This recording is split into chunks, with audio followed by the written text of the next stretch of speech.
Yeah, according to the recent information, Iranian bank currently pay interest rate of. That's because they print their money to shit, and it's a currency that's not stable and has gone down significantly every year. Yeah, but how do they pay like a 23%? Because they're carrying it in their own currency. Oh, okay. This is something that a lot of other countries do as well. They pay like a very high interest rate, but it's always in their own currency. This isn't on US dollars. Okay, that makes sense. Yeah. I'm not a banking guru. I know a lot about Hawala because we investigated that from tourism perspective, but I'm not a banker. The thing that's really interesting about banking, right, is that the things that people are doing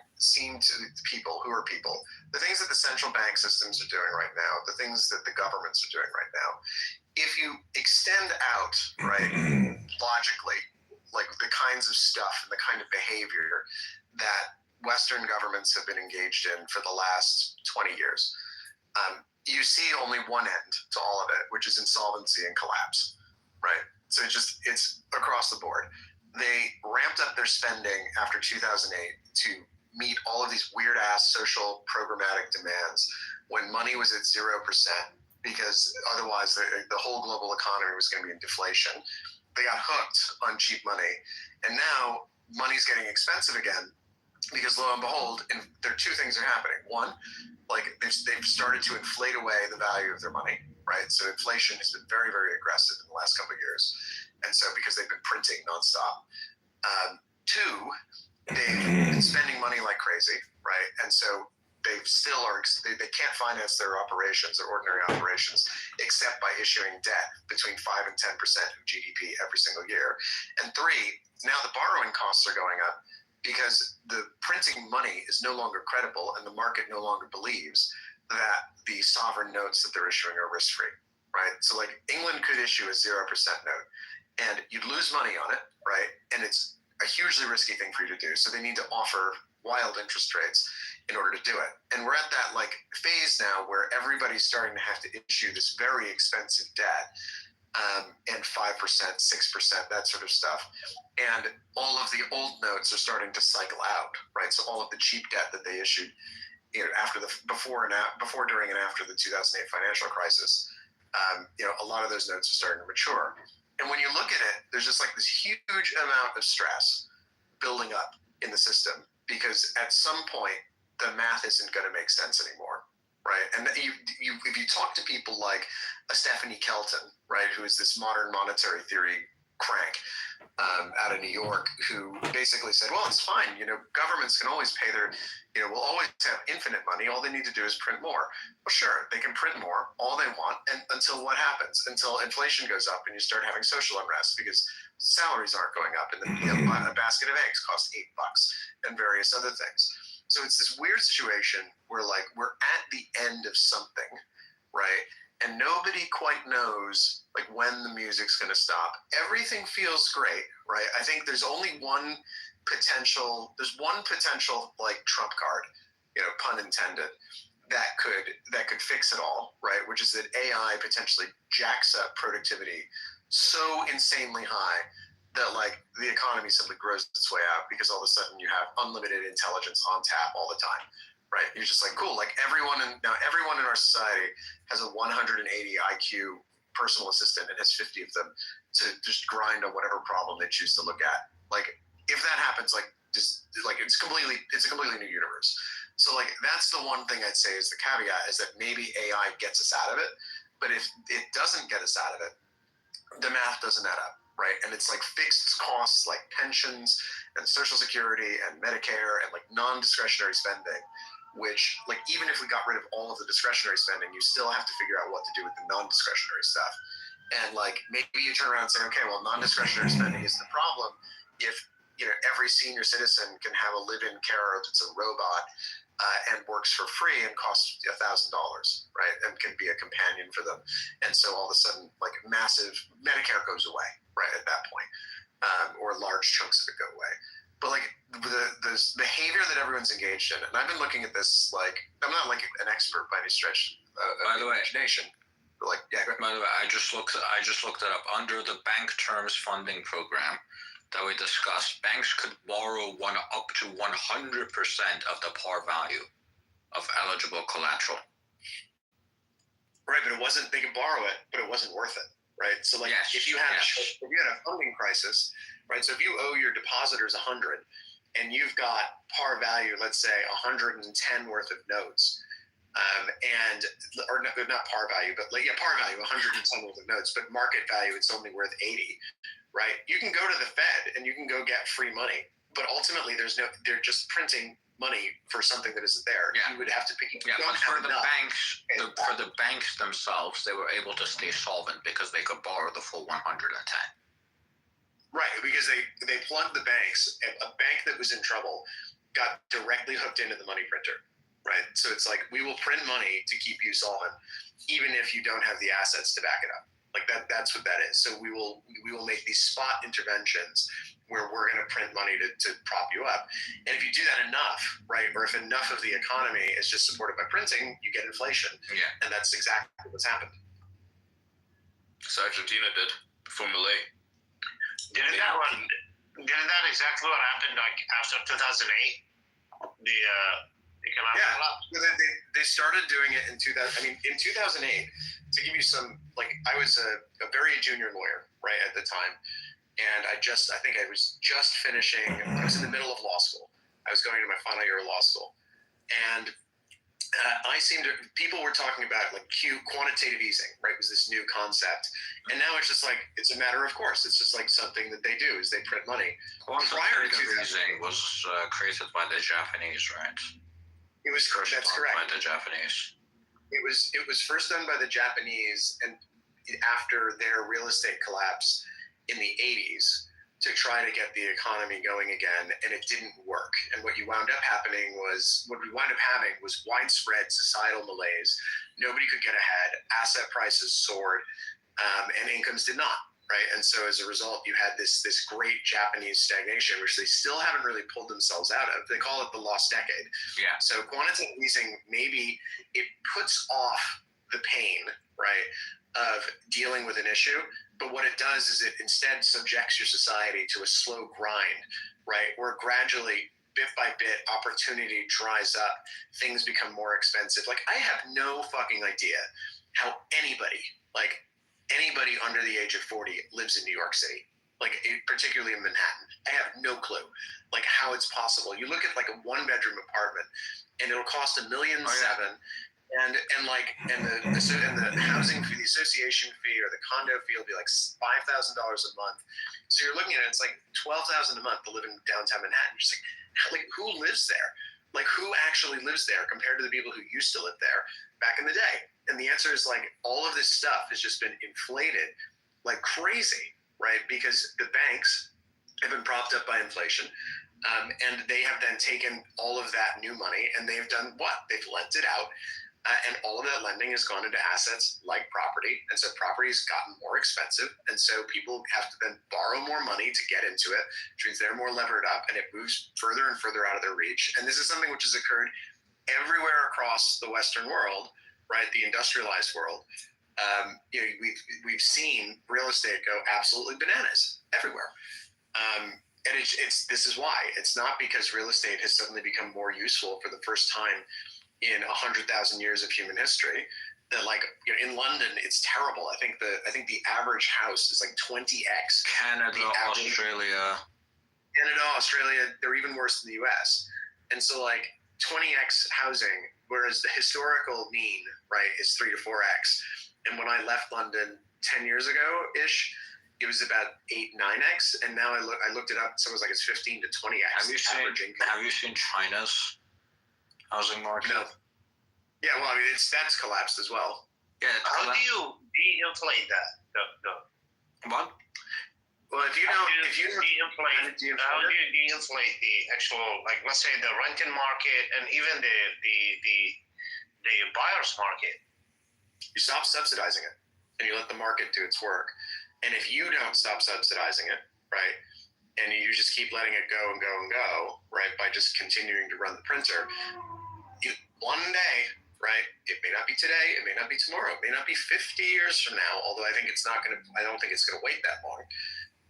One day, right, the market decides that your claims about how the world is supposed to work are no longer credible, and then it reprices everything, right? And so including your currency, including all of your assets, everything, and including your debt. And so the US hasn't gotten to the point where it's no longer credible to issue treasury bonds, right? It's not, and no one. The point is when people start losing faith.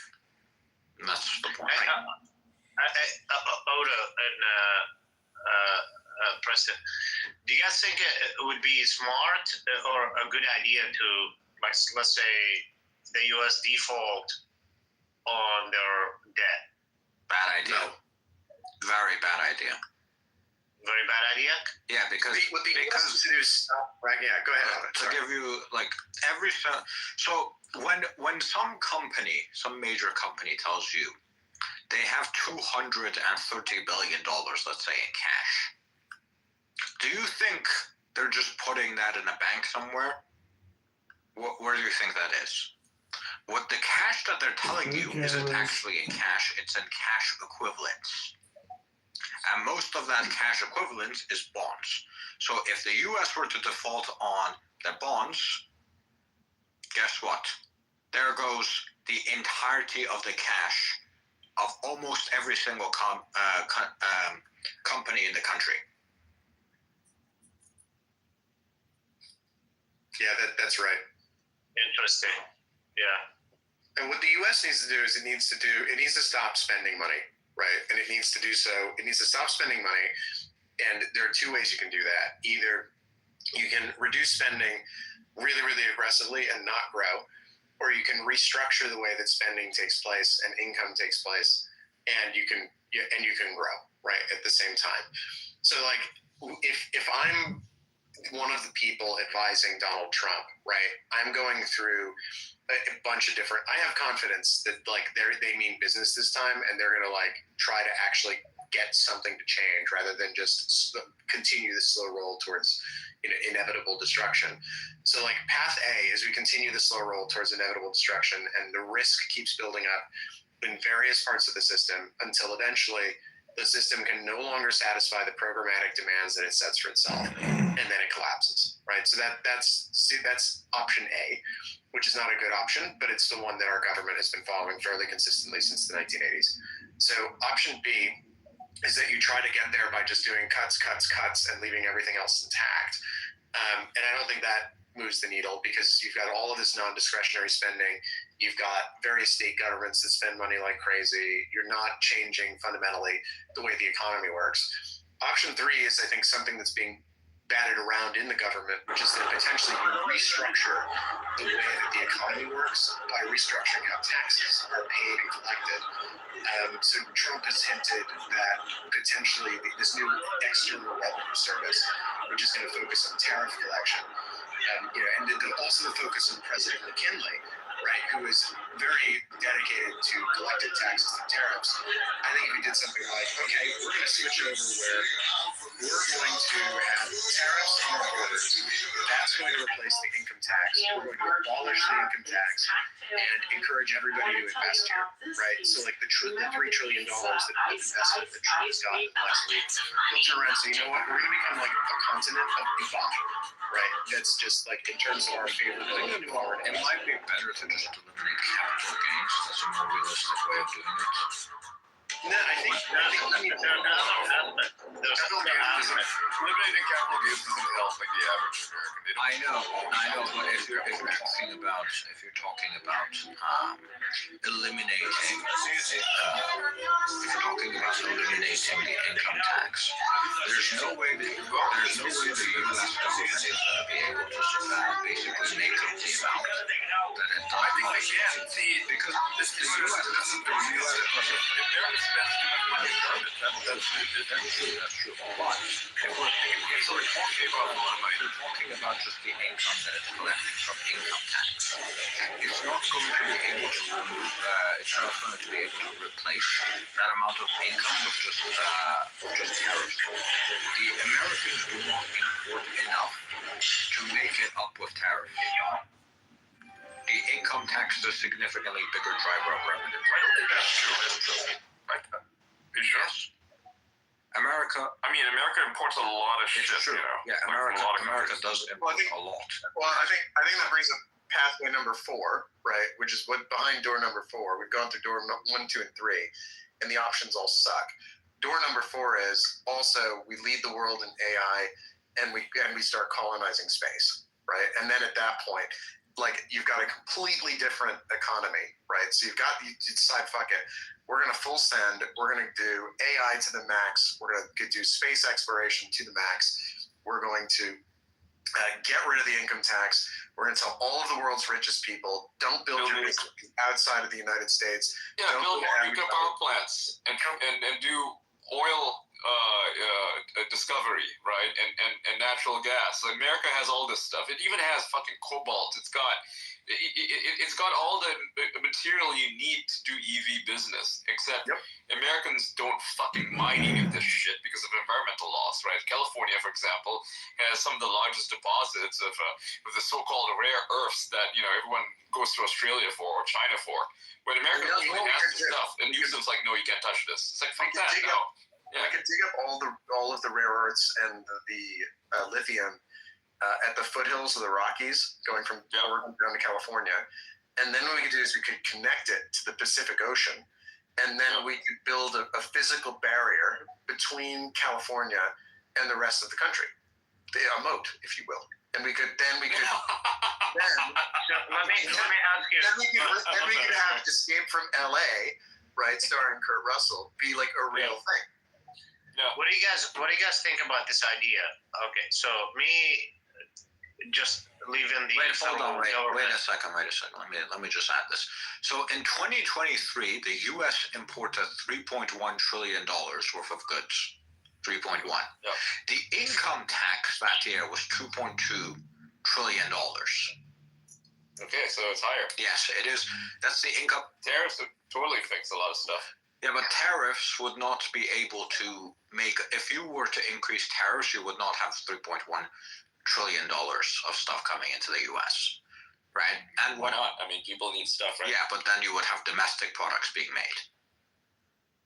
Yeah. Well, maybe we because then you maybe can we export it. conquer. Yeah, but that would be taxed locally, though. Yeah, Yeah, but it's how also are- local, how and are- also you get to export it, Yeah, right? true. The problem with Americans is they're not creating anything. They don't manufacture anything, like except for like a handful of things, True, but right? if And the you stuff they also manufacture is too expensive. if you also have tariffs, and those are causing inflation inside of the country, what you also have is that the Federal Reserve is going to increase interest rates, and your dollar is going to go higher in value, and then you're not going to be export competitive. Yeah, but why would we be? We're sitting here building all of the chips and everything, and in the meantime, Yeah. the rest They of the don't need to world, be. Europe is going to be like, it's going to be like free range humans. Yeah, but I'm right? saying, how are you realistically going to replace the income tax? Well, people are gonna buy American products regardless. If you got Nvidia producing chips in America, people are gonna buy it because it's Nvidia. It's good, all right. It's not shit, and there's no Chinese alternative to it. So, America effectively has a monopoly on a lot of different industries. AI being one of them right now. Chips, of course. Yeah, but graphics cards, Nvidia is technology. not making them in the U.S. Nvidia is making them in Taiwan. Oh, I know. That's why I'm saying bring it stateside. Let Americans produce it, right? Let Americans make it, then add the tariffs, and yes, everyone will have, the rest of the world will have to pay 25% tax effectively on it. So fucking what? They're going to have to do it anyway. And that's how America stays on top.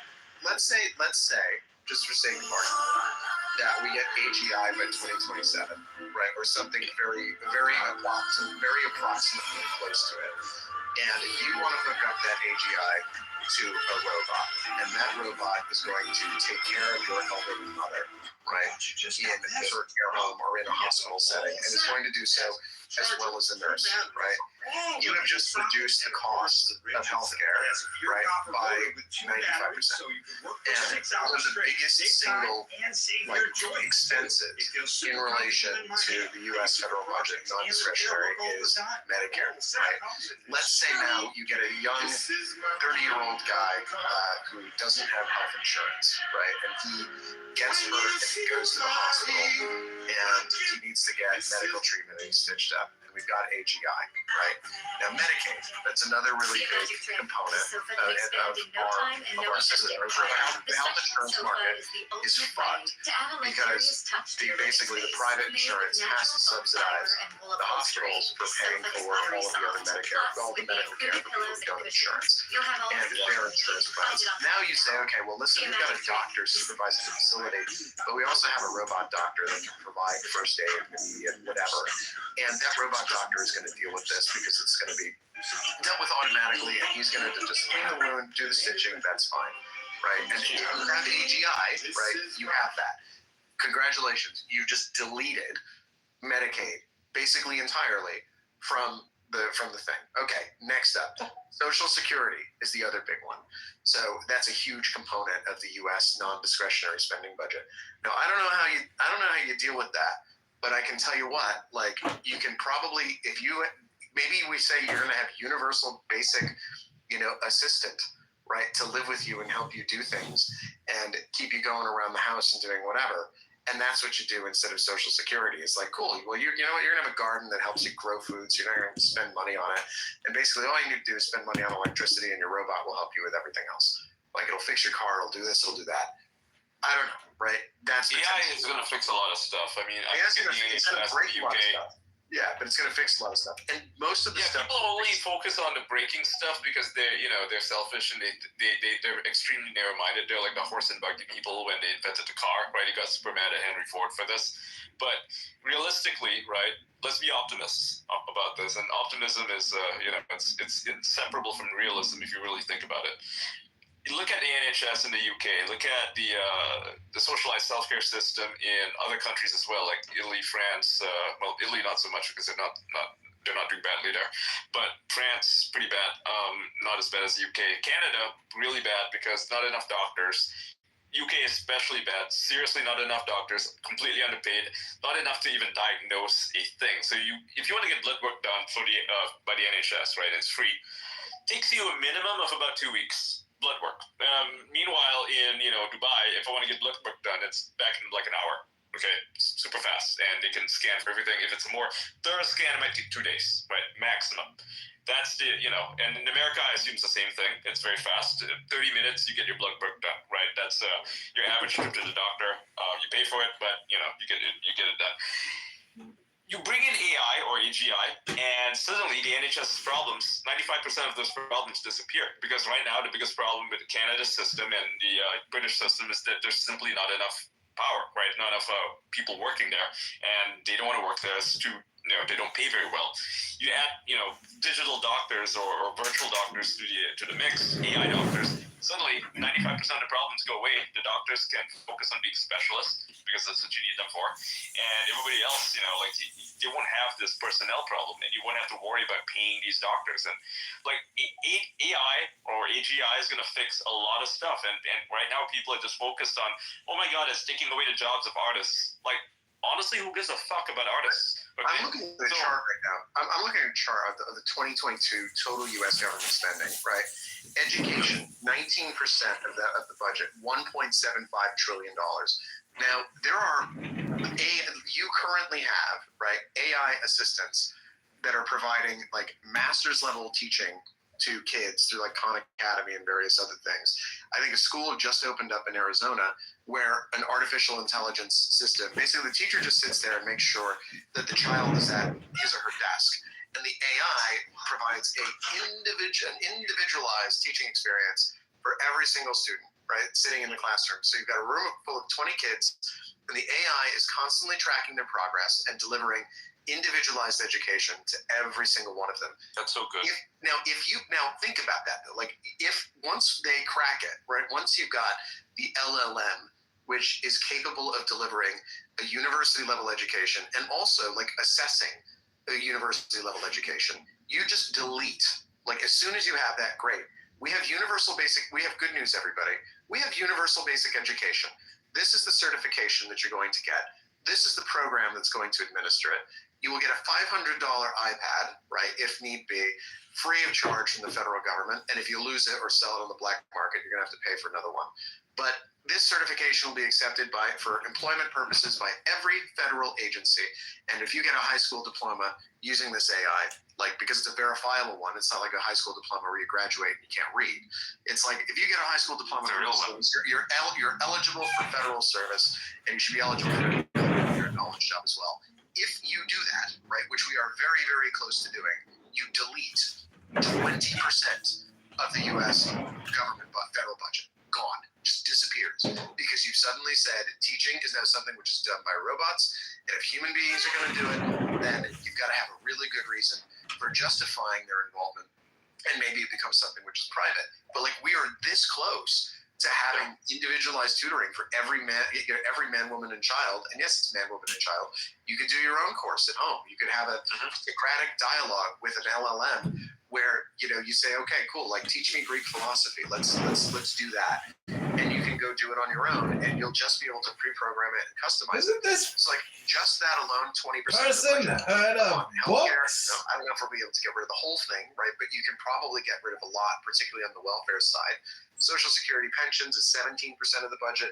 Interest payments are 6% of the budget in 2022. That's got to have gone up significantly as our borrowing costs have gone up. And defense is 1.1 trillion. And I don't think that's going down anytime soon because of the world situation. But like we spend 20% on education, we can just fucking delete it and replace this with AI. There's like no reason that should be state funded. Yeah. The only reason that people are opposed to the Department of Education being, completely removed or AI education in general is because they're used to this broken system. They're so used to it. They're like, no, this is how things work, and I'm used to being in a massive classroom with 60 students and one teacher who's unable to control any of them. And they think that is how things are supposed to work. Let me tell you, right, that is unnatural, right? Throughout history, thousands of years, humans never had gigantic classrooms. That whole idea of being in a gigantic classroom crammed full of students who are not paying attention to it. You know where that comes from? You know where it comes from? Insane. No. Let me know. Factory workers. It comes from Prussia. So basically in Prussia, they needed to figure out a way to field large land armies to go fight Napoleon. And so what they did is for that you needed literate soldiers who could be ordered around and follow orders and move in mass formations. So they set up these public schools, these Hochschulen. I just butchered the German. They set up these Hochschulen. No, they set up these high schools. Sorry, I can't. I'm not a German speaker, unfortunately. So they set up all these schools, and then in the United States, you had guys like Horace Mann went and took the model in like the 1830s, 1840s, and they said, "Wow, this is brilliant. Look at these people that they're producing. They're producing these well-educated, literate citizens. We should roll that out here too, instead of having people who are just working on farms and not going to school." So that model basically originated because it was supposed to produce obedient citizens who were capable of being conscripted, and that's exactly what our school system does, and that's exactly what it's geared towards: obedient people who can be conscripted into the workforce at this point, rather than the military. So it's like that system is brittle. It doesn't work. It's not fit for purpose. And like we now have something so superior, right? It's just a question of getting someone, getting a policy push like hard enough that we can just break it, right? And just say this is not how it's. Firstly, you got to get tech good enough to do it, so that you can credibly. If you want to roll it out half baked, yeah, that would kill it. Yeah. So Preston, just an idea, and sent to you, Ian. What do you guys think about let's say you go to a middle school, and instead of going through high school,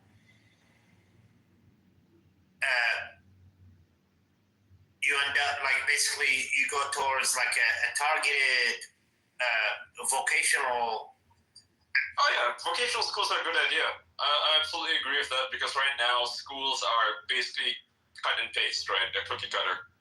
They don't create specializations. You know, you go through grade school and then you go to middle school and you go to high school and then you end up in a college with a degree that you don't want to take and a couple of minors that you don't give a shit about. That's literally what most people do these days. That's why very rarely, like the statistics that show this, very rarely does a person actually get a job in a profession in the degree that they have, right? Like I know a chemist who works as a fucking writer of all things. He makes better living being a writer than he does being a petrochemist. And there's a big problem with this current system is that it's basically producing specializations for people who are not really fit for the jobs that they, get a degree in. You want to get rid of, honestly, 6 years of schooling. Right now, schooling takes too long. 12 years is retarded. It just literally is fucking retarded. And some people go to school for more than 12 years. If they go to, like a specialized school that actually teaches them something like law school or medical school, they actually do learn things there. So why are we, in general, why are people wasting 12 years of their life going to a school, not really learning anything, and then ending up, actually learning something in college, if they go to a place like a medical school or a vocational school, in which case they actually do learn something. We need to change the system so it cuts out 6 years. So they spend 6 years in basic, essentially. You got your basic school, that's grade school, right? Your basic math, basic science, basic, logic, right? Teach kids logic. They don't teach kids logic these days. They just give them, like the Common Core system, that needs to just be fucking wiped out, erased off the map along with Obama, right? Like everything that he created, this is trash. Get rid of that. Teach kids logic. Teach them how to think, not what to think, but how to think. Don't make them memorize stuff because that doesn't help them. Teach them the value of critical thinking. You do all of that first, in basic reading, basic math, all that stuff.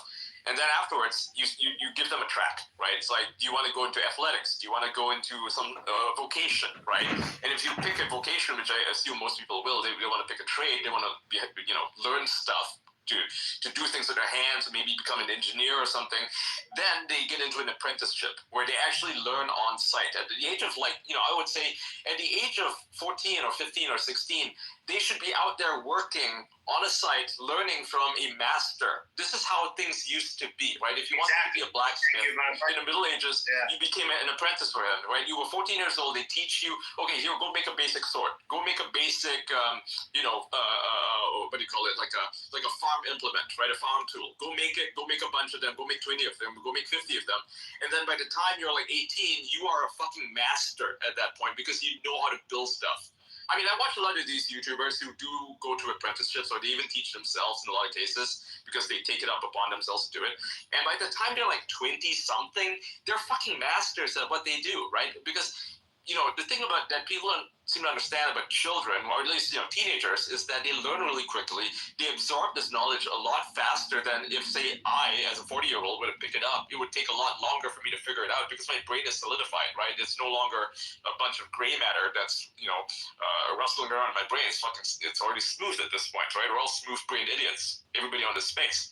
But if you're a teenager, you can learn and absorb things really easily, and that's when you want to teach them how to be good at stuff. That's the reason why, back in the day, if you look at some of the great engineers, the great musicians, the great architects of their time, right, in the 15th century, 16th century, 17th century, up until like maybe the 19th century, they were really fucking young. Look at the founding fathers. The average age was 24. They were really smart. They were politically savvy. They were tradesmen. They were good at what they did, right? They were masters. They were artists, painters. They could do anything. And that's because they were not stifled by 12 years of bullshit education. We need to bring something like that back. And AI is a good way forward because we have way more people now than we do back then. So we can't exactly go back to what we used to have, right? But we can most certainly, start harnessing the power of the youth. This whole idea that they need 12 years of fucking education. And then by the time they go to college, they're like stunted adolescents. Because, look at these kids now. Like 30 years old and they act like children. They're not they're like emotionally incontinent. They're stupid. They can't control themselves. Like, that this is not how adults are supposed to be, okay? Like, adults, by the time you're 16, you ought to be an adult. You ought to be a fucking man by that point. You ought to be able to work. You ought to be an artisan. You ought to be, like, good at your job. At the very least, be competent at your job. And that was how it used to be. And now, you put these fucking 24-year-olds in a workplace situation, and they're quiet quitting. They're having depression. They're saying that they're too stressed out from working 20 hours a week. That is fucking insane. It is untenable. It needs to stop. Otherwise, humanity is just completely doomed. I absolutely agree with you. There's a lot of people in the Western countries, they have no idea what the Eastern countries and the kids, like literally, I mean, I spoke about it. I grew up in Iraq, and I had kids in my school because their dad died in the Iran-Iraq war. They were leaving school, and they had like a little chamber type of thing, and they were like selling gums and other different little things just to support their family. And they were like basically like literally six graders and fifth graders.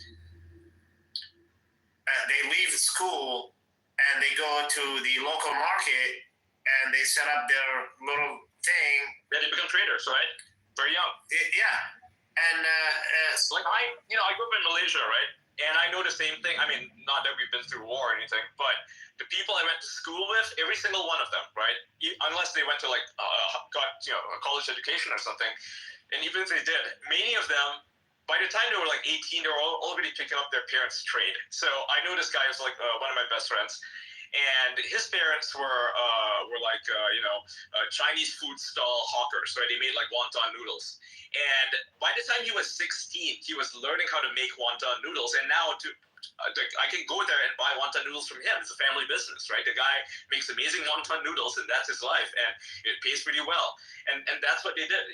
By the time he was 16, he was already learning the parents' trade, right? And he learned really young. He even took like chef's training to make his food a little bit better, but ultimately ended up working for his family, right? Because that's how things are done. In these countries, where if let's say your dad is a carpenter, or he's like he's like a construction worker or something, not like a regular guy, but like someone who designs stuff on site, a foreman or something. The son is going to pick up that business, right? I know another guy. His family runs like a funeral parlor. Well, he took it up too. He runs a funeral parlor now. It's a trade, right? He builds the coffins and so on. Like that. This is how things are done, and I'm sure they're done.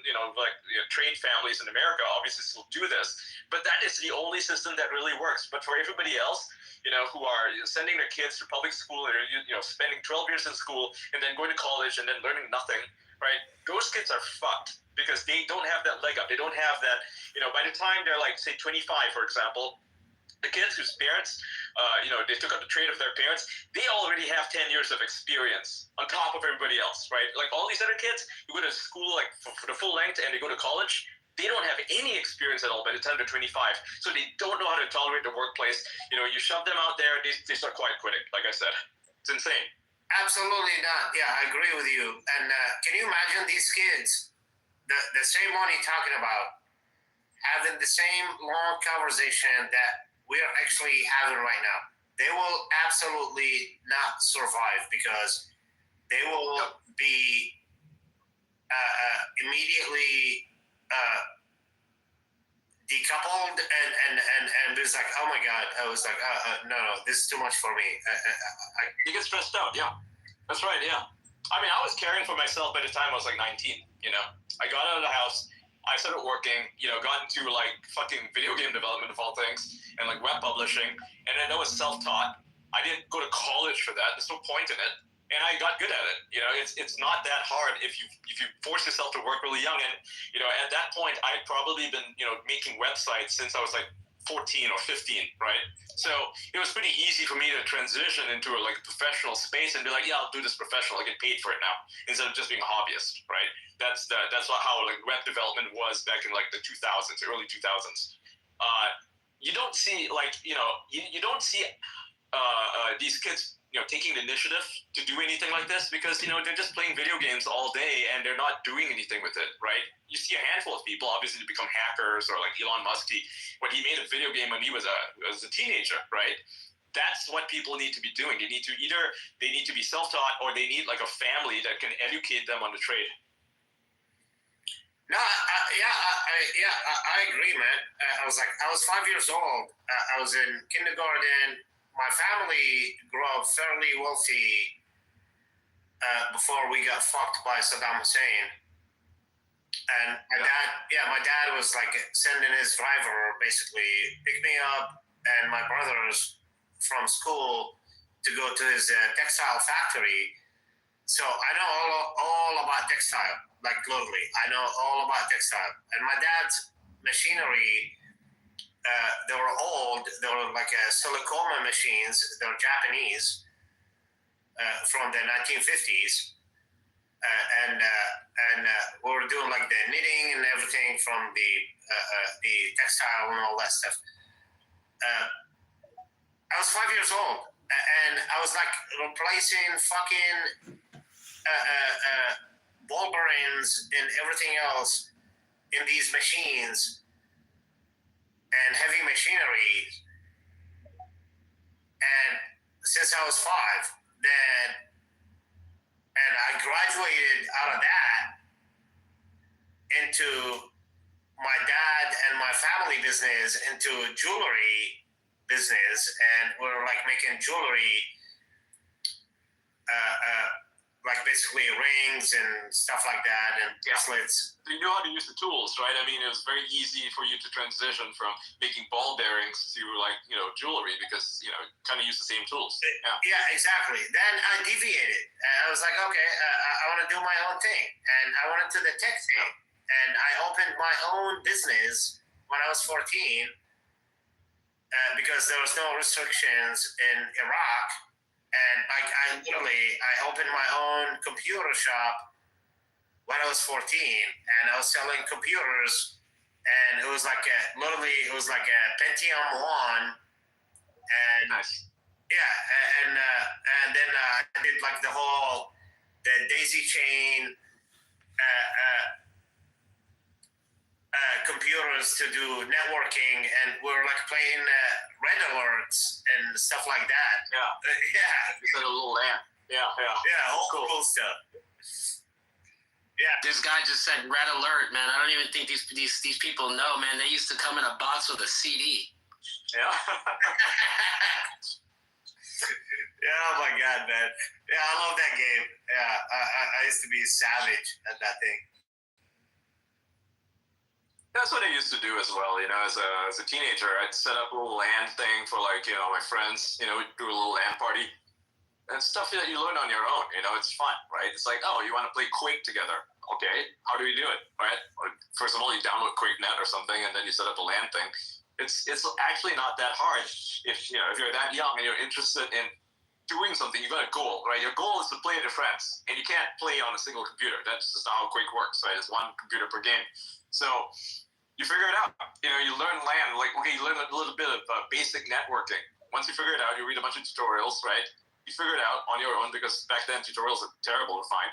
So, I mean, it was really easy. And now it's like, honestly, it's easier than ever to set these things up. If you want to do a LAN center, it's super easy to set up nowadays, right? Because you can just use Rain, for example, to set that up.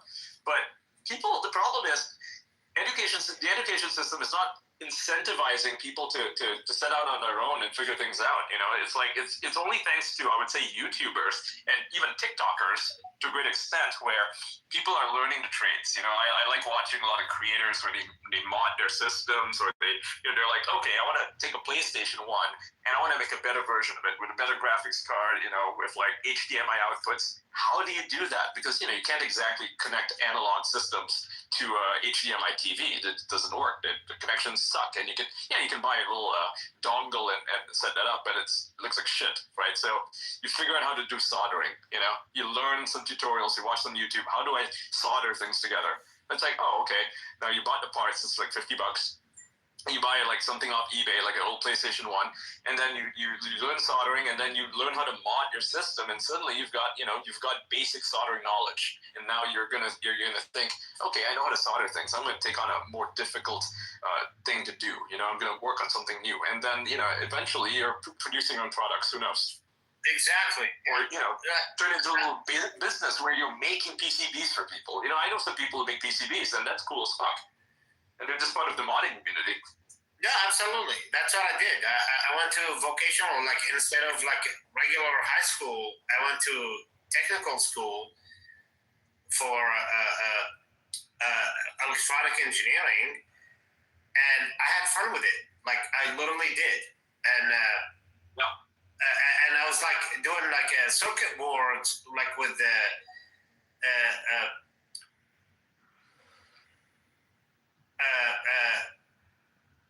chips and all that stuff, and I was like making all kind of and that was like back in the day. I was like making all kind of like trying to like making the DoD lights dance and flash out in a certain patterns and stuff like that. Yep. Yeah. Now it's so much easier, right? You got things like Apple has like the HomeKit setup, right? It's easy to work with. You can play around with all like the APIs that they offer. They're all free. They're all fully documented, and you can just buy a Raspberry Pi and decide, you know what, I'm going to make my I'm going to turn my home into an iPhone, where every button is pre-configured. It's programmed on my phone. This is stuff you can learn to do by yourself in like a single evening if you have the willingness to do it. Yeah, we need to get back to that, and we need to teach the kids to actually enjoy these type of stuff. And I admire like the kids from third world countries like Malaysia, India, and a bunch of other countries actually. Like these kids are actually extremely smart, and they're very well versed, and they're very like eager to learn. And don't put them down. Actually, just give them the opportunity to expand, because they actually come out and they become fucking geniuses. Mm-hmm. Yeah, and I've met people in Europe, same thing, kids in Europe as well, in Ukraine, Eastern Europe, same thing. Like these kids are like extremely smart, like they're very good with coding and stuff like that. And I was like, hey, you know what? If you're a parent or just encourage your kid to have fun with whatever hobby they explore, and just encourage them to actually explore that instead. Yeah, it'll make a shit ton of money too. I mean, look at the Russians that made FaceApp, right? People think it's a Chinese software. No, it's a Russian piece of software developed in Cyprus by a bunch of basically hacker dudes, right? They figured out, okay, let's take biometric data, let's figure out how we can alter it. And they were so good at it that Snapchat bought them up for like a lot of money, right? Like $500 million, $500 million, $500 million, bought it from them. And then what did they do? They turned around, made another program, sold it again to Snapchat. Is how it's got this old built-in face modifier thing, right? If you use Snapchat, you can point to your camera at a TV screen, and it's going to turn all the people on screen into like different characters or something. That's the thing they developed, right? Snapchat didn't come up with that. Snapchat bought it from these guys, from these Russians. And it's like, this is what you can do, And I see the same thing with like people who've contributed to to Meta, to X. It's a lot of hacker talent that produces this stuff, and these are like hardcore engineers. That's what Elon calls them. He's hired a bunch of them to go work for him. If you look at some of the guys that he's hired, and they're really funny on X because they shitpost a lot. But these guys they're all hackers, right? They got all these hacker backgrounds, and they made products on their own. They didn't go to college for it. They didn't work for some big company. Maybe some of them worked for some big companies, but it was a side job, right?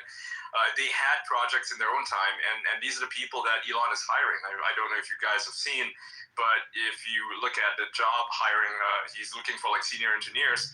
They don't want to see your degrees. They don't care if you have like 4 years at some fucking university where you learned how to do a thing. That's useless, right? They want to see your projects. What have you made? What have you actually made? If it's good, they're gonna hire you. To be honest with you, I got 3 interviews at Neuralink and 1 at X, and I can tell you right now, like, the amount of coding that I've done in my life is the only reason why I even got there. Mm-hmm. And from what I saw in like the Wall Street Journal and stuff, they said it's harder to get into MIT than to get an interview at any of those places. And like, if that's actually the case, I didn't go to MIT, but if that's the case, I mean, I have about 15 years almost outside of college and just like straight up nonstop, either coding, building something in IT to that level. I can attest to that. But when they ask me what have I built, yeah, the products that I've built and the people that I've worked for speak for itself. That's the thing. Like, that's the difference. That's the only reason why I even got the interview, was literally because like some people don't know, but I worked at NiceHash, and like NiceHash is the biggest mining company in the world, like crypto mining. I used to use it. Yeah. Exactly. It's the biggest company in the world. Like, I was doing a lot of the back end stuff with like ASICs and like how like everybody gets paid like at a crazy amount. Like, I was doing all of that back end coding. It was hard, but now they know. Like, they're like, damn, like, imagine what he could do for us. That's the way that they look at it when they hire. They didn't give it. To be honest with you, when we talked, they didn't even ask me what I did for like in between there. They didn't care. Yeah, you got a project. Yeah, you got something, a proof of concept, if you will. It's merit based. Like, we need to go. Yep. We need to get back to merit based. It's like, okay, are you capable of doing the thing that you're claimed to do? And a lot of people's resumes are fake. To be honest with you. Mm-hmm. Yeah, and That's why you want to see projects. Yeah. yeah, even when I worked at the federal government and I was reviewing, because I was a senior, kind of like a senior government analyst, and I was part of the review board for incoming people that coming in, and with the federal government, there's a lot plays with it, because if the person is like a veteran, then they have a bunch of brownie points. Then Oh yeah, I read about that, where essentially the HR in a lot of these federal agencies, they read off a bunch of questions, and if you answered it properly and you knew how to answer it, didn't really matter what your qualifications were, what your portfolio was. All that mattered is how you answered the questions. And so you got a really bunch of shitty candidates in there who are answering the questions correctly. They're not actually proving anything, right? They don't actually have either the experience or the know-how to actually run things. They just answered the questions correctly because somebody gave them a cheat sheet. well, that's one. The other thing, if you're a military veteran, Yeah, you get a bonus point. Yeah. yeah, you get like a bunch of points and you get the upper hand, even though you know nothing about the fucking job, but they have the obligation to hire you before somebody actually have the experience. That is fucking Yeah, that's discrimination. I mean, with all due respect to all veterans, but if you're not capable of actually taking over an actual job, and the only reason that you're gonna get hired just because you're a veteran, that's bullshit. Yeah. Yeah. It's not merit based. Yeah, that is bullshit. I mean, I don't give a shit. I mean, I spent between 2003 until I got discharged 2 weeks before this last election, that was like a 20 plus years, and between special operations and a bunch of other agencies. No,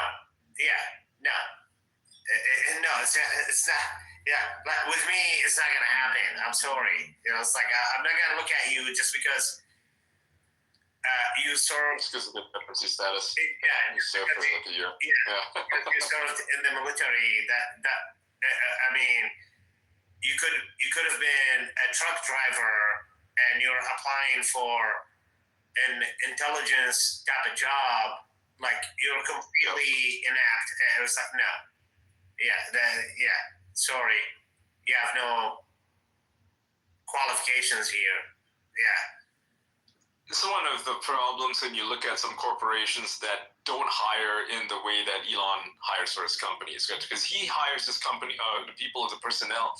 If he does the hiring personally, he'll interview them and he will look at what they've done, how they interact, if they're good at their job rather than their qualifications on paper. That's the reason why he doesn't ask them, which college did you go to, right? Do you have 4 years of this? Do you have 10 years of experience in this thing? They don't ask them for that. They just ask them, and they ask them to show evidence of what they're good at. And that is like the best proof, right? That's your resume, man. Resume should be reflected on. It should be a portfolio. Yeah. What you're actually good at, what you've done. Accomplishment. Yeah, like it's the same thing with Steam, right? With Valve Software, they're probably the most profitable video game company in the world that you've never heard of, right? They're the ones who made Steam Deck, VR, and all this stuff, right? They made Half-Life, and now they are like the number one seller of video games on PC and other platforms like Linux and so on. They don't hire people based on their resumes either. They don't hire people from Full Sail University because they have a 4-year degree in video game design. They don't hire these people because those people have zero experience.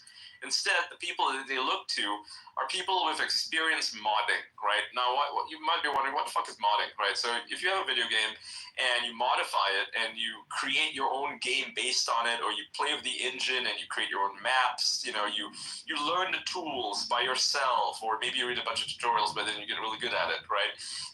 Let's say you're a Minecraft map designer, and you have like this hobby thing where you design a whole world by yourself. That's your little project, right? You did it in your spare time. You spent 2,000 hours making this thing.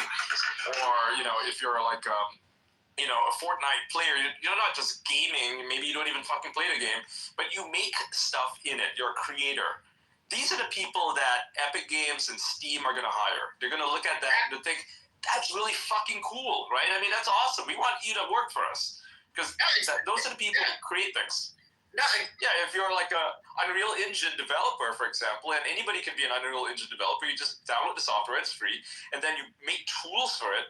Epic is probably going to hire you. They think, oh wow, this guy knows how to work with our tools, first of all, and he's making stuff for it. He's making plugins. He's making mods for it. He's actually developing for it. He's part of that community. Yeah, they're going to hire you, right? Versus some guy who went for 4 years in MIT and learned some stupid degree that doesn't really help it. Like, where's the evidence that you did any of this? Now, there's a pretty good chance that if you went to MIT and you take up these the skill, that you probably do have a portfolio like that anyway, because a lot of these kids are really smart to begin with. But then there's like a million kids there, who go to any old, fucking state university and take some crappy degree. They don't produce anything. They're just doing it because for them it's just, it's an education. They think they're going to get hired instantly. And these are the people that you generally see complaining online about how they attended 4 years of college, they got a computer science degree, and they're not being hired to any of the companies. Gee, I wonder why. I mean, do you have anything to show for it? Like, are you good at programming? Have you developed websites? Have you made your own, have you made your own apps, your own tools? Let me ask you this, Ian. Let's say you want to hire a journalist under your belt. Yep. And this is for the audience that listening. So I'm applying for a job, let's say, with you in your company. Mm-hmm. Yep. What question would you ask me? I want to see your articles. I want to read them. I want to see if they're good. I want to see if they're well argued. I want to see how many people shared them, right? I want to see if you have a Substack page. If you're a journalist, you claim to be a journalist, and you claim to be a good one, and let's say I'm looking to hire a journalist to work for me, I want to see if you have a Substack. I want to see what stories you've broken. You know, where's your bio? Where's your Medium? Where's everything? Like, show me how many different articles you've wrote. Show me what stories you broke. If you're, you know, you do geopolitics, have you gone to like war zones? Have you done certain things? Like, you know, I really want to see it. Depends on what they're like. It really would depend. If it's an editor, it's one thing. If it's a writer, it's another. If it's an editor in chief, how many people have you been able to edit for in a day? There's a lot of different things. Yeah, exactly. Yeah, it's all evidence based, right? It's merit based. I want to see if you ran a good operation. If you claim to be an editor of a publication, right? I want to see how long you ran that magazine for. You know, did you dedicate your work into it? Your time and your effort, your blood, sweat, and tears. I want to see if you did that. And if you did, then welcome aboard. But if you went to J school for 4 years, I don't give a shit about that. I don't care if you went to J school.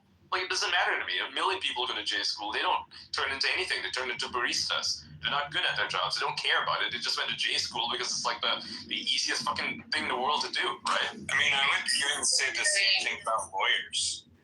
Ding, ding, ding. It's all There's about so many attorneys, who get their degree and they do not go into the field. They have no courtroom experience. They don't actually practice law, but they'll claim the title because it gives them some level of prestige. And then they'll try to get policy positions when they don't actually understand the implications of their actions. Yep. Do you know what I hope? This is what I hope. With Elon Musk and his relationship with Donald Trump, I hope all the independent journalists like Jordi, Ian, and a bunch of others, Walter Kurt, actually I spent the weekend with him in Washington, D.C. We got our asses freezed. Get actually front row at the press briefing at the White House, because we are, or you guys, not me, you guys are the actual media right now. We are the media now. Yeah, no. and I hope that translates to an actual press briefing as independent journalists that actually get access to the White House briefing. Yeah. Like there are real journalists out there. I'm not going to knock them. You know, people like Tucker Carlson or Barry Weiss or Michael Schellenberger. You know, they have journalistic backgrounds. All these guys, they're actual journalists. They're good at their jobs, yeah. So they deserve those positions, right? I would love to see the FP at one of the press briefings. I'd love to see Michael Schellenberger, one of his guys, you know, be there, right? I would love to see Christopher Rufo, or one of the people that work for his organization there, right? I mean, like Christina Button, she's a fantastic journalist. She should probably get a press pass, if anything, right? Love to see them there. That's what we need, you know. You guys should get a press pass because the traditional media is dead. Yeah. It's like you can offer traditional media a space there as well, because they do have an audience, and they, you know, like people have knocked traditional media, and they deserve to be. But you know, there are instances where they do a pretty good job, right? The guys at Fox News, for example, fantastic. They're great journalists, right? People at Daily Caller, also kind of traditional media, not really alternative media, also deserve a press pass. Daily Wire should be there, right? But yeah, we also need like these smaller organizations that they should be represented too, because they can at the very least, you know, ask questions of the, you know, to press secretaries or to like spokesmen. Ask them a question that is you know, not going to be like from the mainstream. They're going to offer a not even necessarily something that's completely dissenting, but at least it's going to be a different perspective, and we need that, right? The problem with the mainstream media right now is that it has only one perspective. That's Reuters and AP. That's it. That's literally it, right? And there's no dissenting perspectives. And in cases of like politics, that's a particularly problematic thing when you have, you know, 99% of them are saying that Elon Musk did the Sig Heil. You know, that's just not true. Oh my God. Right? We're not doing that. because I put shitload of stuff countering that bullshit. I'm like, it pisses me off so bad that like Elon Musk, it was like pumping his chest, and it was like, hey, I love you guys all, and they taken this, Yeah, it's giving his heart out. yeah, and they taken that, and it was like, oh yeah, neo-Nazi salute. No. Yeah, and It's it's like, that particular thing is frustrating for me because, look, like to me, I'm in a fucking shootout war with fucking people. Like literally, I'm at a point where not literally, metaphorically. no, I'm actually literally, not metaphorically. I'm fucking. You're shooting them. You're shooting them in person in real life. Yeah, No. I don't give a shit. I will fucking. Yeah, I Oh, don't give don't a say shit. that. Don't fat post. Don't fucking fat post. But no, like the problem with like giving Nazis credit for everything, you know, that Elon does is it's like a twofold or threefold thing where the Nazis will claim that he did the salute because they want to normalize their Nazi bullshit. There's not a lot of them, they're fringe, but they want to say, oh, look, it's cool, right? And the second problem is that I know it's not. I know. Listen, let me finish first. Like, they will claim that it's a Nazi salute and that he's one of them. He's virtue signaling or dog whistling to them, right? That's what they'll claim. And the media hates Elon Musk, so they're going to double down on it, and in doing so, empower the Nazis by giving them this very innocuous gesture and claim that this is a Nazi thing. They use it to cancel people, right? They are empowering the Nazis because they hate Elon Musk more than they hate Nazis, right? That is the fucking problem with the media, is they demonize people who don't deserve to be demonized. Elon Musk is like the least which deserves to be demonized at all, right? And so they are giving Nazis power essentially, and it frustrates me because it's like, why is it not okay to even give a Roman salute, right? Let's say it's a Roman salute where you clutch your heart and then you stick your arm out. That's a Roman salute. I guess that's kind of what he did. Maybe it's not intentional, but that is what he did. You can call it a Roman salute. And why is that wrong, though? Why the fuck do the Nazis get to claim that? Like, why do they get to claim a harmless gesture, right? This is not like some fucking gang sign where it's so elaborate. Also, you know, how it's people a simple get thing. pissed You at stick you. your arm out. Also, people will get pissed at you when you do like a whole, like when you put the opposite of the Nazi symbol. It looks like a bit like the Nazi symbol, and then they get pissed off. They're like, no, this is a symbol that has existed for thousands of fucking years. The Buddhist Yes, Hindu symbol. Exactly. Yeah. Symbol has It's, existed for And they claim, thousands of oh, years. it's Nazism. It's so annoying because I saw them do this during like when the Japanese had like some sporting event, right? And if you look at their maps, any Buddhist shrine, right? Buddhist shrine, not Shinto shrine, but Buddhist shrines, they are represented on the map with that symbol, right? That ancient symbol that looks like a swastika, and all they had to change it. They had to fucking change it to placate these idiots because people are like, oh my god, it's Nazis in Japan. It's like, yeah, how we about give you too much. stop giving the Nazis everything, man? The Nazis are fucking dead. It's ridiculous. Just look at And the thing is, the swastika has existed for thousands of years in many cultures. The Persians have had it, the Indians have it, Japanese have it, Thais have it. You see it in ancient Sumeria. It's always been well known. And people are conflating swastika with Hakenkreuz, which is hooked cross, which is what the Nazis use. They're not the same. And you're right, Ian, that we give way too much credit on the subject of the Roman victory salute. I mean, there was a tradition in America to use that, actually, and in the school system, people used to do it. We give way too much power to the NSDAP when we shouldn't. And Elon was doing, a very beautiful gesture where he was touching his heart and thanking all the people that have basically supported him and President Trump. I'm so sick of the Nazis. Yeah, It's just also called the ability the salute, fucking where you mustache. salute your palm out. Also the fucking mustache. You know what? Yeah, Not a single person is allowed to do this fucking mustache anymore because of fucking Hitler. Because of Adolf Hitler, Yeah, exactly. And Charlie Chaplin had that mustache before Adolf Hitler did. Adolf Hitler stole it from him, right? He copied it. And now it's just associated with Adolf Hitler. Nobody associates it with Charlie Chaplin, who was like the most famous entertainer of that time. That's insane, right? Yeah. Like, the Bellamy salute, right, which was commonly done in America from for probably 50 years, right? They recite the Pledge of Allegiance, you hold your hand to your heart, and then you reach your arm out, like you raise your arm out at 90-degree angle, and that was how it was done. But then after World War II, they were like, oh, it's kind of too close to what the Nazis used to do, so let's just stop doing that, and let's just clutch our hearts, let's just hold our hearts, no more lifting your arm out anymore. And so it's like they gave it to the Nazis. What the fuck? Why would you do that? That's so stupid.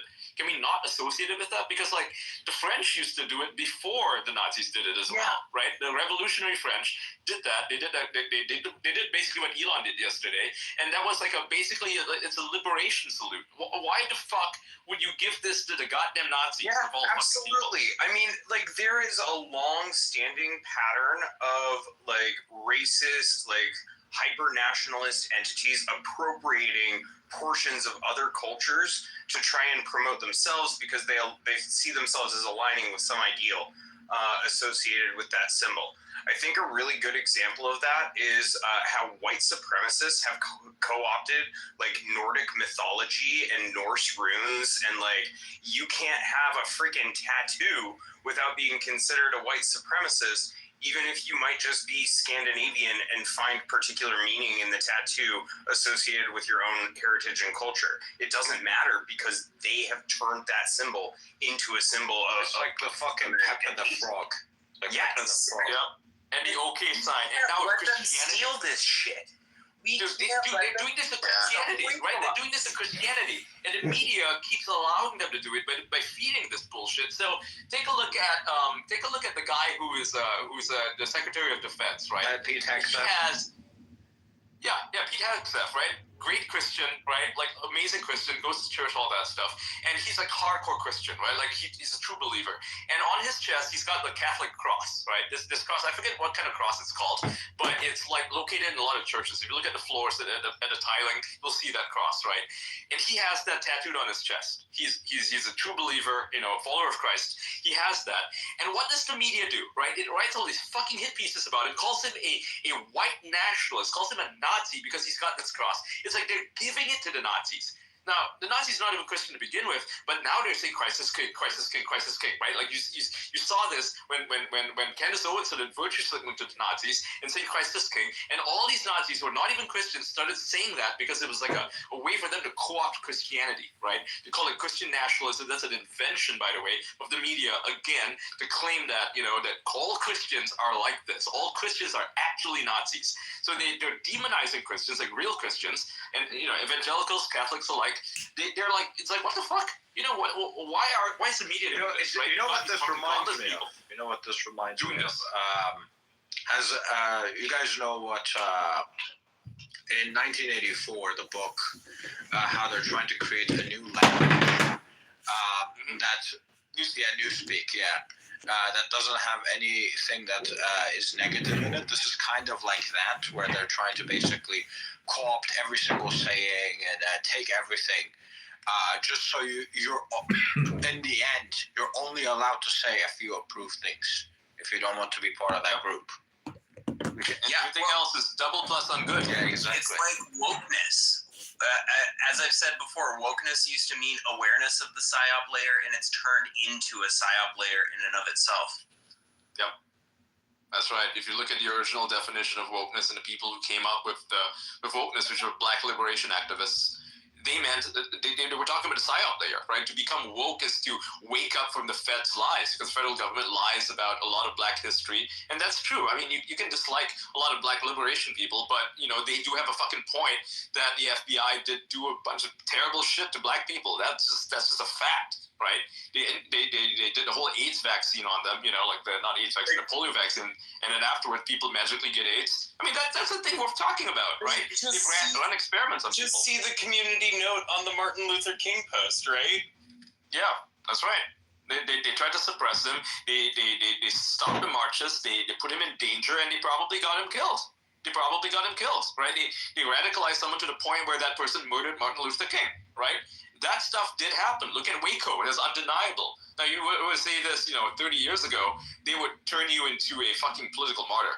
Like, look at Roger Ver. He spoke out about this stuff in 1998 when he ran for office in California, right? The FBI didn't like it. They didn't like the fact that he was talking about Waco so much. So they tried to bust him on the smallest little things. And then he went to jail for 10 years because he sold fireworks on eBay for $300. That is how insane that is. They want to shut this guy up. So when he comes out, right, in 2013, he gets into Bitcoin. He gets really big on it, right? And he's like one of he had like fucking 10 million Bitcoin at some point. And he decides, you know what? I'm going to leave America. I don't want to deal with this shit anymore. You know, I'm just going to sell all my stuff and just leave, right? That's why he went to one of the islands. I forget where, St. Kitts, I think. And a few years later, they're like, how can we still get this guy? So they get him on like Bitcoin taxes that he didn't pay for, that he didn't even have that stuff anymore. They wanted to pay like your current prices or some crazy bullshit. And now he's facing 108 years in prison because he spoke out against the feds, essentially. That's like lawfare, to the point where it's like institutional lawfare, it's like legacy lawfare, where the people pursuing him now, who are pursuing Roger Ver now, they don't even know why they're going after him. They just know that that's what they need to do, right? That's the problem with bureaucracy, is that it's so institutional that lawfare just sticks around for fucking decades. And that needs to stop, right? Trump needs to end this stuff. He needs to pardon him, and he needs to say, yeah, this shit is not happening anymore. We're not going to run things like this. You know what I find quite interesting are all these whiners talking about birthright citizenship. I'd love to have your thoughts on it, but I just like to say, like, I just think President Trump's in the right on it. I mean, it's a magnet for illegal migration. They come here, they make their kids, and then they wait for the kids to get to a certain age, I believe 21, and then they sponsor their parents, and then we get this chain migration. I'm getting attacked by many of my friends in the Indian community about this, and I'm just they like, don't understand bro. it. They're misled.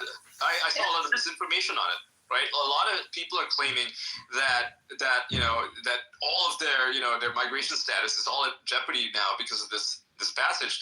But it's like they didn't even read the bill. It's not retroactive, so they're fine, right? Anyone who's in the U.S. right now, whose parents are like, you know, who did this anchor baby type deal, they're fine. They're actually okay. It's just future children. It's future children that have to deal with this stuff. So just don't do it anymore. You know, it's actually not bad. Yeah, exactly. And the fact of the matter is that, you know, we have a real problem of people just coming here to collect benefits. And, you know, most countries in the world don't have birthright citizenship. India does not have birthright citizenship. Hell, they don't even have dual citizenships. They don't even let that happen. And it's just funny to hear a lot of folks from that community just go crazy about how, I need these visas, I need to have this right, I need to have this privilege. And I'm just thinking, well, it's a bit off-putting when, you know, India doesn't even have it. I find it super weird that India doesn't let dual citizenship. Mm-hmm. Well, it's their history. They have a long history of, you know, being ruled by outsiders, so they're just very protective and restrictive of their immigration system. And yeah, but to me, that seems like a great way to make sure that any Indian that's successful outside of India doesn't come back. Yeah. It backfires. Yeah, I think it's something that's going to backfire. And it's dual citizenship is generally a good thing. Also, you know, a lot of people bring up the fact that it's 14th Amendment, right? That guarantees birthright citizenship. I have a counter to that, and I'm just going to read Ron DeSantis and what he wrote about it. The guy's a lawyer. He knows what he's talking about. Not just for that, but in general, he just knows what he's talking about. So he says, the purpose of the 14th Amendment's citizenship clause was to overturn the Dred Scott case, not to bestow citizenship on those present in the U.S. against the people's will as expressed in law. The Trump executive order will be litigated until the Supreme Court decides the question, which it has never decided, of whether children born to illegal aliens get constitutionally mandated citizenship. The framers of the amendment clearly did not believe so. Right, so the whole idea, right, that you could do what people are doing right now, which is to just have a child on American soil and then effectively, you know, become American citizens, that's just not what the intention was. Absolutely not. That's what people don't seem to get. They're like, well, it's a 14th Amendment. It's like, you have to understand the intention of it. You have to be a constitutional scholar, which he is, right? You have to understand where were they coming from when they wrote this thing, right? It certainly wasn't from a place where they said, oh, yeah, let's just let everybody in. No, absolutely. No, they were coming from Canada, the UK. They were coming from places of like where we want them to come in because they're scholars, they're great, like they're good people to actually, you know, to reproduce here. That was the whole reason for it originally. And I still, and even to this day, like if, you know, I guess two green card holders who obviously they had to have been here for 10 years, if they have somebody on American soil, it's like, okay, so what? You know, let's say, so what, they're Canadian? That's like, now they have like, I think now your green card holders have to go back to Canada. I think though that the Supreme Court has ruled on it before. It was with like a Chinese parent or something. I just feel like there's a lot of. Neither of them. I'm pretty sure the Supreme Court has ruled on it before. I mean, courts can always carve out exceptions for people who have already obtained citizenship or something along those lines. No, but I'm talking about specifically with it being To be honest with you, ruled on with the 14th Amendment. I'm pretty sure it's already gone through the Supreme Court. Yeah, I was gonna say I'm almost positive that there is an amendment and that probably is like for naturalized citizens or for like green card holders or for like there's an exception in there. I know there is, because there's no way that you have two people that are green card holders have a kid in a U.S. hospital and now you send them back, like they have to go back to Canada because that child is now. All right, so doesn't have any. It has no documentation to be here. I looked it up. Yes, there was a court case in 1898. The case affirmed that a child born in the United States to parents of Chinese descent who were legally domiciled in the U.S. but not U.S. citizens was a U.S. citizen at birth under the Citizenship Clause of the 14th Amendment. So that's what has been ruled over. Yeah, but it's not really. It's not definitive, though. I mean, the reason the 14th Amendment even came about was due to the Dred Scott case, right? If you are not familiar, that's when Dred Scott v. Sanford. I'm actually just going to read Grok here. This is the U.S. Supreme Court decision in 1857. So what happened was Dred Scott, he was a slave, right? He sued for his freedom in Missouri, arguing that he should be free because he had lived in the free territories where slavery was outlawed. And the Supreme Court, in a 7-2 decision, they ruled against him, right? They delivered a majority opinion. They declared that if blacks, whether free or enslaved, were not U.S. citizens and therefore had no right to sue in federal court. And then the Missouri Compromise of 1820, which banned slavery in the U.S. territories, was unconstitutional, and Congress had no power to prohibit slavery in these territories. That's why they ruled, right? And so this actually exacerbated the tensions between the North and the South, and that actually is what started the Civil War, because they were at that point, they were like, okay, so who actually has the right to rule, and who are the slaves and who aren't? You know, like this whole thing is what, you know, got this whole thing kicked off, and then, you know, eventually the 13th Amendment was passed in 1865 after the South lost, abolishing slavery, and then afterwards the 14th Amendment was later granted for anyone born or naturalized in the U.S., including former slaves. That was to make sure that all these former slaves, right, the people who were freed after the 13th Amendment was passed, that they were effectively granted U.S. citizenship. This is made specifically in response to slavery, right? It was not made in response to a bunch of random outsiders coming in and having babies. Like, that was just not the intention. It was absolutely, Ian. You nailed it. Thank you very much. Thank you. Yeah. That's why. Yeah, but that's why the law is a very precise thing, right? So we need to needs to be revisited now, because it's been, you know, over 200 years, right? Well, almost 200 years.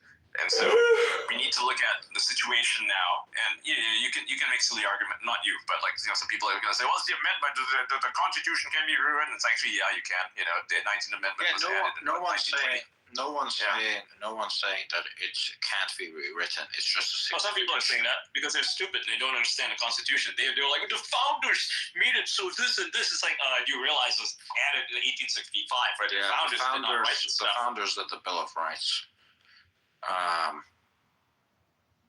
founders in the Bill of Rights. They didn't do the amendments and stuff, and it's like it's often really frustrating to argue with liberals online because they kind of conflate the two things, and they'll just like naturally make the dumb assumption that women always had the right to vote. It's like, no, guys, like history is a lot longer than your 50 years. Okay, like you got to actually read books. Important concept and important for that as well. Not all men were like women actually got the right to vote very, very soon after men got the right to vote.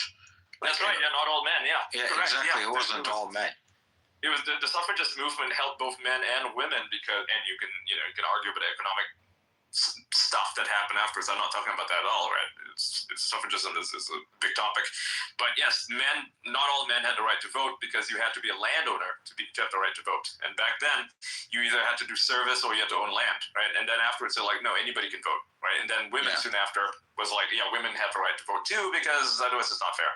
But even before that, women could technically vote if they voted as like their family, right? If they were like landowners, women could own land. Like that's never been like a thing. It's just that women generally did not inherit land or property, therefore they didn't own anything. Nowadays, of course, that's different. But yes, most men could not vote because, I mean, honestly, we should go back to that. It's the United States versus Wong Kim Ark. The case affirmed that a child born in the United States to parents of Chinese descent who were legally domiciled in the U.S., but not U.S. citizens, was a U.S. citizen. I think it was 1898, right? Yes. Correct? Yeah, back then they were imported as slaves as well. They were a lot of them indentured like forced into indentured servitude by their masters. In what used to be called Mexico, I guess it's California now.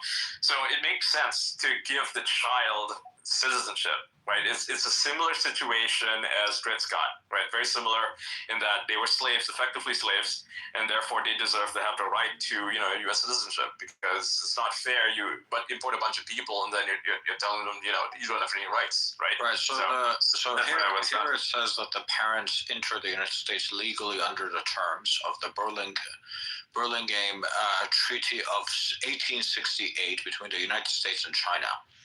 The treaty allowed for the free migration and immigration of Chinese subjects to the U.S. for the purpose of commerce, trade, and education.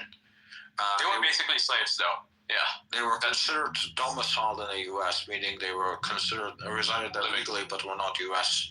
citizens. However, the Chinese Exclusion Act of 1882 later restricted Chinese immigration significantly, but this did not retroactively affect the legal status of those already in the country. They were allowed to remain in the U.S. because they had entered before the exclusion laws were enacted. And I guess the parents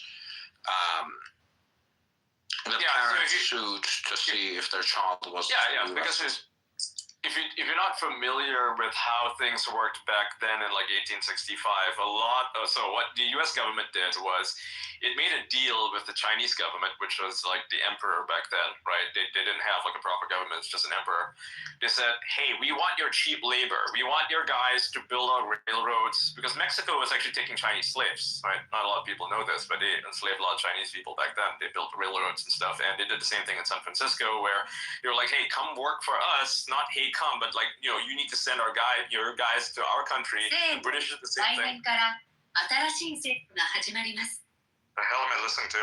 Never mind. So what you been watching? Accidental. I lost my train of thought. So the Americans made a deal with the Chinese government, send a bunch of Chinese people over, have them work for basically free, right? They were effectively slaves, right? And they were not allowed to vote. They were not allowed to have any rights, really. I mean, you could kind of own a business, but not really. I think if you watch Deadwood, they talk about this stuff, like Mr. Wu. He's a really funny character. I'm going off on a stupid tangent now, but the point is they didn't really have any rights, right? And they could not vote because they were technically Chinese citizens, right? They were subjects, not citizens. There was no citizenship in China. You were a fucking subject of the emperor. So they were all Chinese subjects. And then eventually they scrapped all of that, all right? America decided that, okay, this has got to change because, first of all, the Chinese empire just sort of crumbled and they didn't really have any power anymore. And the people, wanted to be Americans. It's as simple as that. You're living there for like your whole fucking life. You're not a Chinese subject anymore, right? So they sued for their citizenship, and they won in 1898. Yeah, that's what happened. Yeah, and that's the reason why they got birthright citizenship, because it had to be retroactive, right? At that point, it had to be retroactive for them because they had kids, they had families, some of their grandkids, and yeah, they fought for that and they won, and as well they should. They're part of the American, the fabric of what America is. There's a lot of people don't seem to understand America is a nation of immigrants. Yes, I'm not American, but it is true. It is, duh. Like you're not. I see this dumbass argument propping out right now, saying that you're not American unless you're white and European. It's like, well, no, that's not. That's like a stupid way to word things. Like, most Americans, yes, do have a white European background, but the idea of just being white and European makes you American is just stupid. Like, that's just not history. You have to look at all of this. Yeah, that is the stupidest thing ever. Yep. So that means Steve Jobs is not American, right? Because he is a Syrian background, right? His parents are Syrian immigrants. Like literally, that is like the stupidest thing ever. Like, I can put. I mean, I guess, but how far back do you go, right? Like, at some point, unless you're Native American, you're not American. I guess if you immigrate legally and you say the Pledge of Allegiance and you contribute to America, I mean, that kind of makes you American, Like, what is American? Well, I mean, I think Charlie Kirk worded it best a few years ago when he said that America is, for the most part, an idea. It's an ideal, right? It's something to aspire to. It's what sets America apart from other countries, most countries, I should say, in that, it's not about birthright. It's not about being born there, being of its race or heritage. It's like America is... it's kind of like a fruit salad, if you will, right? A potpourri of many different diverse cultures, and it's made America fucking great. I'm not saying import every single fucking person. Don't import criminals, for one. Like, understand that immigration has its limits, and you want to import only the best and the brightest. Hate that term, but that's what I mean, right? And a lot of people are just acting like nativists. They act like they're the only people who built the country. It's kind of funny watching these fucking white nationalist types being like, well, we're white and we built the country, and you're like, what did you fucking build? Exactly. Are you Elon Musk? Are you What did Steve you Jobs? The fuck did you build? Why are you taking credit for the work of other people? Like, the fuck did you do? You are a 16-year-old sitting in your fucking mom's basement. Okay, maybe not 16. You're 26 years old, sitting in your mom's basement, complaining about how nobody wants to give you a job because they're not fucking qualified for anything. And you're just whining about entitlements. Like, oh, I deserve it because I'm white and European. It's like, shut the fuck up. You know what Do something in your life. You know what the funny thing is, though? Most of the white people weren't responsible for building anything either. It was like a handful of people. Yeah, it was a handful of people that built everything in the country. Mm-hmm. And you're definitely not descended from them, because look at your condition. Look at you. It's a mean thing to say. I bet you their parents are probably fine people and have contributed to the building of the country, right? But this generation, man, this fucking generation of this Gen Z, I wouldn't say all Gen Z, obviously. It's like a very specific, very niche group of people that are acting entitled to the successes of other people. They look at some random white person in the past, they may not even be French, and they'll be like, oh, Napoleon was a great man. He was a white European. It's like, I'm pretty sure Napoleon did not consider himself a European, okay? I'm pretty sure he considered himself French. Yeah, Napoleon was definitely diehard La Resistance, 100%. Like, he was not, he did not claim anything except for France. That's all he claimed. When America was first here, they were like very racist towards Irish people, right? Yeah. Italians. I mean, I'll be honest with you. And the Germans as well. I'll be honest with you. Like, let me keep it all the way real with you. I'm more entitled to being American than anybody else, and I'm black. That should tell you something. My last name is Daly. It's literally Irish, from the old country, from the Celtics. So, like, half these people are literally have the last name that is from some crazy ass jungle, and they say, oh no, we got to get everybody out of here that's there. And I'm sitting here thinking, dude, I can trace my heritage all the way literally back to Ireland. Like, where can you trace yours back to? And 9 times out of 10, these guys find out that they're not even from, like, their parents weren't even really settlers. Yeah, they're not from the Mayflower. No, they're not. Hey, Jordy, you're like the black face of the white supremacist. Yo, look. Tomorrow's Wednesday. I go on this show called White Power Radio every Wednesday. What? Ah, Jesus. I'm being serious. It's so fun, dude. It's so much fun, dude. I'm not gonna lie. Like, it's actually fun. You guys would get a kick. You guys would get a kick out of it. Fuck no, I'm not listening to that. You'd get a kick out of it, to be honest with you. I wouldn't do that, yeah. I mean, I would maybe listen anonymously to hear Jordan on that space because I thought his interactions with Nick were absolutely hilarious. I think he was doing good work. Yeah, no, Nick comes in there. Some of the Groypers come in there. I usually I'm like, surprised to go in there. I go in there and I just like every Wednesday I just go in there and I just have a conversation with them and it's just so funny because like I go in and they're like, hey, Jordan Daly's here, and I'm like, hey guys, happy White Power Wednesday, and they're like, happy White Power Wednesday, brother. I'm like, dude, these guys are next level, dude. Jesus Christ. Bro, it's the funniest thing in the world, bro. I feel like to them it's become more of an identity than anything else. But that's the thing. How can you not find this like comedic? I find it so comedic. I find it hilarious that they're like sitting here talking like, bro, they're yelling at me about their white problems. Like, I'm like, dude, how do I solve it? I'm just as impressed as you. Like, it's just, like I think it's hilarious. So like, I just like, to me, it's just like, okay, well, like if we're both here, how can we solve problems?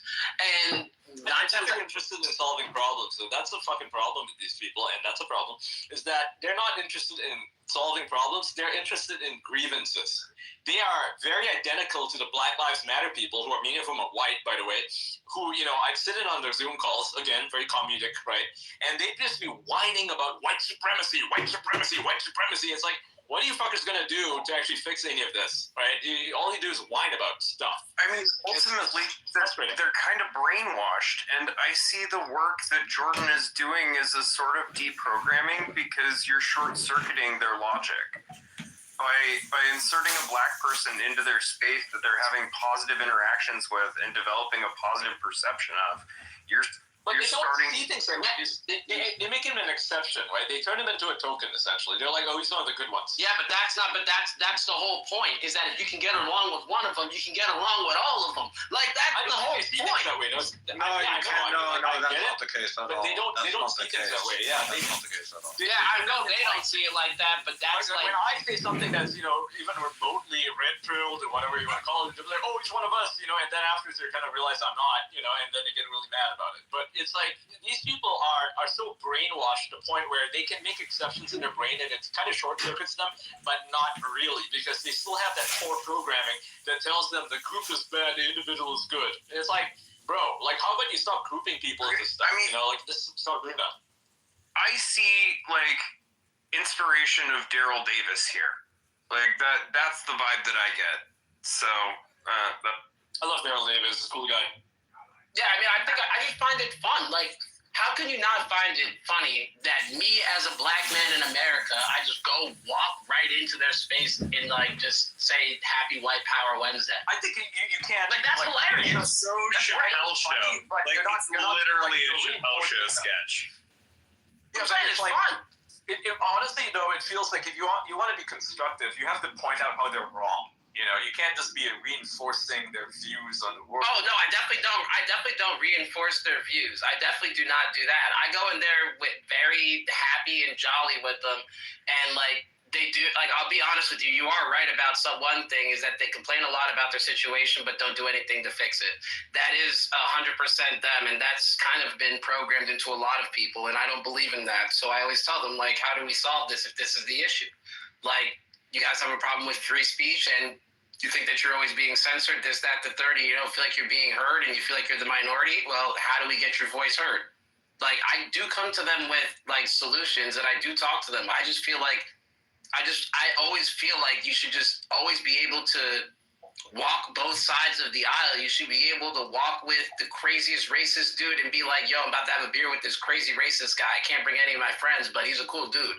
And I should be able to go to the craziest guy in Antifa and literally go say, I'm gonna go smoke a blunt with him. and you should be able to go walk right down the middle, and they should both be able to shake hands because it's like, hey, you guys both know me, and you both know I'm a good guy. Wait a second. Were you not here? Welcome to my life. Were you not here for my whole weed rant? Probably not. Maybe.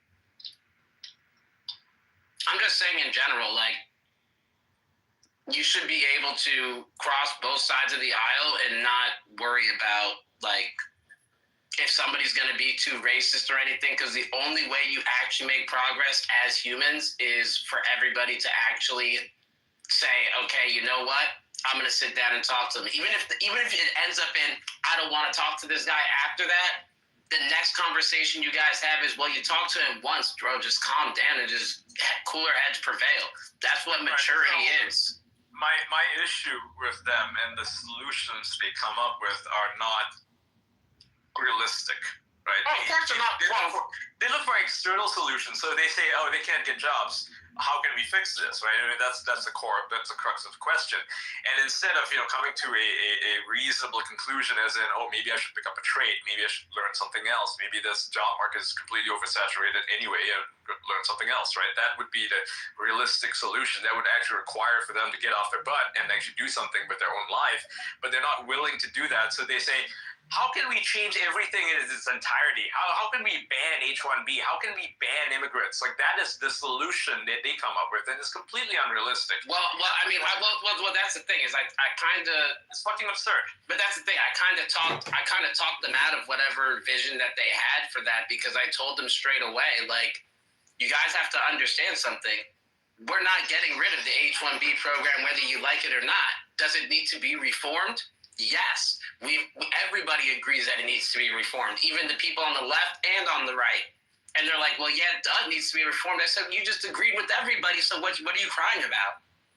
Like, I don't seem to get it, though. I mean, I'm not disagreeing with you completely, but the way that they approach things is from a place of, I'm entitled to X, Y, Z. I deserve this. I deserve that. Right? Like, they don't think that, they seem to be of the impression that they can literally influence every single white person in the country to agree with them. They'll be like, well, we'll kick out all the blacks and the non-white people. That is their idea of a solution, that literally every single white person is going to magically agree with them and agree to their entitlements, right? I'll be honest with you.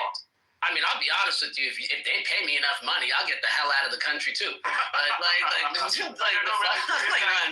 want to kick you out. Yeah, it's like, yeah, you don't want to kick me out with a paycheck. I mean, shit. Like, solutions are kind of stupid, right? It's like they're so unrealistic, and they dream up this fantasy where they're able to take over the society and force every white person to agree with their views. They don't They seem to think that they exist in a vacuum where every white person is just going to naturally agree with them, right? And most people are just not going to agree with them, whether they're white or not white. They're not going to agree with their views. And so they come from a very, very stupid place. They're expecting a Deus Ex Machina to just, they want Donald Trump to be their guy, right? To just magically deport everybody, right? You're not white, we're deporting you. That's never going to happen. He's not that person. Elon Musk is not that person, right? But they want that to happen, and they just keep getting angrier and angrier and angrier, and then some of them turn into fucking terrorists, they just do. Like the incel community, for example. Why are they so mad? Because they're pathetic. They don't want to help themselves. It's like incels, can't get a date, and instead of, cleaning up, getting a job, and not being fucking idiots and assholes, they're like, oh, fuck all women. I want to kill all women. That's literally their response. That's how the incel community reacts. Right? They go on a fucking mass shooting spree or something, or they plan an attack. Since weed is pretty much legalized in the U.S., for the people that are that depressed, I implore you to smoke some weed. And if life is that depressing, just go to bed, bro. No. Tomorrow's another day. No. I don't think that's hey guys, I just got out of satire and funniness. I want to make a joke. I just got a text message from ICE. My ass is getting deported back to Iraq. Nice. Yeah. Immigration. Let's go. Yeah. So pray for me. Nice. Yeah. Nice knowing you, man. And Nice knowing you. Let us know how Guantanamo is. What? I'm getting deported to Iraq, not Guantanamo, motherfucker. That's what they say. So you know you're gonna have a good time. Like, oh, okay, well I'm only going back, and next thing you know, trust me, I've heard the stories. Hey, by the way, Issue with a lot Jordan, of what are you? these people Jordan, core what are you problems paying and they don't have father figures. Jordan, when are you paying my tax, or else you're getting deported to Guantanamo Bay? I'm ready to send me now. but I think we need to examine the core issues to what makes these men feel so disenfranchised, whether they're incels or white nationalists or far leftists, like those anti-work people on Reddit, right? We can call them lazy all day, and yeah, they are. They're fucking pathetic human beings. But how do we stop creating more people like them? Like, I think the people who are already posting on anti-work, I think, 90% of them can't be fixed. I think that people who are groypers, 90% of them can't be fixed. And maybe you're more optimistic than I am, and maybe you think it's going to be 50% that can't be fixed, right? Look. It's like we need to society needs to stop producing these fucking people, right? And what is causing these people to feel the way that they are? And it's disenfranchisement. That's one thing, and DEI is a big cause of it, right? So we've gotten rid of DEI now, right? Trump has basically put out a mandate banning DEI. That's a wonderful. I mean, men hating women nowadays. It's like I know you're not here. You're not here, like in America. But the reason why, like, it is that way right now, it's not anybody's fault. That's the thing. It's like I don't know, dude. Like a lot of people, I feel like they're too online. All these. No.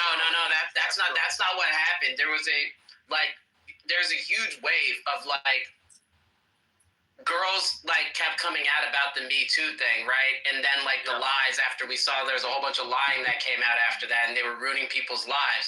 And then like it got to the point where guys got so scared to talk to girls that like eventually they're just like, okay, well we just don't need them then. And why did they get like that? It's because they're too online. They think that everything. No, it's because they didn't want to catch a fucking case. Hold on. I know, but why? Like they don't have the personal. No. Hold on. No, that's completely wrong. That's completely wrong. It's true. It's completely true. It's dead true. It's completely true because I'm not scared of like talking to people in real life, right? But I will tell you from experience that there is about a 1 in 4 chance that they're going to act batshit insane if you try to talk to them. So those are pretty good odds. Yeah, okay. But imagine it's your first ever time. You've mustered up the courage. This girl just starts acting batshit insane, and you genuinely believe there's a chance you might go to prison. Yeah, you're never talking to another female again. Here's something a pussy. Pussy. No, it's not being a pussy because if they have one bad experience and they don't want to pursue it. Like it's like playing Dark Souls. You get killed by the first boss and then you delete the game. I mean, come on. Like, it's a fucking man. Yeah, but it shouldn't be a 1 in 4. It shouldn't be that high. Oh, sure. Yeah, I mean, I understand that there is a problem, but like the vast majority of men, it just in general, okay? Like keep in mind, we're not talking about a vast majority of men here, okay? Like when we're talking about incels or like white nationalists or whatever, groypers, right? They're all like basic kind of incels, right? They're a minority. The vast majority of people on this planet don't have that fear, right? And either they didn't have that experience. We're talking about the U.S. The crazy girl. We're talking about the U.S. And the U.S. is particularly bad. It's not like other countries. Even if they didn't have that experience, most people are able to pick themselves up. Yeah, they had a bad experience, but they pick themselves up and they go date somebody else. You want to know how you know the truth? And I'll tell you the truth. Bring one girl up here right now, and you can ask her 5-10 years ago, did you get, or like if she's 30, right? You could ask her, even she can be hot. Go ahead and ask her, do I get hit on then or do I get a hit on now? And girls will literally tell you they will go out. No guys will talk to them anymore, not because of that, because guys just don't be out because they don't care. They just don't care. They really just don't. Because what happened was in the U.S. is guys literally weighed money versus women, and they realized that money can literally just buy you women. That's the difference. They didn't realize that at first, and now they just stay inside and don't talk to women. Just go ahead. Ask them. They're depriving themselves of a lot Bro, of nice things. I will tell you right now that like I talked to 2 girls that were 30 the other day, and I was out with them drinking a couple beers, and they literally said that like if any guy would just go up to them and say, "Do you want to have sex?" 9 times out of 10 they would just do it, but no guy does that ever. So guys, Ever. Excuse me. Do you want to have sex? They're making the world too easy for me. Jordy, I agree. But that's the thing. I agree with you. All communication is hypnosis. You have to be classy, and we lost that class. Like I don't know what happened in between, and man, lost that class. Like you have to have. Hold on. Well, men lost how to be a gentleman. That's what it is. A lot of men lost how to be a gentleman. That's all it is.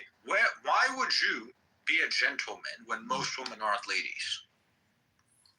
Well, that's Because it doesn't take effort, bro. It doesn't take effort. You don't have Being a to. gentleman is not hard. It's just a state of being. but It's not hard to be a gentleman. Okay. No, I agree with you, Oda. No, it doesn't work like that because you can be a gentleman, and all that's going to mean is that in the sexual marketplace, you're going to lose every single fucking time. What do you mean? Because of the way that women in general, I'm not talking about like the exceptions here, I'm talking about in general, act now. If you are acting like an asshole, if you're acting like basically a fucking rapper, yeah, your odds go way that's up. how you get a relationship. That's how you get laid. No man is gonna be a fucking gentleman to a woman that's a complete fucking slut. I mean, I'm not gonna lie to you, like, bro, if you They're have not the sluts. yeah, exactly. That Like, works what? on They're not the an sluts. individual level. This is terrible. You're talking to people on an individual level. No, right? You're I'm not talking about to on a, people we're in talking general. about on a societal level. If you're Why are we talking about it on a societal level when we're addressing individuals? yeah, because I mean, we're talking about individuals society and is made up of individuals, and It's not society. Just No, you gotta approach these things with no, an individual level. you can't approach You things gotta like tailor that. things to each You person. can't approach. Yeah, you no, can. I mean, because no, yeah, you can. Yeah, you can. Like if I'm leading my life, why am I leading my life in the way that we're society talking wants? about. I lead We're my life in talking the way that I want. We're talking about an extreme group of people who are incels. Right? You can't talk about those groups of people if you don't discuss society at large, because those people are part of society, right? And you have to understand about the conditions that actually create those types of people. You can't just look at it from an individualistic perspective, because I think a lot of these people just self-program themselves into becoming incels. It's not really it's not a societal problem. It's an individual problem, and they are ingrained. No. It's not an bro. I would say you're both right. Okay. I would say you're. No, hold on. Wait. Because I do agree. It is also their fault, right? I do agree. Of course, it's their I fault. do agree that it is their fault. But Of course, it's their fault. you also have to look at it from their perspective. From their perspective, the world has But the perspective is wrong. their perspective is not necessarily wrong. Their Yes, it is. perspective Okay, is so that like if they look at the the world and they quality look at the of sun rising from the east and they're like, oh, that's the sun. There's a little ball. Yeah, but that's not how it is. Coming out naked. That's how it is. Yeah, it's not how it is at all because the sun does not rise in Yeah, the but- east. The earth rotates Yeah, but around the that's sun. what's And happened. I'm seeing things from the way that the earth rotates around the sun. And What's they are happened, though, consistent is that the on a quality. small, tiny thing of sky. What's happened is that the quality of the average woman has decreased dramatically within the last 50 years. They have simply adjusted to that by basically becoming incels, because they They're so themselves. stupid for that. No, bro. I don't truly believe that, bro. That's not like. Here's the thing. If you want to look at it from your way, I would say it's a societal thing, and you are right about that. The way I would say that is because like a lot of father figures aren't in men's lives. So when like a kid goes and gets his heart broken at 16 or at 18, and he doesn't know how to pick himself the fuck up to get to do whatever, to like say, hey, buck the fuck up. Like, when you don't have that, yeah, you're gonna be an incel. You're gonna literally start turning out, yo, fuck that, that's what you're gonna do. Like, it's just automatic. They're gonna find something to hate and just that's their escape. But very few men, which is why eventually you see that the percentages start going down in terms of guys that actually get girls. Is like you pick yourself back up and you go again. Some guys do it, some guys don't. Like it's just that simple. Defines a boy versus a man. Like it's just that simple. Why do those people not have any fathers in their lives? Well, because their mother's a hoe. Like it's not my fault. Exactly my point. Like it's not my fault. Don't talk to me. Talk to Jesus. You can't just blame women for this. It's just, No, you it's can't. A male problem. You can't. No. Because this is majority. So is a woman There's a fault that the reason. father's a deadbeat? No, there's a reason that this has happened, and it's because women allow it. A lot of men are deadbeats. That's True. That's true. But this happened a lot less. This happened a lot less before feminism. This was I'm not gonna blame it on that. I don't think. Oh Jesus Christ! No. That's not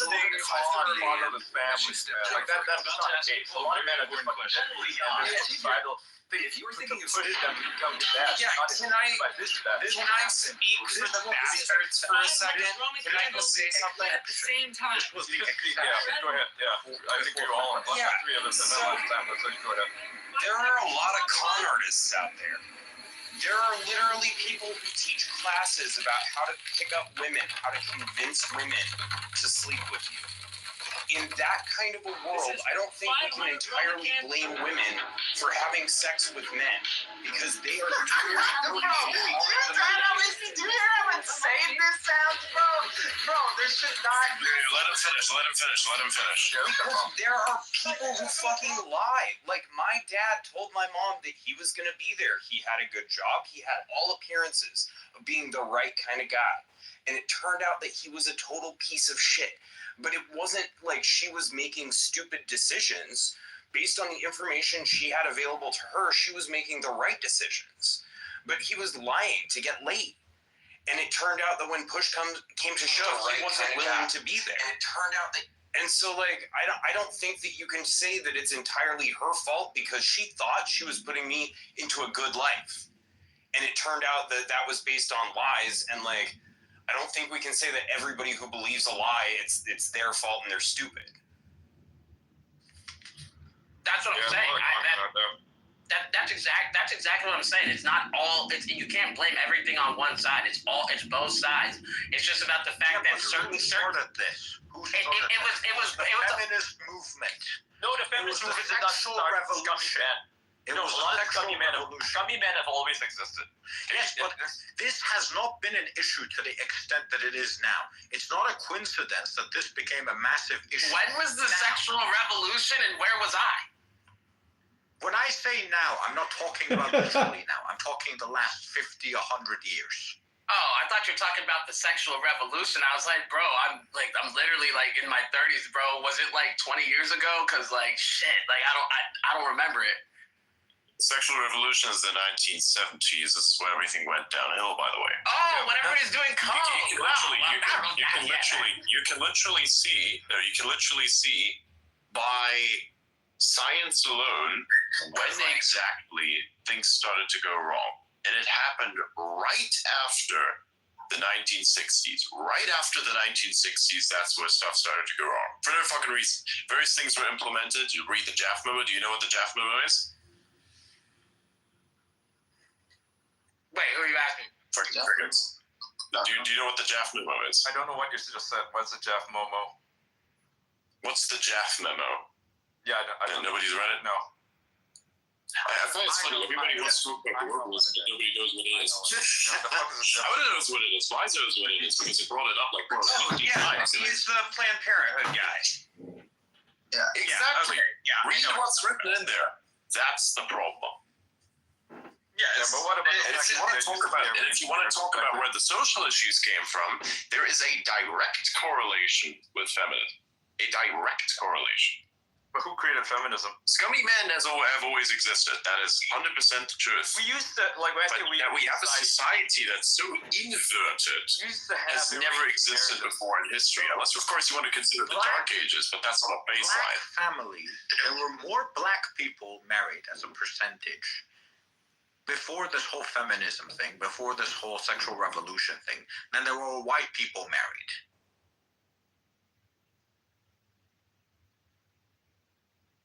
That's This because most is- of them are considered. Most of This this, is as a matter of nothing. fact. I will say this, okay? You may be right on that, and don't quote me on the numbers, but I will say that that at certain points in probably the last 25 years, the whole boss woman thing and having girls be super aggressive is super unattractive, and guys really don't like that. And that played a big factor too.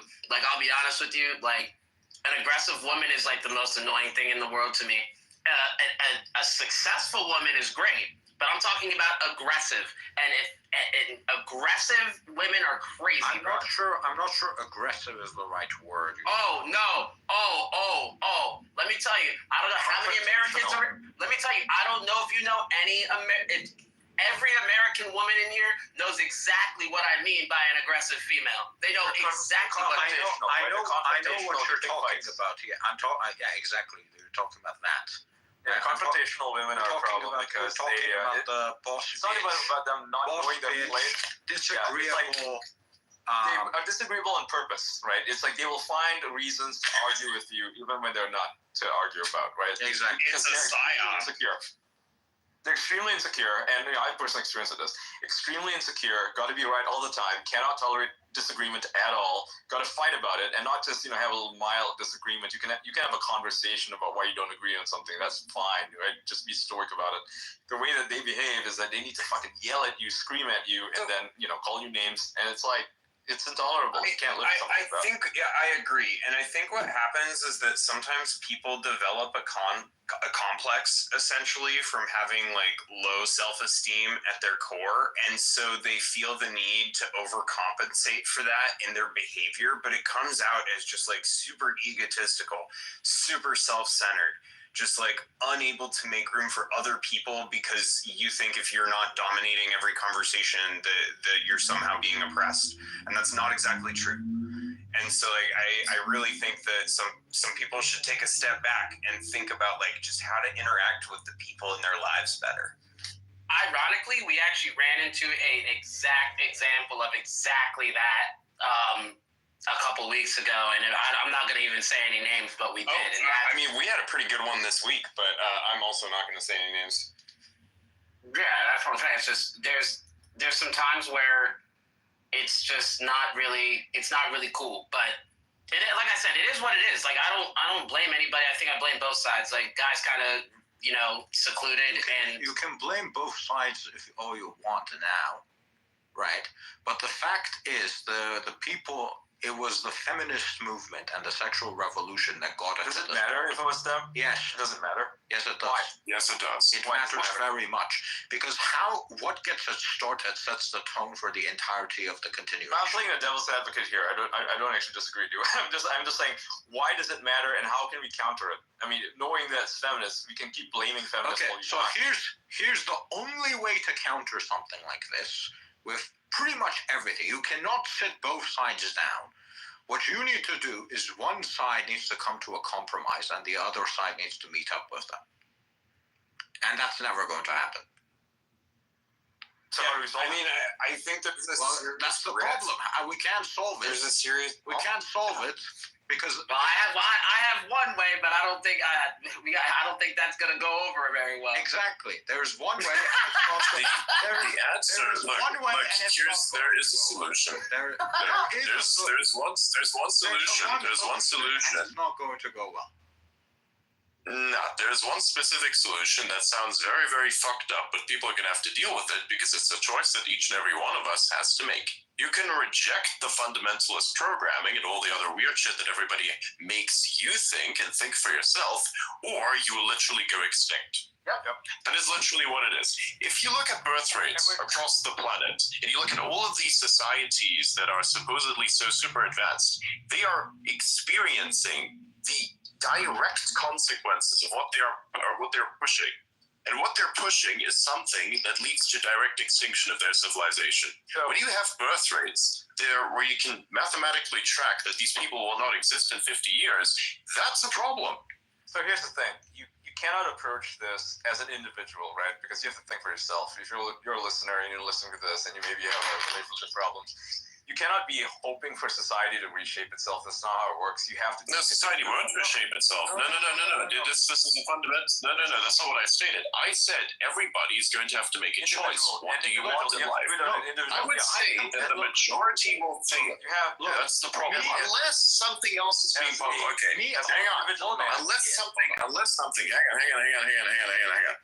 Unless something fundamental is being pushed that is different than what is currently being pushed, there will not be any change, and change will not happen in any other way that is at all positive. Okay. So You can't fix this. to rephrase, right? I am not saying that. Okay, what I am saying is that yes, go find a better partner for yourself is good advice on an individual level. This is not something that works on a societal level. And what the issues that we're dealing with are societal level issues. Therefore, if you can yourself have a better life, but there are people that are not going to have better lives. And those are the societal issues. And if you don't fix those, you're not going to have a better society. You're going to continue having incels. You're going to continue having these boss bitch babes. You're going to continue having these issues. Both are pretty mid. Can I chime in to this? I mean, I'll chime in. Hold on, I want to chime in on one thing. I will say this, for example, there is maybe 2 or 3 girls who I know that are wildly smart, wildly successful, and I do want them to be boss women and in every way, shape, or form, because they excel at what they do. Like, that is it. There's just no other reason besides that. They're smarter than any man that I know. They're smarter than any woman I know. That's just what it is. Like, but on the same note, they are they're grinders. They work 100 times harder than anybody else I know. Like, it's just what it is. But I don't want to see those aren't the females I'm talking about. I'm talking about aggressive females. That's it. Yeah, I'm not talking about girls that want to be successful and want to go start their own businesses and want to go be philanthropists and do their own thing. Like, that's completely fine. I'm talking about aggressive females that when you approach them and just say hi, they want to kill you. Exactly. That's what I'm saying. Some people have clearly misunderstood what I'm saying. No one's misunderstood. Some people have misunderstood. Some people have misunderstood what I've said in my clearly in the comments. Okay. Right. Yeah. I am not saying. I'm not Yeah. saying you as a woman can't be successful and also be a good person. That's not what I'm fucking saying. I am saying that there has been the average woman has gotten significantly worse, and you can argue the average man. But my argument is the average man has gotten worse because the average woman has gotten worse. So my as a result of the message is sexual not to evolution. society, right? My message is not to the general woman or the general male. It is to individuals who are listening to me. You need to go out and do better for yourself. Don't worry about society. Just do better for yourself, right? And some people might say, "Oh, but that's so selfish." It's like, But have standards. Have standards. If you now are a high value person and you're selling out for what is effectively a whore, then nothing is going to happen for you that is at all good, and your life is going to suck. You're going to hate your life. Self-respect. You have to be a gentleman. You have to be a lady. must right? be It's married better- to a It is whore. better to be alone. It is better to be alone than to be subjected to the negative outcomes that something like that can bring you. For sure. See, and that also is another Man, piece. That's another piece. That's a fear. That's a No, and there's more. And the men, what we always look at as an example, the symptom of a broken society is people then trying to get by in 2 directions. Either they stay alone and they find what they want and be successful at that. It takes them a very long time. Maybe they don't even get it within years, but maybe they do. While others go for the short-term solution and say, if the system is already fucked, maybe I shall just take advantage of that fucked system. They hit on everybody. They don't actually have any stable relationships of any kind. They just kind of go all over the place. They have nothing going for themselves. They were like, oh, hey, I'm in this relationship over here, or we're going to turn it into an open relationship. By the way, open relationships suck, and I'm sorry to say this, but it's basically mental illness. There is no such thing as an open relationship. It should not exist. There should be a relationship between two people, and that is it. You're supposed to exclusively bind each other. That's it. That is literally it. Sure, maybe it can work for some people. Maybe you can have multiple women. You know, it's what it is. Maybe you come up with your own arrangement, but it's not normal.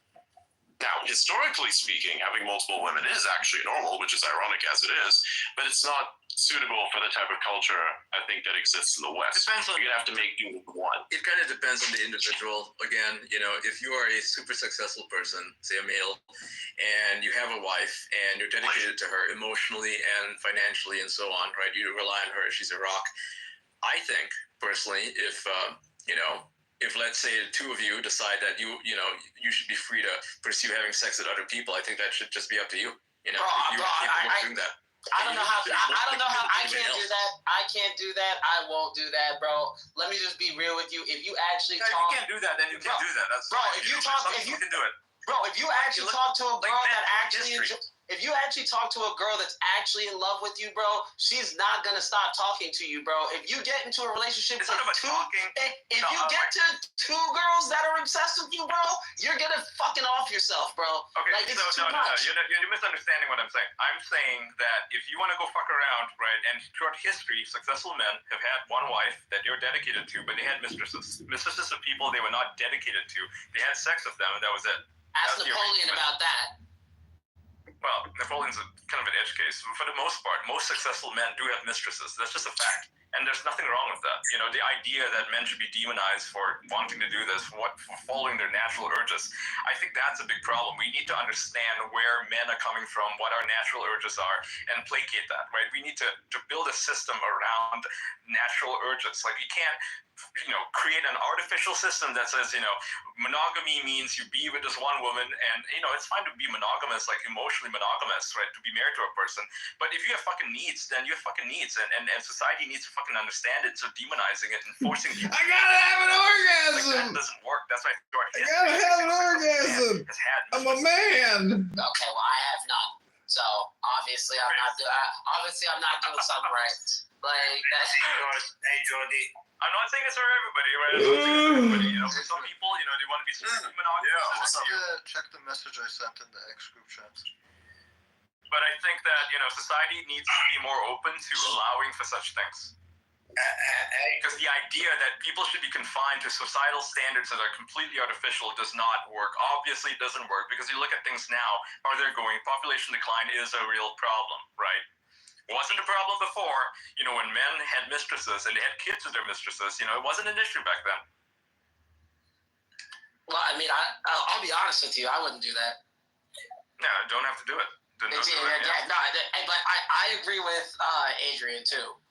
Like the one thing, like when I would say like maybe about 10 years ago, like particularly in my 20s, I literally was like, you know what? What's the point? It's easier to not go through the headache and the heartbreak versus just like putting my head down and like just working towards where I want to be. And doing that, yeah, you kind of miss out on some stuff, but like this is a fun comment. This guy, Mitch Bushido, he said, I'm a current frightened incel working on being a giga chat. Bidenomics, Zuckerberg toxic products facilitating my inceliness. Ironically true, by the way, because if you look at something like Instagram, for instance, I would say that's also one of those things that has fundamentally contributed to our civilizational downfall, because what we're looking at is a completely unrealistic world.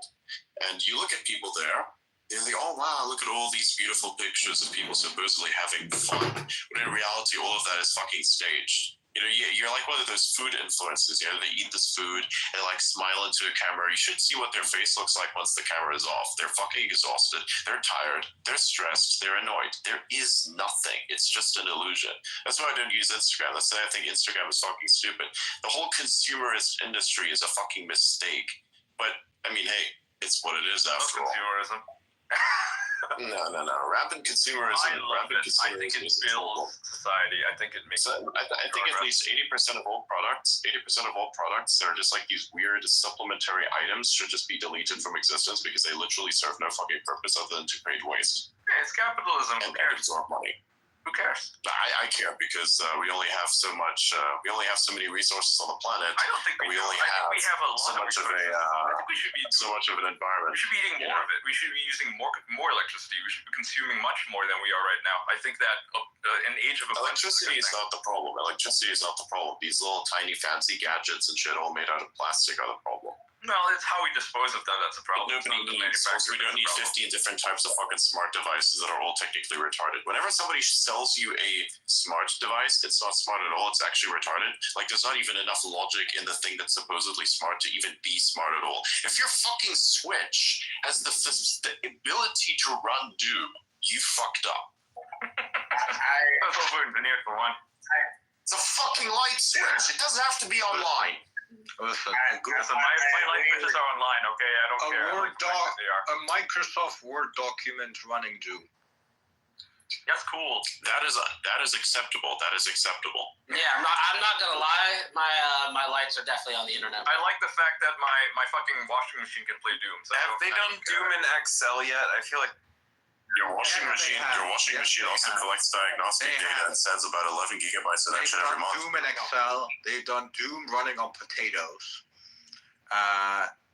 Literal potatoes, by the way. They've done Doom on fridges, Doom on microwaves, Doom on calculators, Doom in an Excel sheet, Doom in a Word doc, Doom in a PDF. Doom in a calculator. Yeah, I already mentioned that. so. But that's the thing. But that's the thing. Some of those aren't that impressive.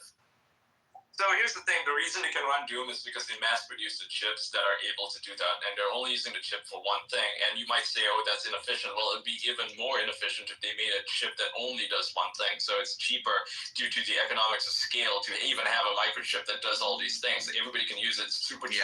You might as well just use it. That's the reason why they're able to run Doom. They don't have to, but because those chips are so cheap that producing something simpler would not actually cut the cost. It's just cheaper to buy than the more sophisticated chip. There's nothing wrong with it.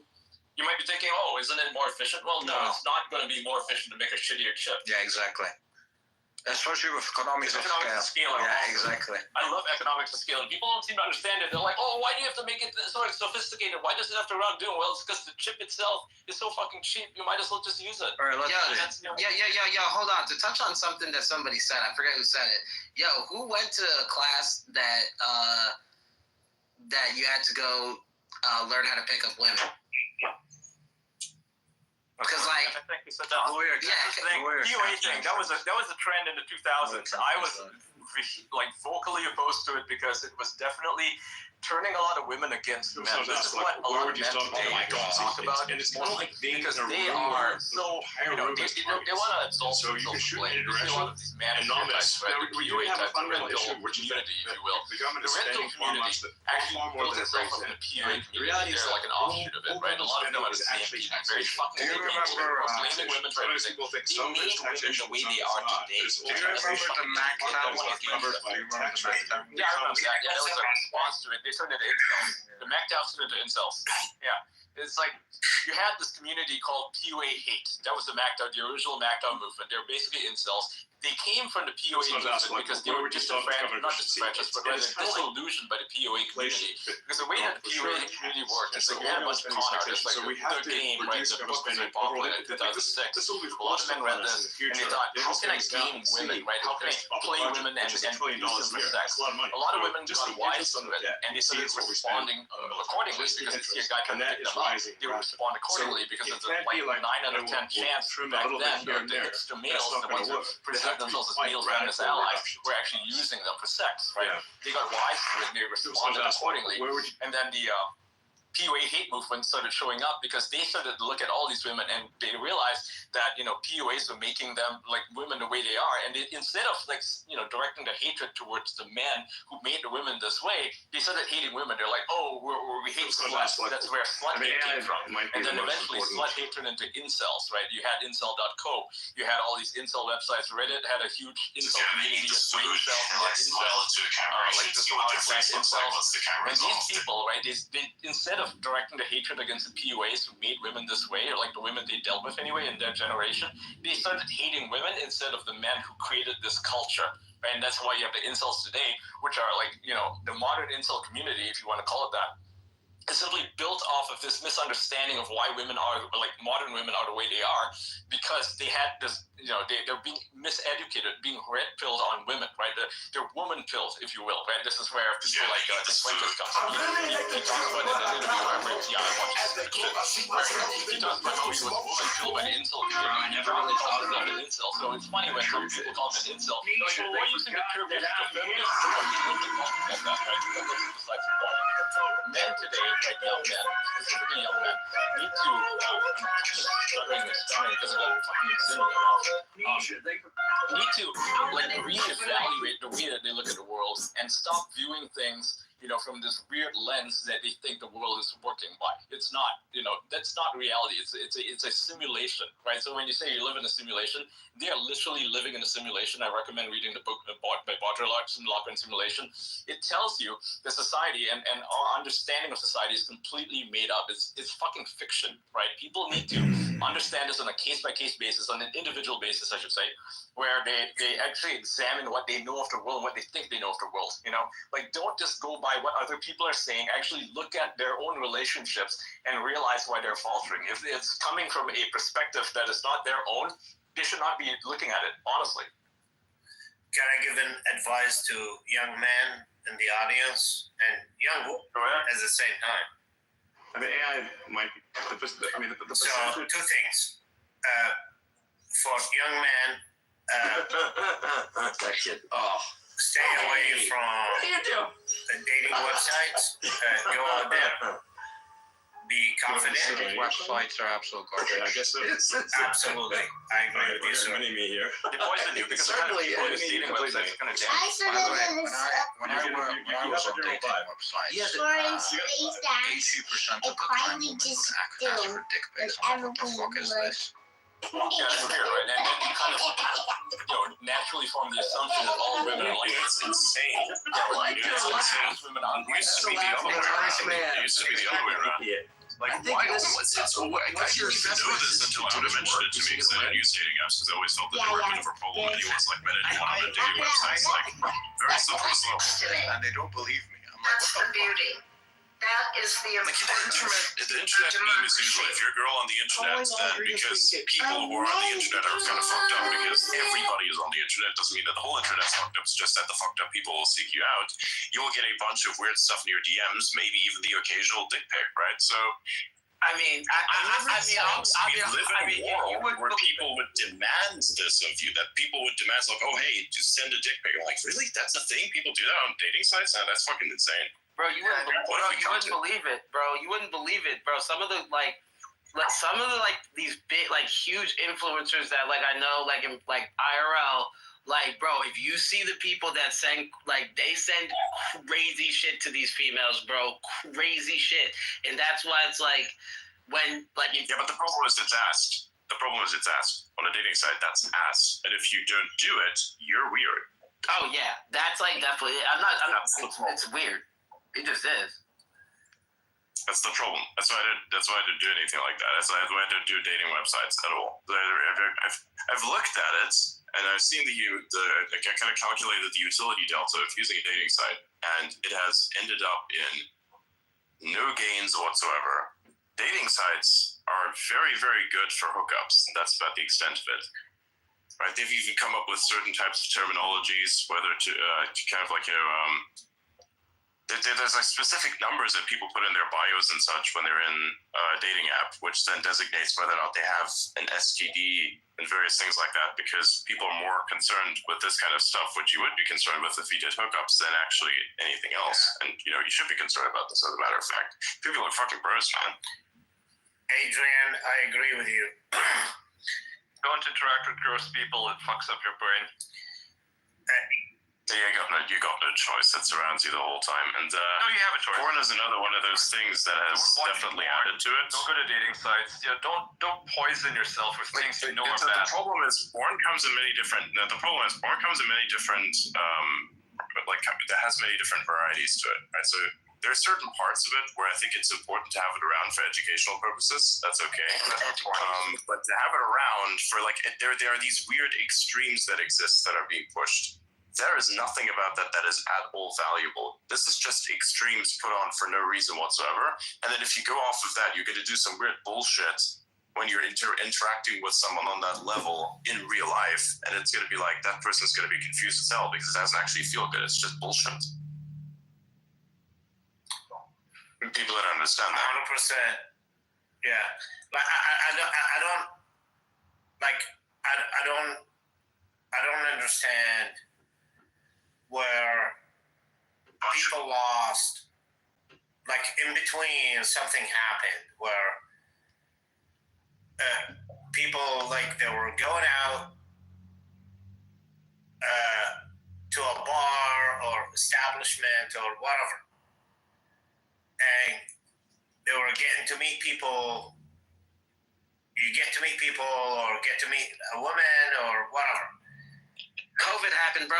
That's what that, like, literally COVID happened, and what ended up happening was the people who already adapted online were fine, and the people who went out all the time had to adapt to the nerd lifestyle, and they couldn't handle it, so they really got mad. And the people that really got mad, the tide started to shift, and now if you haven't realized, like, nerds are winning, like, on a crazy level. Like, they've literally won like three championships and going for a 4-peat. Like, it's actually not even a joke. Like, the world now, it's actually kind of funny because if you look at someone like this clueless individual, Steve Bannon, who like calls people various derogatory names, even though ironically enough he uses technologies designed by people infinitely smarter than him. It's like, this individual says, "Oh wow, all these nerds, you forget where your place is. Normally there would be no such a thing." I'm like, blah blah blah blah blah blah blah. You obviously don't understand what social Darwinism is. You don't understand that this is where things will always go. Have you never heard about the meek shall inherit the earth? Yeah. It's literally written into books. It's like carved into the side of fucking time itself. It is what I like to call the prophetic perfect tense, which of course someone like that wouldn't understand because you have to think about these things intellectually. But you look at patterns in time and you realize, oh wow, this is how things usually go. That's right. How about a very specific group of individuals with a very interesting mind that have somehow made it so that every single system that they design is the thing that controls the world itself? And you think that those people aren't going to end up on top at some point? It's the natural progression of things, and it's a good thing. And ironically enough, even after COVID, this is what I found was very funny. There was this status quo in society where there was a barrier to transition. COVID, for me, I think, was a great transitional movement in which many people who were resistant to join the internet and accept the new status quo didn't have a choice because you had to join the internet and you had to fit in with that somehow, just like people before had to fit in with the physical world.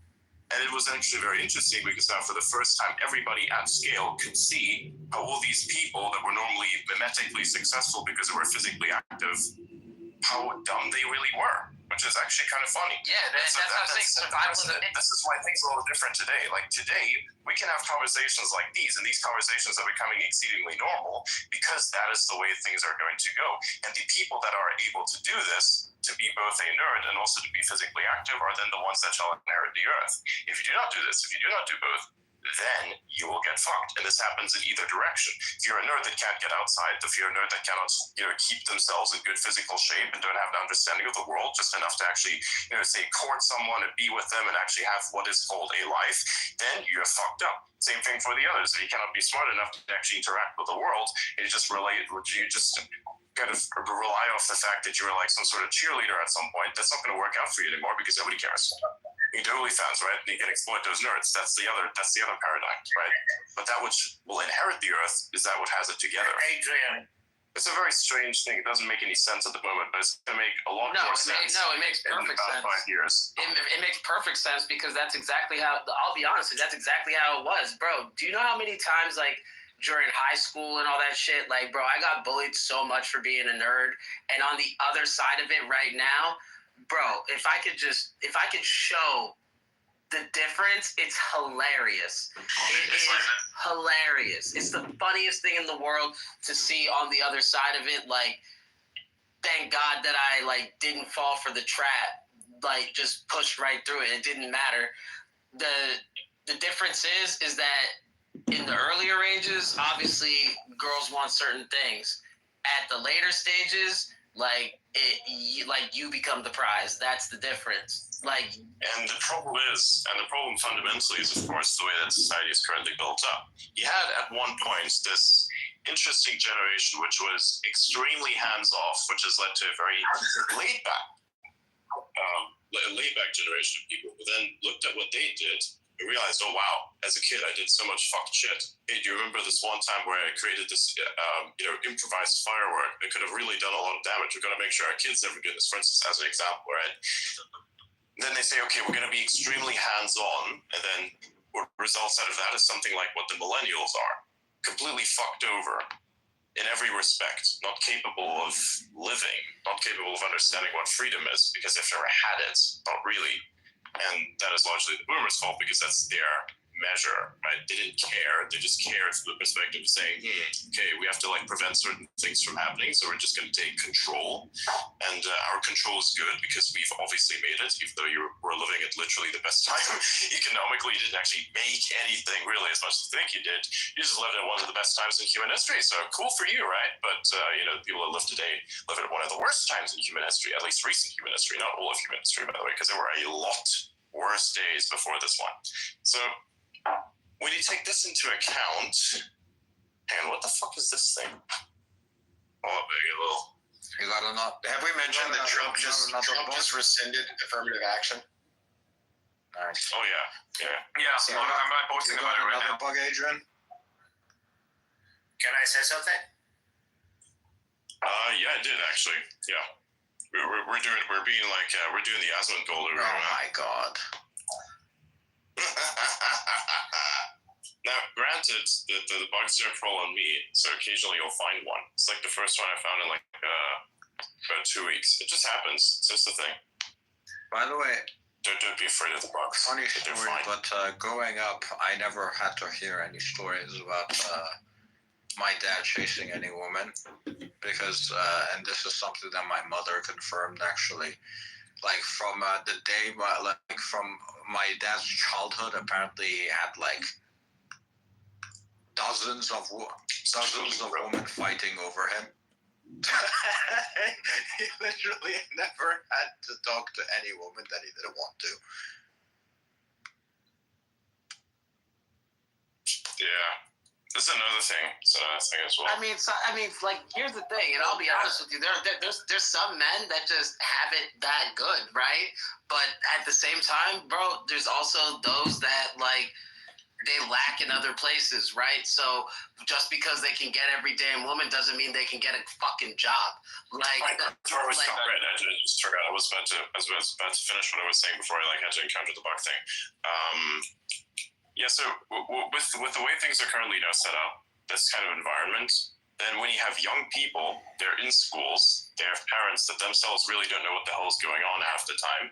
They are raising them, kind of, but also kind of not. It's the technology and the system that's raising them more than anything else. Now you have a fundamentally dysfunctional group of people that is effectively raised by algorithms. Ironically enough, today's world, the majority is raised by not people, but by algorithms. That's your master right now. People are like, oh wow, we're gonna be subject to algorithm masters. I'm like, what do you mean we will? We already are. What do you mean we will? Are you so blind? What are you using? Is literally crack for kids. It's disgusting. I fucking hate Cocomelon. I hope that shit gets deleted from existence. So it won't be deleted from existence, and parents need to do a better job parenting. They can't just be giving their kids an iPad and saying, "Hey, go watch whatever the fuck you want." You know, Go watch YouTube. Exactly. It's not gonna problem fucking is I think the dopamine cartel is one cartel that's going to stay in operation for the next. Oh, it's always going to stay in operation. It's just that you are done. You have to be stupid enough to buy into it. A lot of parents are busy, or they think they're busy, and they want a lot of free time. They want to live as if they're not parents. And what they do is they see Cocomelon is very popular with kids because it's basically like crack to children. So they think, oh, what can I do to keep my kid occupied for the next 6 hours?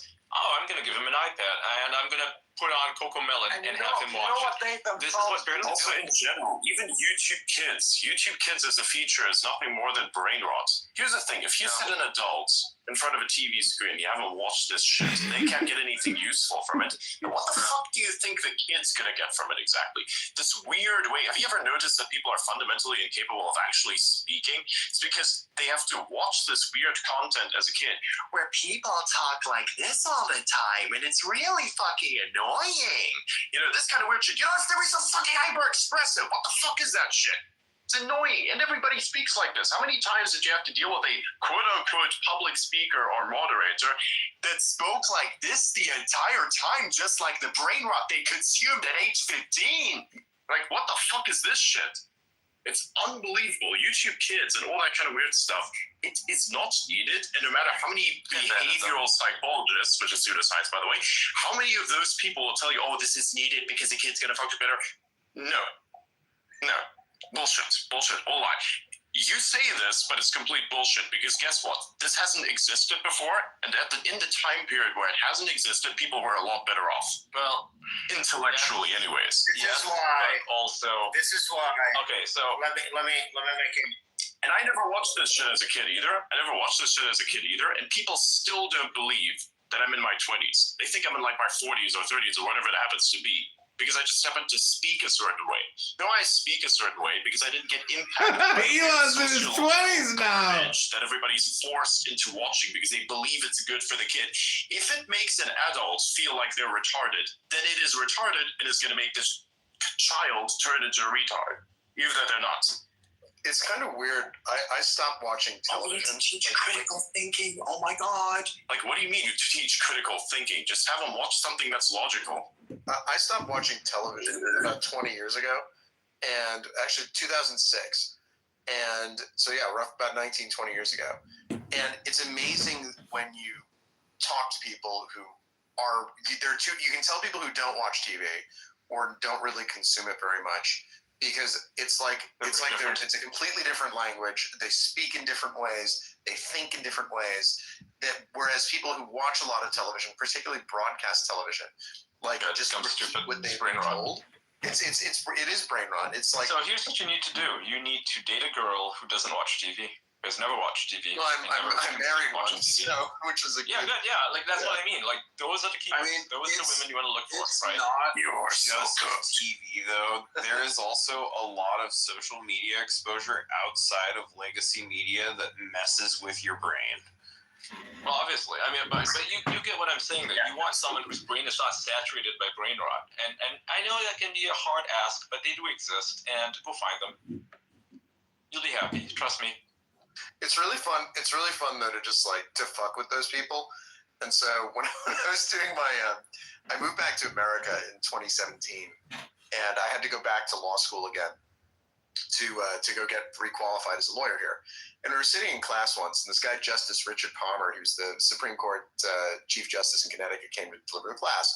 And this was in 2017, as I said, 2017, 2018. And so he said, who do you find inspiring, right, to this group of law school students? And one hand went up, and this girl went, well, I find, DeRay McKesson really inspire. Remember him? So, like, I find him really inspiring because, like, blah, blah, blah. And I'd never heard a word the guy had ever spoken. As far as I'm aware, he was just an activist. But anyway, she said that in front of me. So the judge goes, anyone else find anything inspiring? And I was just like, hand up. I said, who do you find inspiring? I said, I find Steve Bannon really inspiring. like the whole room was like gassed.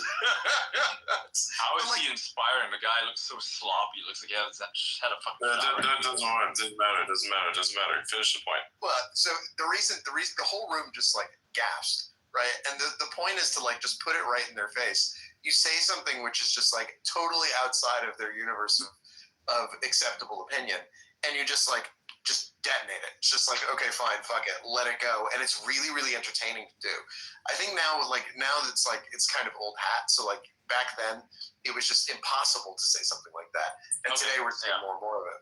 Yeah, it's explosive back then. Right? You had an unacceptable opinion. Now it's like, well, okay, he likes to be banned. Big whoop, right? Yeah. I mean, I get it. Steve Bannon, like, is a force to be reckoned with, especially on the conservative side. But here's my advice, and to everybody in this room. This conversation that we're having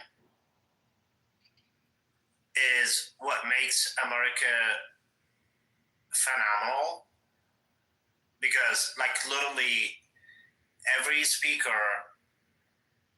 We're not Americans.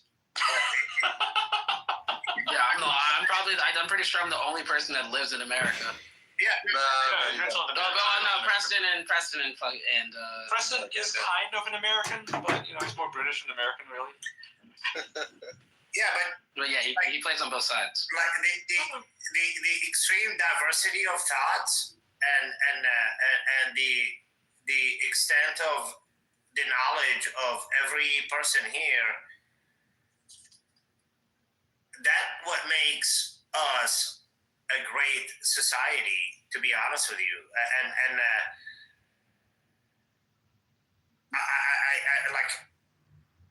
I don't understand why not even more people actually joining this actual space, the conversation. Adrian, thank you for putting this together. I think more people should be joining this instead of joining some bullshit echo chamber spaces and stuff like that when we're actually having an extremely productive conversation. The other thing, I think the thing to keep in mind is that this is only possible because X is based in the United States and it's exporting the First Amendment abroad, right?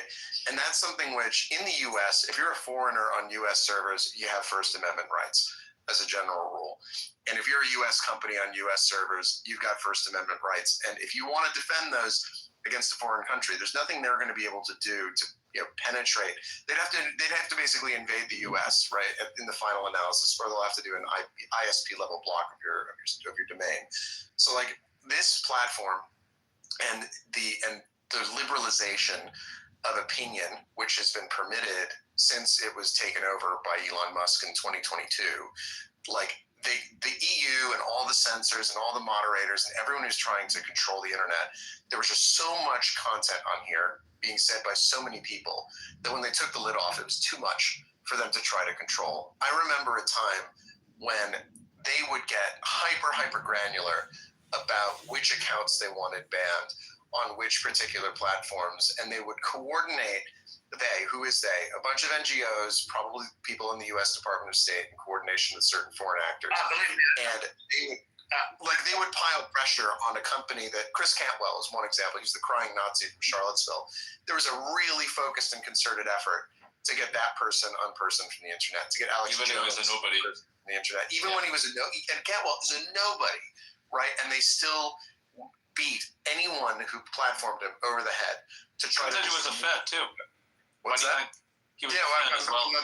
Well, what did he pick that up when he was in federal prison, or was that afterwards? I think it was in federal prison and he picked it up. Yeah. So, but like they were hyper granular, hyper targeted. They would do things like they would write stories, right, about content that was up on particular websites before the websites actually heard about the problem from the FBI.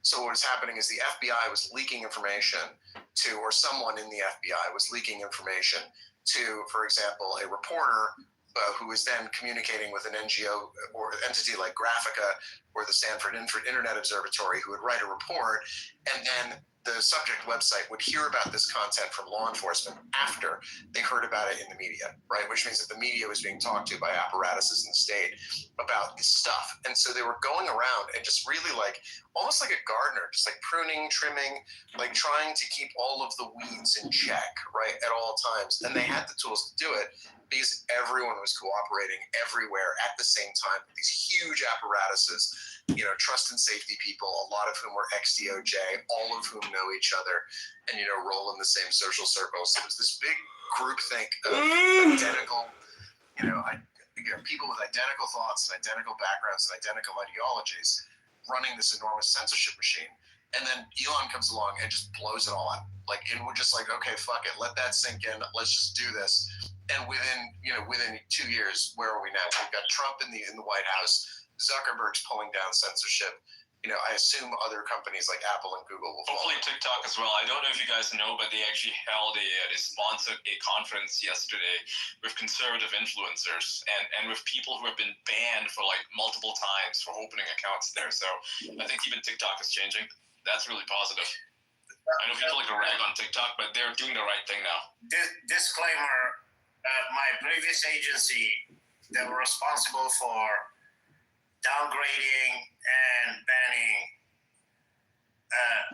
at least 15 accounts that I know of. It doesn't surprise me. I mean, it doesn't surprise me at all. Yeah, and I used to work for the Army Counterintelligence Command, and I was a joint duty assignment with DIA. And by the way, Ian, you are one of the targets. Wow. Really? Yep. No shit. What'd I do? You ran your mouth, man. That's what you did. That's fucking wild. No, That's not a surprise. No, seriously, I'm not joking. You were part of the targets, out of the high, what they call them, HVTs? no, at the time we call them high value accounts. Okay. Yeah. And surprisingly, I wasn't suspended from anywhere. Yeah. And did you guys see Starmer? Did you see Keir Starmer today? Running around. He says the UK faces a new terror threat. Quote, loners and misfits, young men in their bedroom accessing all manner of material online. Yeah, I posted about that. Yeah, fucking clown. Unreal. It's like he's misdirecting, right? He doesn't want to address the elephant in the room, which are the grooming gangs, and he doesn't want to talk about that because it means losing his voter base. So he's creating a new target, and he's redirecting his counterterrorism efforts towards hunting incels. Now, I won't even deny that incels can be a problem. Many of them are, but he's only doing this because it's politically expedient to do so. He doesn't want to address the actual problem in the room. Well, I mean, I noticed. I mean, there was no great national reckoning, when the Tiger was attacked in London, or when the London Bridge attacks happened, the first one and the second one, or when Manchester Arena was attacked during an Ariana Grande concert. There's no national reckoning for any of that. But no, or the grooming gangs, or the grooming gangs, because he was responsible for that. It's the minute people start thinking the wrong things online, oh no! And did we also see? Have we talked about Olaf Scholz yet today? No, we've not. So Olaf Scholz is he's the Prime Minister of Germany, and he was giving a talk. I think it was either WEF or something like that, and he goes in English. He says, in Europe, of course, we have free speech. You can say anything you want, but what you are not allowed to do is express support for extreme right-wing ideas.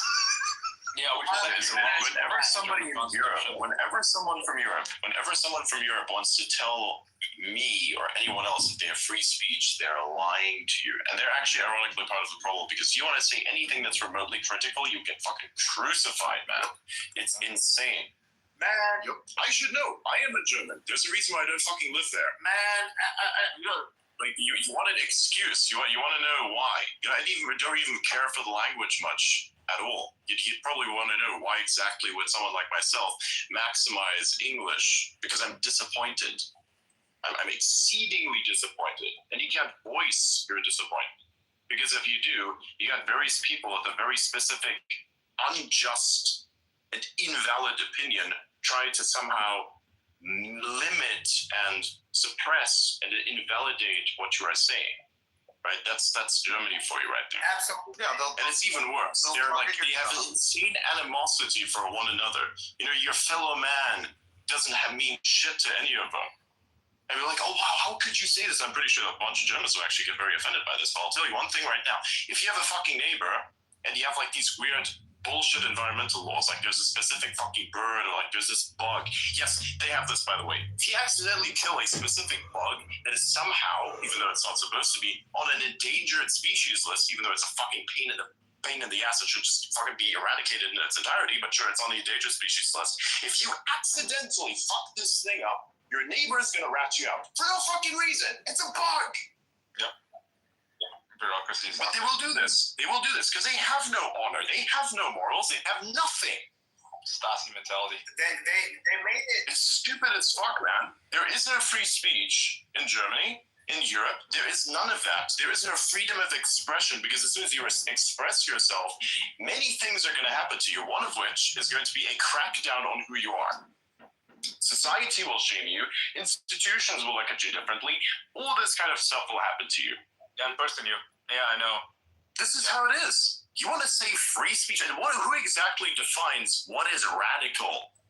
From any perspective, I'm a person who likes to be very centered to various opinions and movements, effectively, right? Because I like to moderate these things, which, of course, given the abstract beings we've had on the spaces for like the last couple months, I think directly proves my point. Right? You don't get like people who are far right and far left and put it together in the same space, and you act as a fucking control rod so the whole thing doesn't go thermonuclear, right? That's insane. So if you can manage that, you probably have a very good understanding of both these sides. And I can tell you that if you sit in the center here, you take the position of the center, what I'm looking at is extreme. What these people think is not extreme is absolutely extreme. It's extreme far left. And anything that deviates from this left is then somehow extreme right, which it's not. It's the center. Well, they've been in control for so long. They've been in control for so long, and they're in control in so many places, and they've been in control in those places for so long that like deviating from that is to them extreme, right? So if you go to a university and you say something like if you during the like asshole protests in Colombia or students occupying buildings, if you were a faculty member and you say something like, hey, don't be assholes and commit property crime, you'd get turfed out of the university, right? But like, that's not the faculty member being strange. It's that the university is just way off base, and they're not used to having anybody who can stand up to them and say no, because if you say no, you get punished. So like, I sometimes, I like kind of being in a position where I work for myself largely, where like, you do your own thing, you're a specialist in one area, and like you're allowed to have opinions because you're an expert in one particular thing, and like you don't have to go work for, I don't know, IBM or something, or Travelers or some other big faceless corporation where you're just a cog in the machine. You have to shut up, keep your head down, and prevent yourself from being noticed by HR. But like, it's all of these HR-like institutions, or in all of these HR functions in big companies, big universities, and elsewhere. And like, it doesn't matter that like they basically, their job is to maintain institutional order. And if the institution is bad, right, then you just turning around and saying something normal like, hey, maybe we shouldn't, break into buildings and occupy them, and maybe it's okay to discipline students that do that. That's problematic, right? Just because you're the one who's out of line, and so people are upset.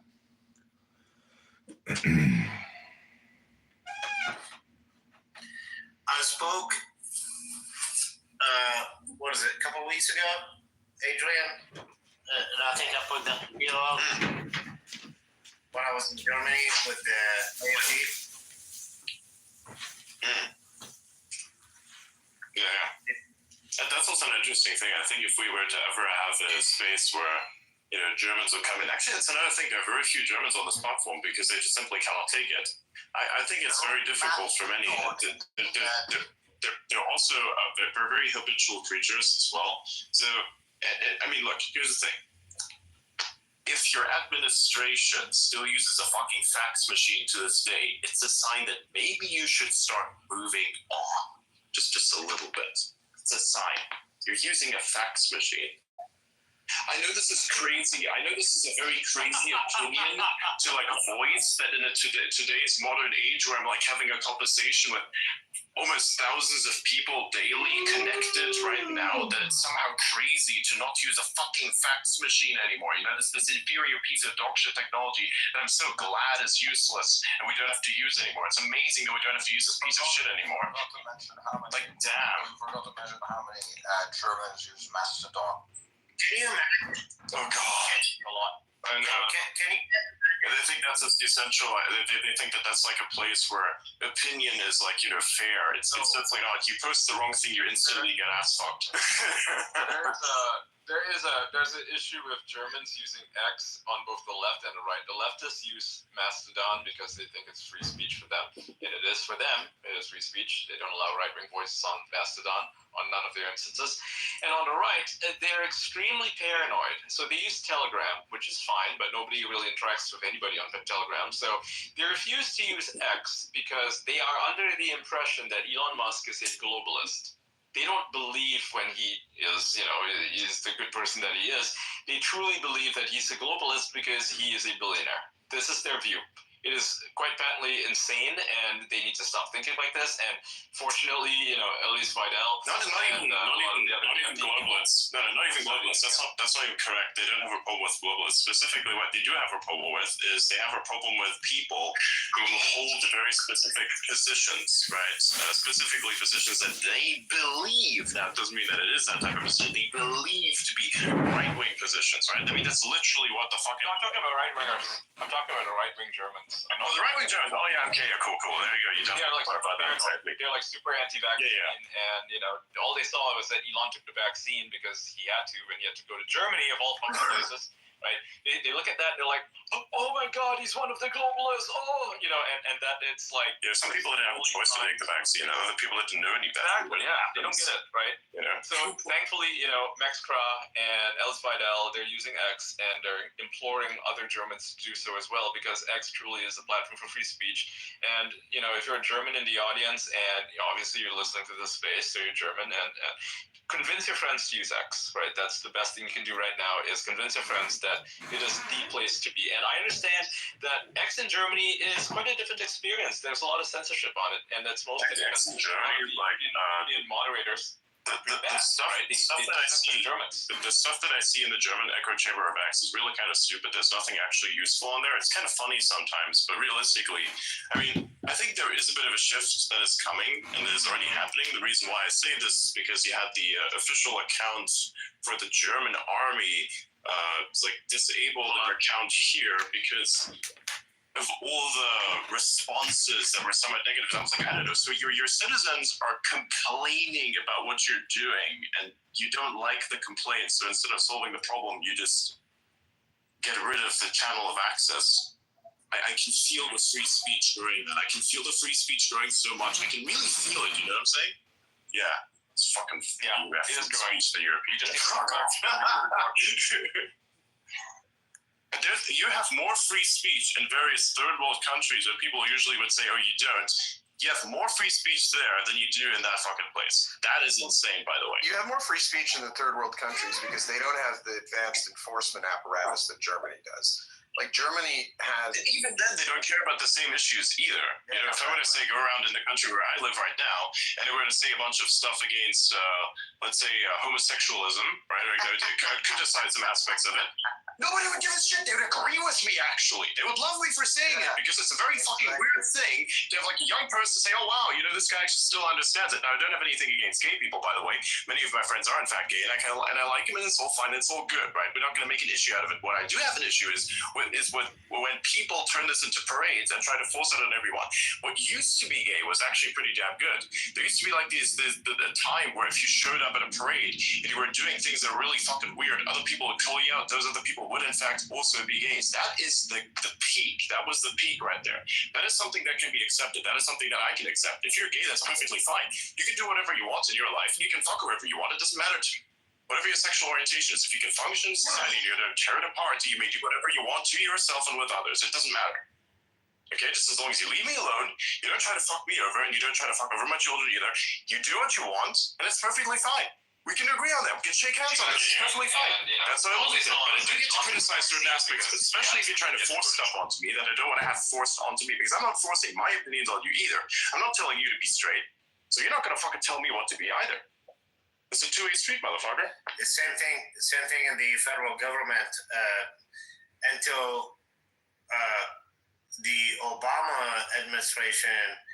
They start putting that shit. They shoved it into our throats, and these assholes. They became like more of like a. It was like, oh my God, yeah. It was like, yeah, I'm this, that, and the other. And it became a style. The first Trump administration, they kind of, those guys like kind of like fizzled away. Then they came back in full throttle back in 2021. And Jesus Christ, Lord, help me and deliver me from all these craziness. They came back in full, like when I say full throttle, back in 2021, it was like we had classes, we call them CBTs, computer-based trainings. We had like literally tailored computer-based trainings on how to address the LGBTQ people. Really? That's crazy. It was. I mean, I believe you. Yeah, it was nuts. And I was trying to pull my Arab card. Yeah, I was like, okay, you fuckers, okay, yeah, you pull in all these brownie points, whatever, brownie cards, whatever. And I was like, let me pull up my fucking Arab card and try to get away from these some of these stupid trainings. And as soon as I put that in, and it was like, hey, this goes against my beliefs and stuff like that, and put me under the fucking radar. And that's basically what put me under the target. And they started going after me. Of course. Yeah, it was ridiculous, man. It was like it's fucking nuts. And I want to go back to a normalcy. I come from intelligence, special operations.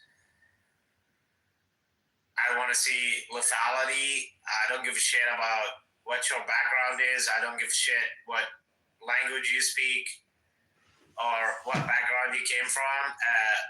Can you fucking collect intelligence? And can you kill fucking people? That's the two things I care about. It was like, can you collect intelligence and put it in an IIR or Finnish intelligence, Fintel, that's what we call it. And can you fucking pull a trigger and kill bad guys? That's the only two things I care about. And thank God we are going to go back to that normal. Yeah, just banned DEI. Yeah, it's banned. Yeah, they just banned affirmative action in all federal contracting and mandated that federal contractors all be colorblind and merit-based only. So like it's done. Affirmative action is finished. And basically the reason that all of these companies had to have DEI programs is because the federal government was like, listen, and affirmative action programs, because the federal government, in order to do business with them, right, had all of these compliance apparatus. Yeah, they have to have that. So you're a lawyer, so I'm gonna give you a couple things that you maybe need to actually work on. It is the race-based hiring practice, because there's a few things, not just in the federal government, actually in the civilian sector. When you apply, you get to a particular section, and you get to a point where it's like, are you Hispanic, Latino? And if you click yes, that give you a couple of brownie points. And if you click no, No, you're not. No. You're not allowed to do that. That's not allowed. no. I can send you. But it's basically, I think what he's trying to explain is that it's very specific selection systems, and that if you click certain options, then you get more points than if you clicked other options. Not that you should, in fact, click an option that doesn't apply to you. No, what he's just simply saying is that some options are favored more than others. That has no differentiate. There's no reason for it other than the fact that they're different from each other, allegedly. So for affirmative action, I believe that's what you're trying to verbalize. Yes, sir. Yes, Adrian. Yeah. So they still have these. Yeah, I should definitely work in an intelligence agency. They still have these categories. Hispanic, Latino, white, black, Asian, blah blah blah. It was like that shit needs to be gutted away from. Yeah, no race nonsense. Yeah, because the only reason you even have the racial identification in these systems is to facilitate affirmative action and DEI. You get rid of that, and then no longer will they be looking at it, because right now there's still going to be a bias if people are in HR. They're going to look at what race you are. They're going to look at your name or something. They're going to think, oh yeah, I'm going to hire this person because it'll make my company look good to have an Asian person here, or a black person, or an Indian, or Hispanic, or Native American. They need to get rid of that. They need to do hiring based on merit alone, and that means looking at people on an individual basis rather than, oh, this person's of XYZ race. And this is not just a problem in intelligence agencies. It's a big problem as well in like fucking retail of all places, right?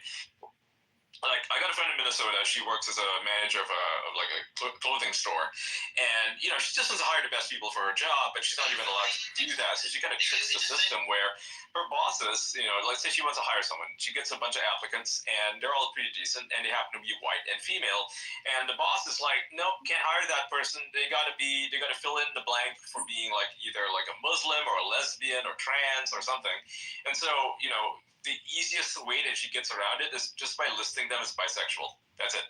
Just kind of like a disability, right? And it's the only way she can hire the people that she wants, which is fucking insane. You should not have to do that, right? Like, that's silly.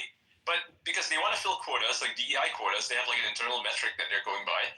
And so they hire only people of a certain class or race, and it's unacceptable. It's not merit-based. It's very unfair to people who are actually trying to apply for a job. And so more often than not, and this is true not just for retail, but for pretty much any business, like in Silicon Valley, they're particularly afflicted by this. It's like they will get 100 applicants who want to apply for a job, but they all happen to be white, male, or Asian and male, right? Like, that is literally all you're going to have in Silicon Valley, because those are the people who got the degrees or who have the qualifications necessary to do a job.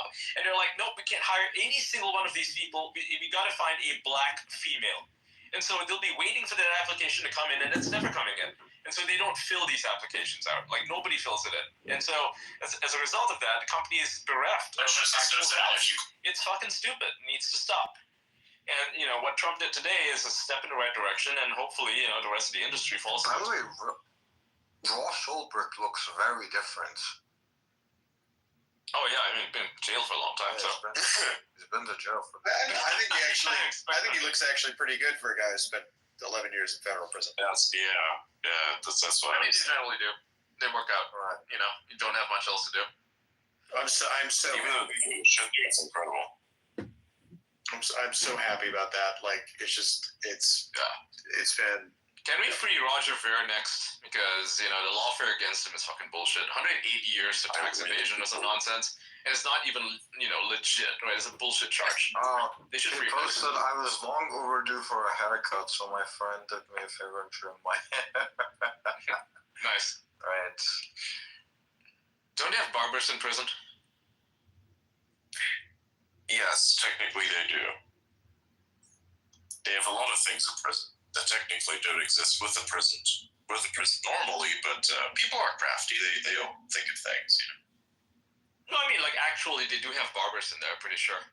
Like, you can basically sign up for various work orders in prison, so if you go to jail, Oh yeah, they'll be like, we have like 200 positions that need filling. You can either work in the laundry or you can do like yard work, because they have you clean up the yard and plant trees and stuff, right? Or you can go outside for like visitations and stuff. Or you have like internal stuff like being a cook or a barber, things like that.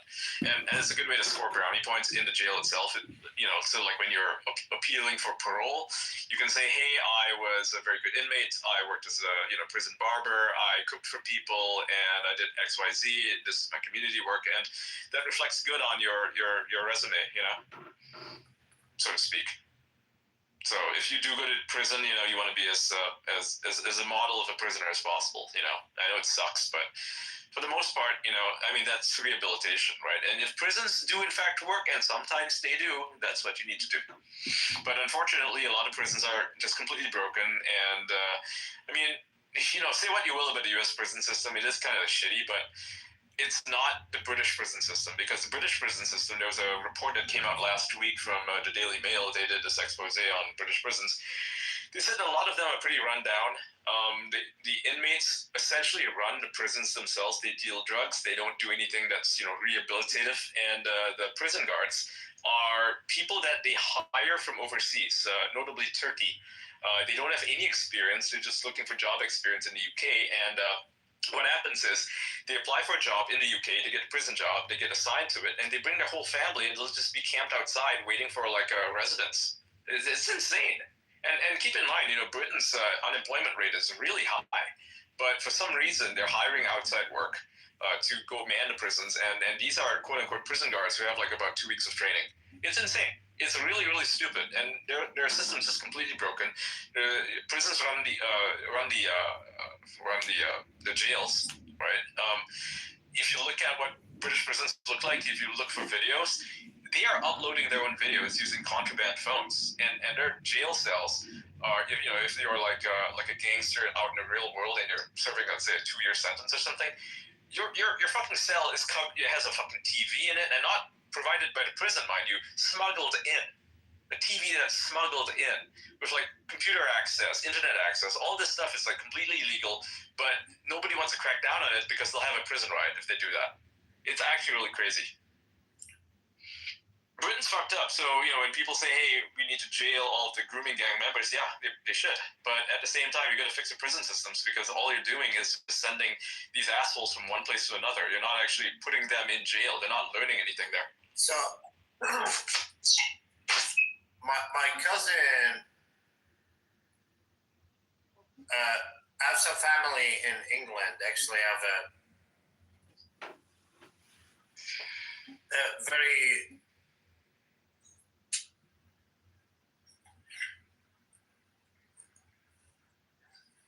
so I have some family in England. My uncle left Iraq in 1973, and he went to England and for college, and he went to University of Manchester, I guess. He got married to a British lady. One of his sons, long story short, he got embedded with some gangs, I guess.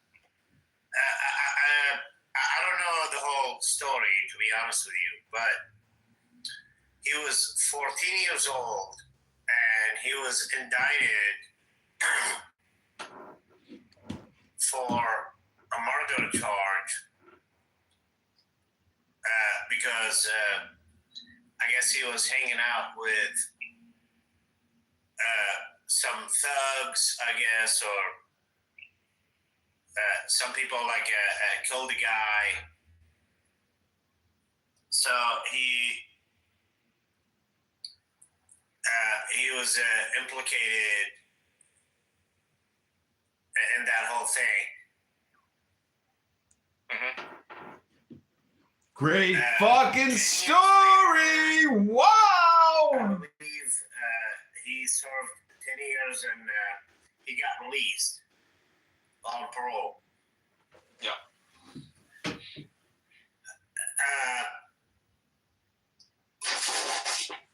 And I was talking to my uncle, and I was like, hey, how's my cousin doing? By the way, I've never seen him. I've never seen my cousin. Yeah, he's just a cousin, yeah. So what happened then? What do you learn about him? What I've learned about him is in the prison system, he got more radicalized in the Islamist ideology. Oh yeah, because they don't bother to stop the radicalization of their inmates, right? Either they become white nationalists or they become Islamists. Like there's only two options there. Yeah, so he became more radicalized in the Islamist ideology than anything else. And I was like, wow. I was like, yeah, same thing happens in French prisons. You know, a lot of the terrorists that also like Belgian prisons as well. A lot of the Islamists who went and fought in Syria, right, against Assad and against the Americans as well. They were from European prisons. They were radicalized in there. They were not that before. I think the best movie that depicts this sort of radicalization in prison is the movie Four Lions. It's a satirical movie about jihadis come from British prison, yeah, and then they just they turn into terrorists because they have no purpose in life, so they join Al Qaeda, yeah. And that is a fairly realistic depiction of how things are. I mean, I know it's a comedy, but it's based on reality, right? That does happen there, and it's funny because like a lot of satirical movies and plays and comedies, like shows, they're supposed to provoke the government into doing something to fix something that's clearly broken, right? But for some reason, the British have just embraced this culture of basically silence. So they don't really talk about it. It's just a quiet shame that they just never bothered to fix. And this is endemic in every aspect of British society. Nobody wants to talk about the grooming gangs because that would require admitting that the system is broken. That would require admitting that hundreds of thousands of girls were raped, right? That would require admitting that their migrant policy just doesn't work. It has completely backfired on them. And the prison system clearly doesn't work, and that's not something they want to approach. They just think, oh, if we send a guy to prison, he'll be fixed. Clearly, that's the idea of it. That's how prisons are supposed to work. But much like Mexican prisons, when you go there, it's a whole different system. It's not, you're not really subject to any sort of rehabilitative measures. It's not a Norwegian prison. It's just more broken shit.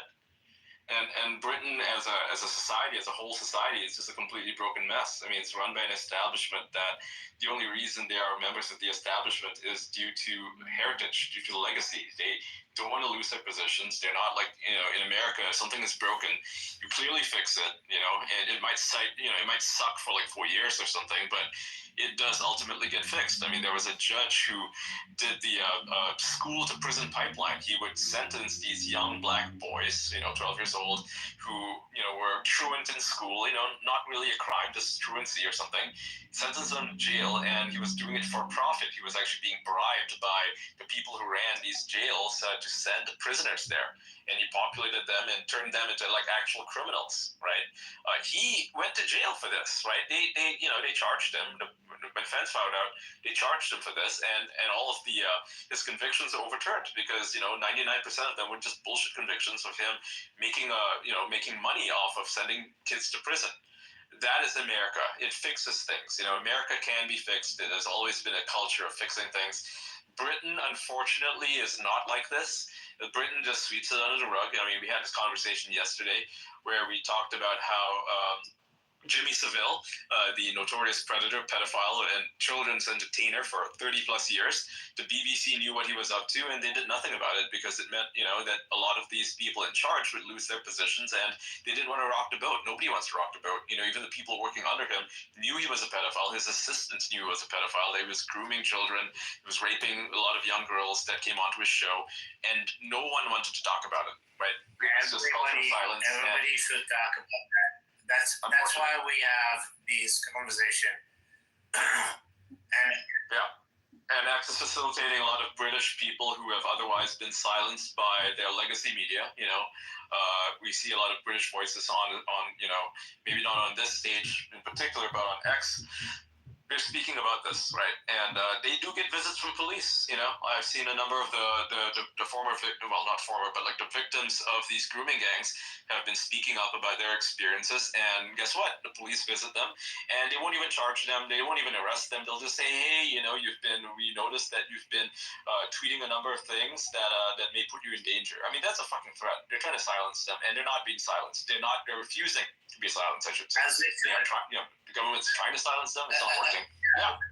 And more people need to do this. More people in Britain need to speak the fuck up, stop this culture of silence, because it only enables, more victimization, more of the same old shit. And it's gotten to a point where the British economy is basically, it's just trash now, right? The rich people are leaving, and rightly so.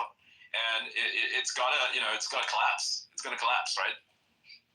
So if you're a British patriot and you love your country, or maybe you don't love the country the way that it is, but you want it to be better, then you do need to speak up. You do need to put your life on the line. Unfortunately, that's the only way you can do it.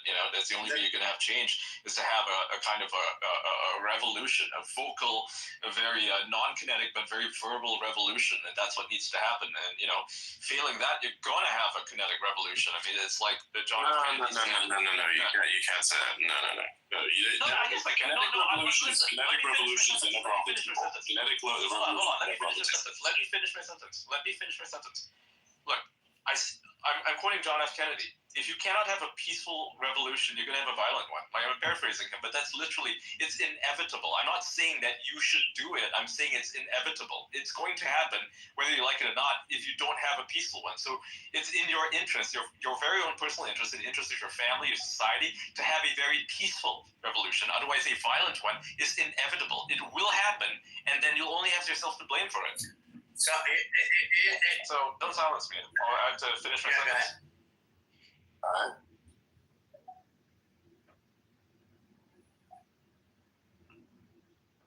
I finished it. Yeah, I was quoting JFK. So I'm getting. I'm not advocating for violent revolutions. I'm advocating for a peaceful one. I'm just saying that if it doesn't happen peacefully, it's going to happen violently, whether you like it or not. So here's my thing about that. I'm actually very worried about the West and the Islamists, because the fact that the Islamists actually control London.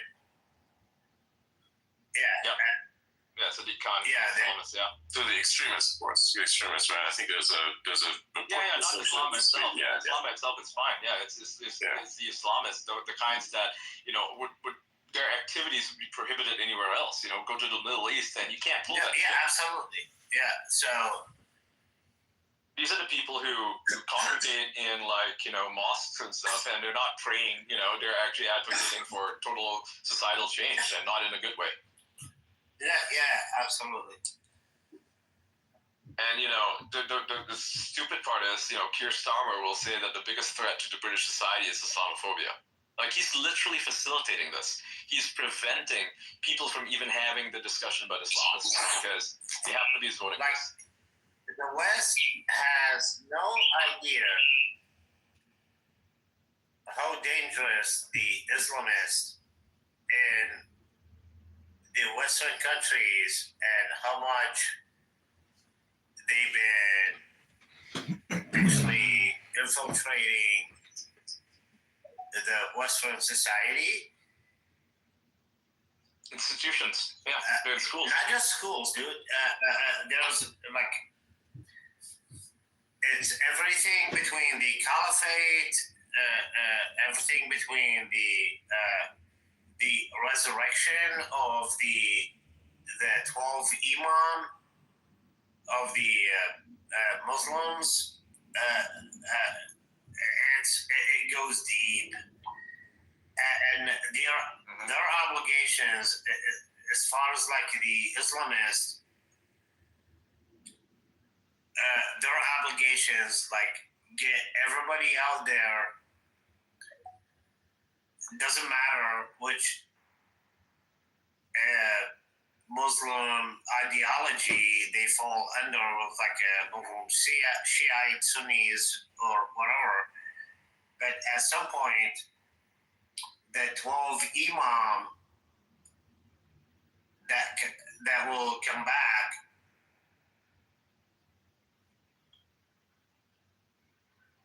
and he will take over the world, and he will come back with Jesus. That's from the Shiite, and also some Sunni scholars. Jesus is gonna come back with the 12 imam, and they're gonna rule the world. Okay, talk about Shia Islam, right? What's that? You're talking about 12 Shia Islam, right? Yeah. Yeah, it's the extremist view of the world. Yeah, they have to bring about the end of the world to make that happen. Yep. Yeah, it's one of the Iranian government. Not just Iranian. It's the Iraqi Shiite. Not every Shiite. A few of them. You know, back in when Iraq was run by Saddam Hussein, and he's not a great person by any means, at the very least, they had the Ba'athist party that kept these people at bay, right? They kept the extremists out of government. Unfortunately, the Americans overthrew them, didn't want to work with them, you know, and let Iraq turn into the way that it is right now. It's very unfortunate.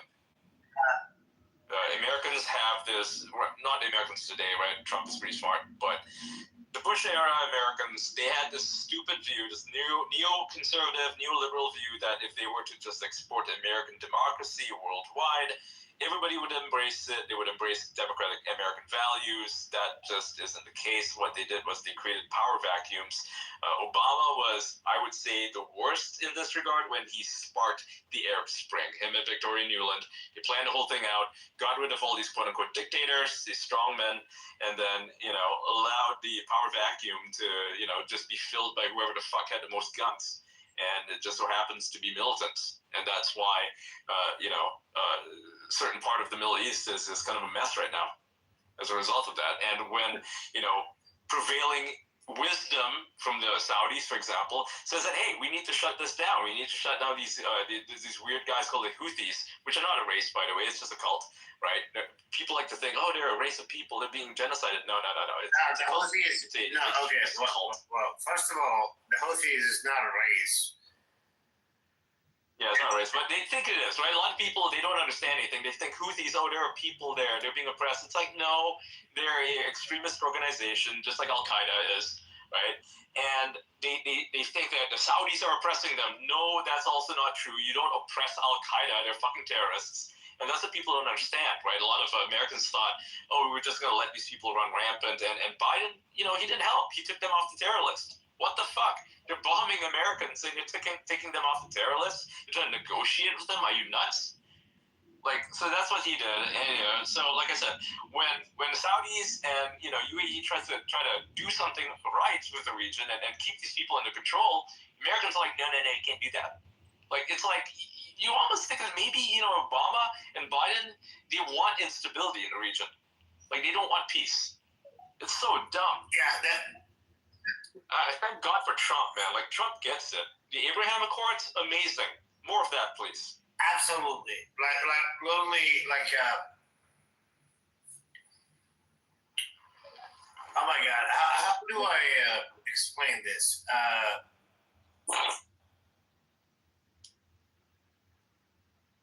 I started working with U.S. military back in 2003. I came to the United States back in 2010, October 2010. And I was watching the news, like CNN, Fox News, and MSNBC, and all that stuff. And I was like, and they were like reporting on overseas, and it was like, this shit doesn't add up. I was like, I just came back from over there. It was like, no. It was like, these people are fucking lying. Yeah. To everybody. Yeah.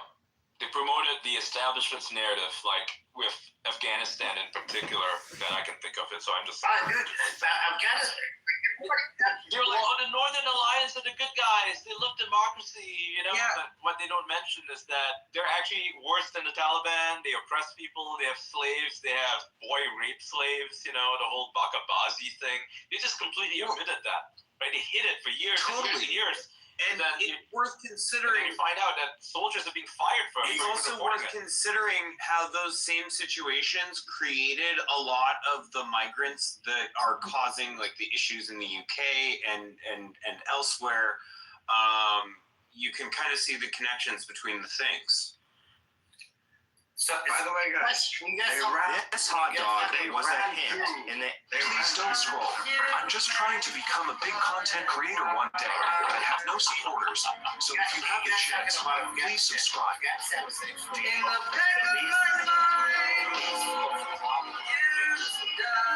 The main difference between the please don't scroll. I'm just trying to become a big content creator one day, but I have no supporters. So if you have the chance, please subscribe. Where did they go? They went to the UK. Wow. So this is we're vegans. We can't have meat smoke coming into our. No, we're gonna speak to our landlord. No, that is public.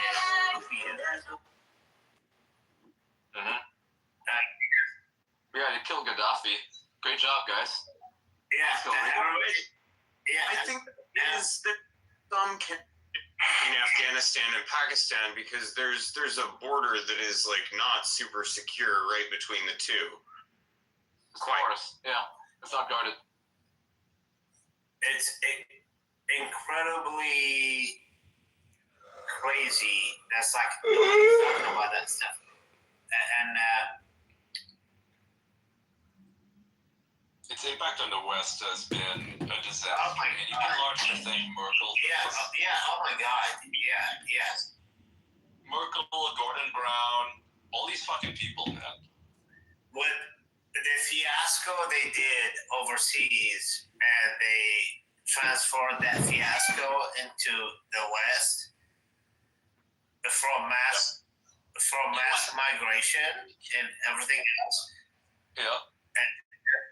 Yeah, Gordon Brown's rule was a disaster, right? I mean, it's gotten to a point where you have Tony Blair, who was not a fantastic person, he's terrible, but you have him speaking out against it, right? He's like, it's gone too far, right? He's saying that Islamists are a problem in the UK. Like, he literally gave an interview recently where he said that. And no one seemed to have listened to it. You know, I'm thinking, okay, Tony Blair, the guy who's probably like partially responsible for the Afghanistan war and the Iraq war, is literally telling you that you should stop importing people, and no one's listening to that. You know, they just listen to Starmer, who's a fucking lunatic, right? Who's like taken over the Labour Party, turned it to this far left nonsense, and it's like, it's wow, what the fuck, you know? Yeah, absolutely, I agree.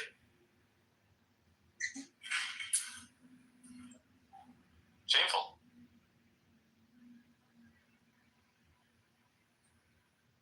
Oh yeah, by Guys, did we end up getting every part of the last switchover to happen for the build? Yeah, the switchover is completed. You have now the temporalis thing. Remember the teleport thing? So that's we should be able to teleport now. But everything else stays the same as it did before, right? Yeah, exactly. With Enigma. Yeah, if you want to swap the chest, you can just swap the chest. But yeah, there you go. Well, yeah, because I need to swap the chest to the thing that's Yeah, if you're like doing a box kill, you can like swap the chest to just the DPS chest, and then if you're doing maps, you swap to the temporalis chest. Basically, it's pretty simple. Yeah. Adrian, I'm gonna drop from my computer and join right back into my phone. If you guys be gracious enough to bring me back up to speed. Yeah, we're also gonna end this soon because I want to do some stuff in the live stream eventually. So. Okay. So in random post in 2020, Alexandria Occasional Cortex posted expand the court. She says expand the court. I agree with that. Expand the court. Let's pack it with conservatives. Let's go. Let's fucking go.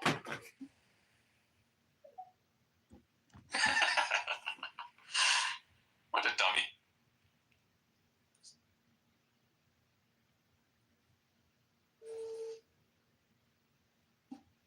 Acacia is literally insane. It's like, what even is this? You know when the whole Nazi thing came out? Yeah.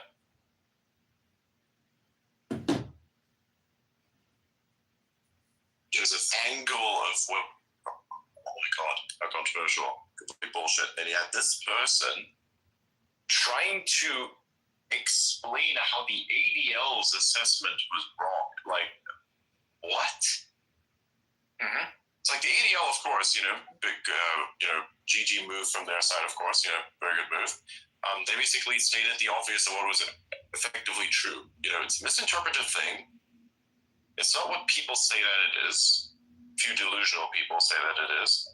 And that's it, right? It was to kind of paraphrase what their take was. And then she, of course, posted that statement from the ADL, because of Cortez, and then tried to somehow explain how it was in fact a Nazi thing. And I'm thinking to myself, I actually wanted to make a meme out of this, but I thought it was kind of funny to think about. I said, everybody be silent.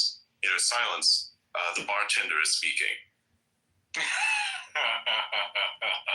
The bartender wants to tell everyone how the ADL is wrong about examining what exactly anti-Semitism is or what it not is. Sure.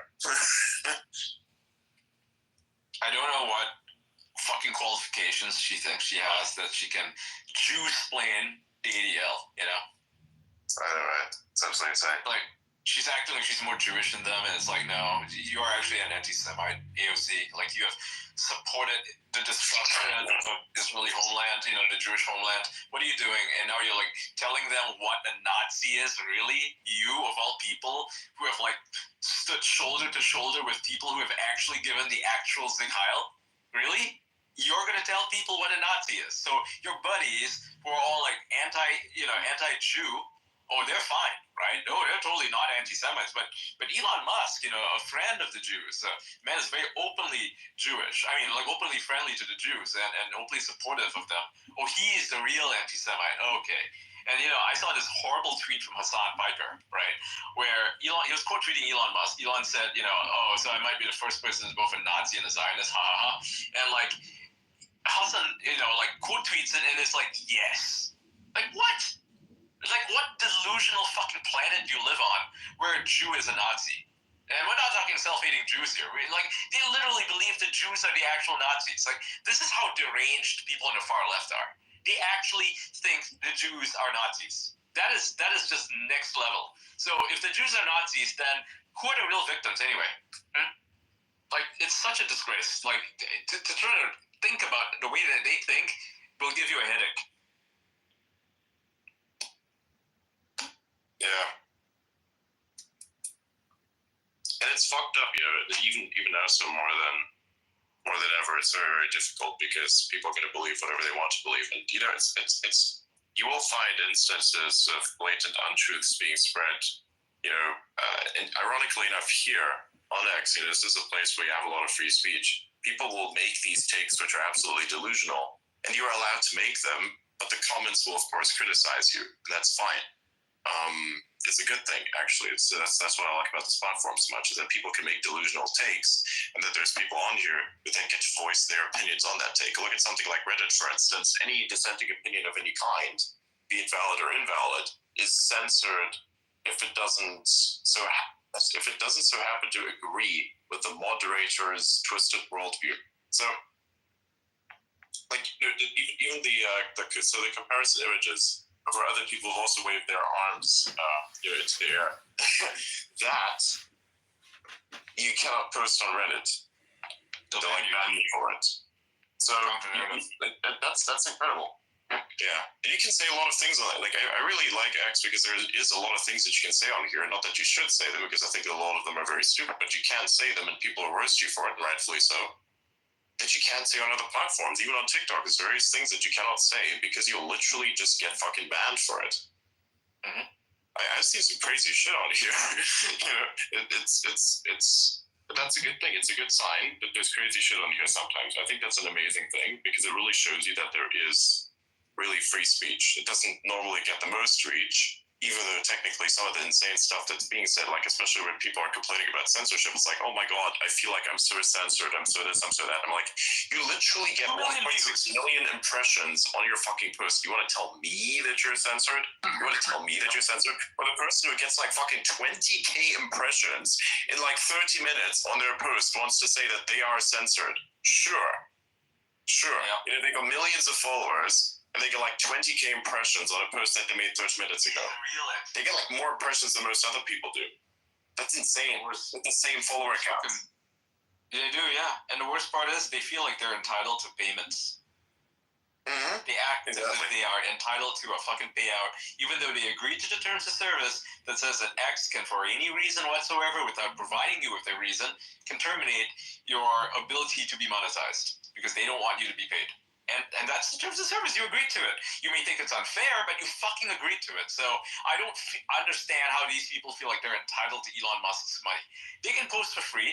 Freedom of speech is not equal to freedom of reach. It is not a difficult concept to understand. If I'm speaking, I'm happy to be able to speak. I'm not being prevented from speaking. I can speak freely, but I should not expect to be paid for it. We've got a gigantic government bureaucracy. We've got overregulation. You've got agencies that have overlapping. So it's absurd. They're like, oh, well, he's suppressing us by not giving us, you know, the money that we asked for. It's like, well, it's very hard to build new I didn't realize that you were like entitled to payment. You know, there's nothing in the agreement that says you're entitled to payment. So what the fuck are you talking about? We need to let the builders of America vote. Yeah. So you're not going to the gulag. Turns out. Well, not immediately. What's also a bit of a mess is, okay, I want to have one payment on X, as I explained.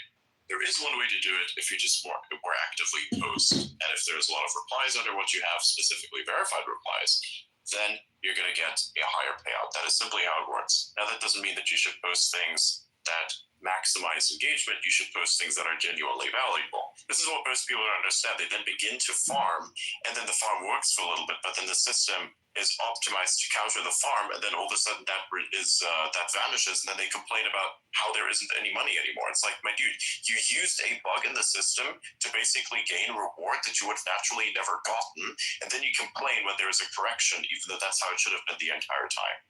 So, like, yeah. And then you're making it hard for yourself as well. Be like, oh, well, but, you know, they want to post differently than this and differently than that. I'm like, dude, you have a massive fucking platform. You could simply choose to have, like, maybe even another person to help you out with a posting specifically. And then you could take elements of, I don't know, your stream or something like that, and then just put it out there. And it's very good, especially for, like, a video first platform. By the way, this is a request for the audience and anybody else who's listening. I need someone who can make schizo edits. I don't mean Nazi schizo edits. I don't want that kind of shit. Okay, no, nothing like that. Nothing like that. But I want someone who is a very skilled editor, to basically take moments out of our spaces and various other things and then turn it into like one of those base edits, you know, like what you normally find on TikTok and whatnot. And yeah, you can post it on here, or like repost it and everything. I actually just want people to create cool content. So if you want to do that, hit me up and I want to talk to you and see what you can do. Yeah. We're trying to maximize clipping. The more people clip our stuff, the better. We want There's already 2 people that are doing it. User minutes. Yes. There's like 2 people that are already clipping, which I found very nice, but we need people who do edits now. We have clips, but we need edits. That's what we really need right now. I think, Adrian, what you can do to facilitate this is to provide an example of the kind of edit you'd like to see. That's going to be a bit difficult, by the way. We'll find one that doesn't have the fucking black sun rotating in the back. Yeah, no, that's not good. It's not good. I mean, the meme ones, like, Jesus fucking Christ, man. Holy shit. Go to YouTube and just type in, you know, Sigma edit or something. I'm sure you could find. There's like this thing where, you know, there's like this thing where they have like this white text setup that pops up on top of this, like a specific visual effect that makes it kind of, you know, pop out a little bit more. You know what I mean? Like these edits that have been going around, that's what I need right now. Like the Dexter edits, the same thing. There's many different edits. Yes. American Psycho edits. Yes, we need. Yeah, we need American Psycho edits. We need. Yeah. We have like funk music playing in the background. Yes, whenever we like drop it, hilarious. Somebody says something like really bass, and then it just skips to the music, and the beat drops, and goes boom, boom, boom, boom. Yeah, some shit like that. You know. Yep. Seen some Elon Musk edits. Not super high quality, but you know, it's in the same style. Yes, yeah.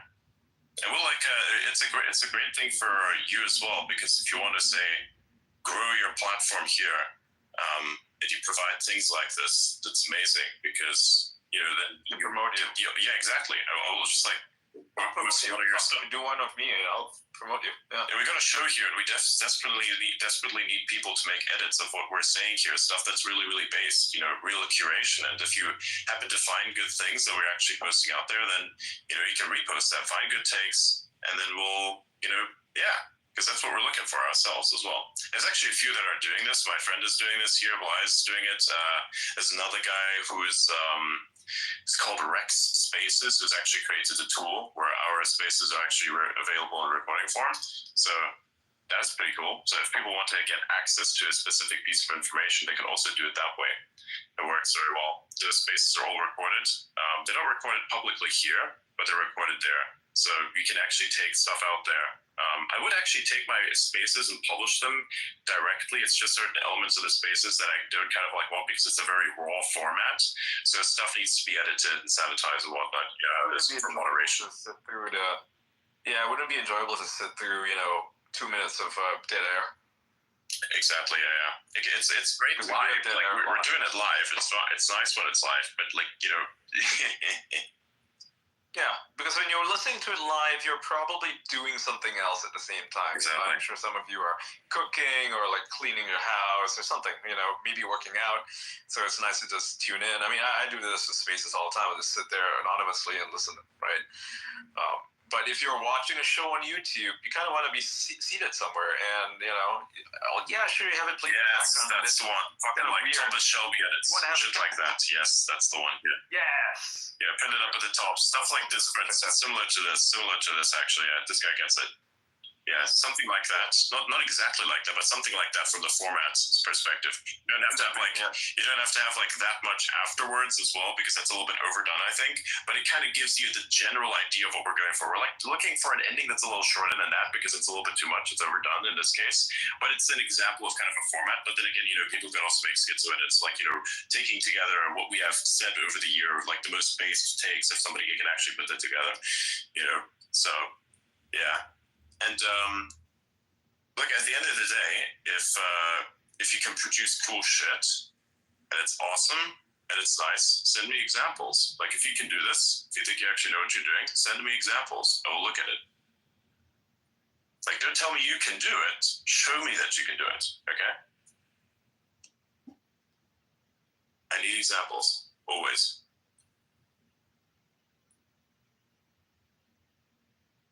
Okay, let's see what else is there.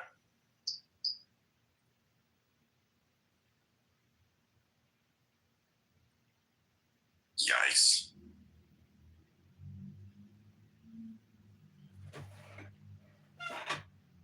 Ugh. This is a TV show, this movie called Running Point, and it was predicated on Kamala Harris being president.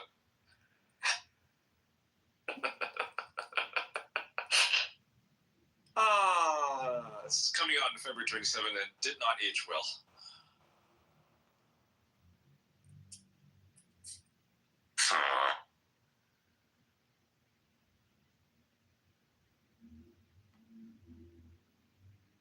What's this shit?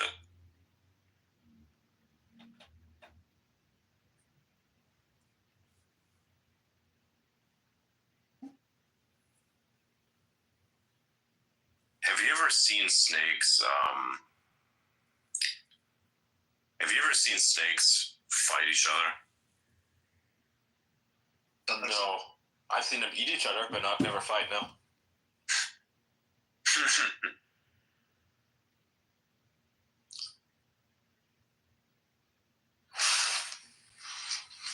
Snakes are pretty brutal. Oh yeah, they're super primal instinctual creatures, so they're just gonna eat each other. Snakes will be snakes.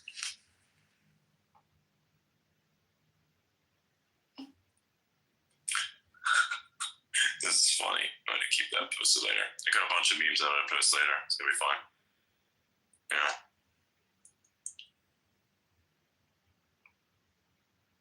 We already know that there's gonna be a Joe Rogan podcast with what's his face? Ross. Yeah. Absolutely. For sure. There absolutely is going. There 100% has to be a podcast with Joe Rogan podcast with that guy. It's gonna be great. This Ross Ulbricht. Quite a story, yeah. Those internet videos are going to be insane. A lot of the essayists, YouTube essayists, are going to come out. You know, I know one of them. I know one of the YouTube essayists. They publish downfalls on people. I'm gonna message this guy after this and ask him, hey man, I would actually post some of your content to X. And if you convince him somehow. Bingo! I figured it out. Yeah, I think I might have working thing. Yeah.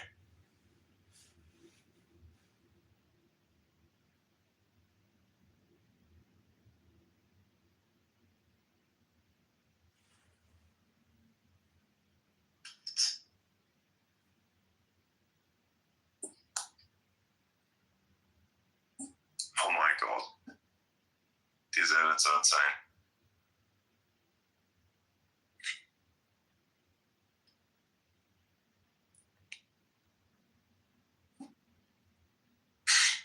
You know, my favorites are the Ryan Gosling autism edits.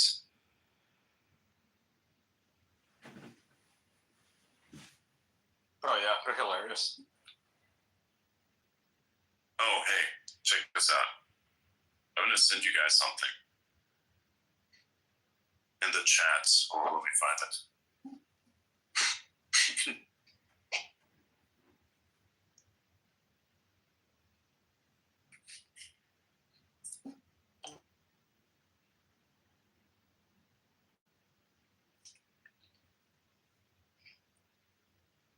Oh fuck, it's the wrong phone. I'm gonna have to transfer the apps to this one. Because this one has the bigger battery. It's a chunky one. I've been letting this one run for quite a while now. It's incredible, actually. Just testing it out. Figuring it out. You know how it is. Yes. Yeah.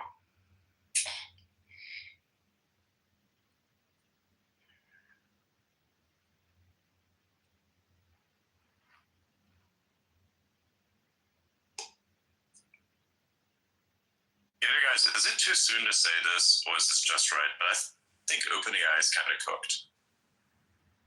I think that's I get that feeling. I know people want to say, oh, well, they're going to be acquired by this, acquired by that. I'm like, dude, if anyone's going to acquire them, it's going to be doesn't matter. Talent's not there. It's like, Talent's not there. Doesn't I want to quote post this thing and say, I think OpenAI is cooked. I think that SoftBank is making a huge mistake here. Yeah. OpenAI? Yeah, they are. They're making a massive mistake here. And I think this is. Microsoft. I think this is going to be a massive nail in the coffin. Yeah, it's kind of cooked. The question is, where the fuck are they even get?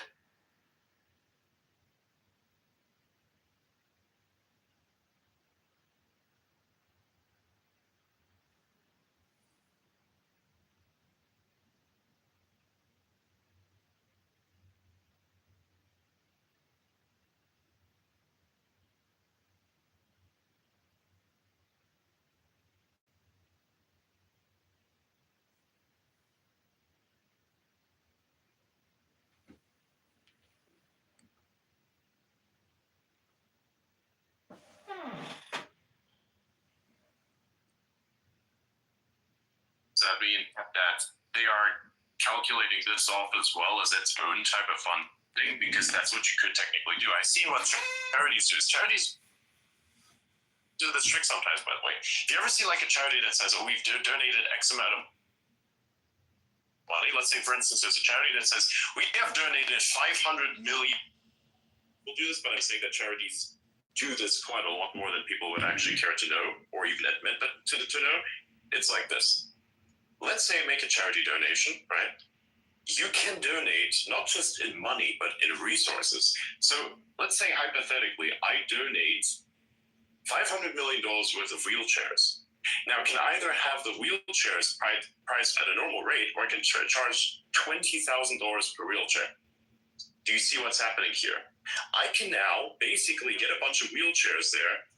It's going to cost me a fraction of the $500 million, or whatever else I'm also donating. But if the price is inflated, it basically makes it look as if I'm donating this much, because the way that the assets are calculated, because the inflated price makes it look as though I'm donating this much in terms of resources, thereby potential value, and thereby the money is what I stated to be 500 million.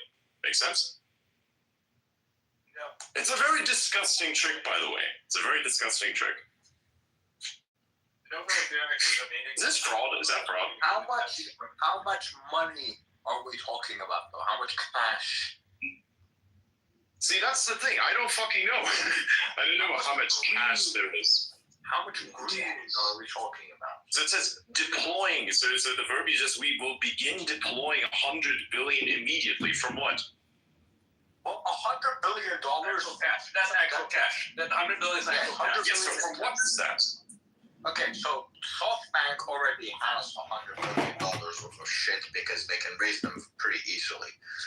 Elon said SoftBank has well under 10 billion secured. I have that on good authority. That's what Elon said just now. Yeah, but they have 100 billion total raised over several. I know. I don't know where that shit's coming from. Yeah, that's coming from Saudis. That's coming from Apple. That's coming from a bunch of other entities, right? Cheers, That's it. Yeah, so they raised $100 billion, which they put into what was that failing project called? What was that fucking failing project called? WeWork. Oh God, yeah. They put it into a shit ton of failing companies, and Uber. They managed to make some money back from Uber, and then they basically degened into Tesla options. They made all of their losses back from Tesla options. And so I think they have a decent chunk of money now, which they would be able to deploy from their previous ventures.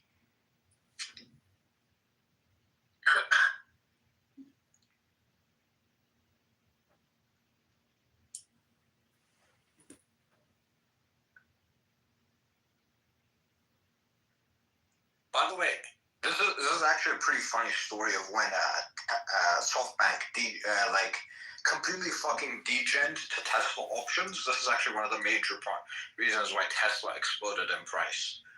It's actually a pretty funny story because it actually broke fucking options markets, and they actually got like a lot of financial journalists to look into who was buying all these Tesla options, and it was all SoftBank. It's funny.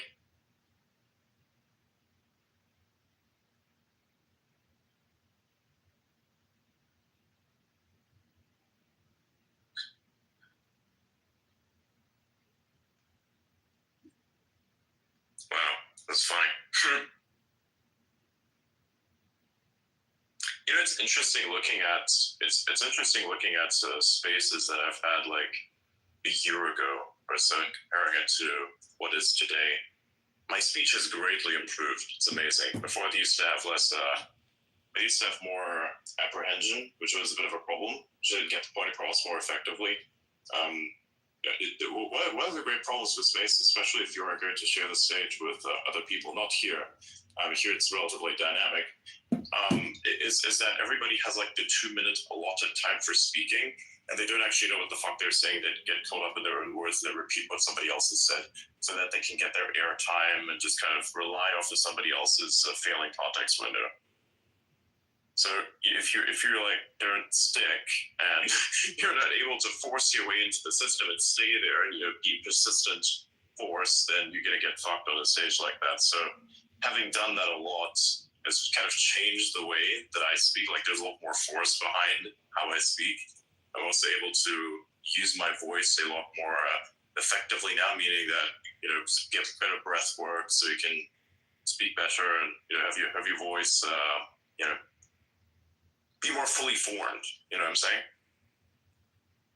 Professionally yapping over here. Yeah. But I notice the thing that you tend to do is you sometimes cut people off before you finish the sentence. Yes, sometimes I have to do that. Sometimes I have to do that. I'm like community notes, IRL. It's like.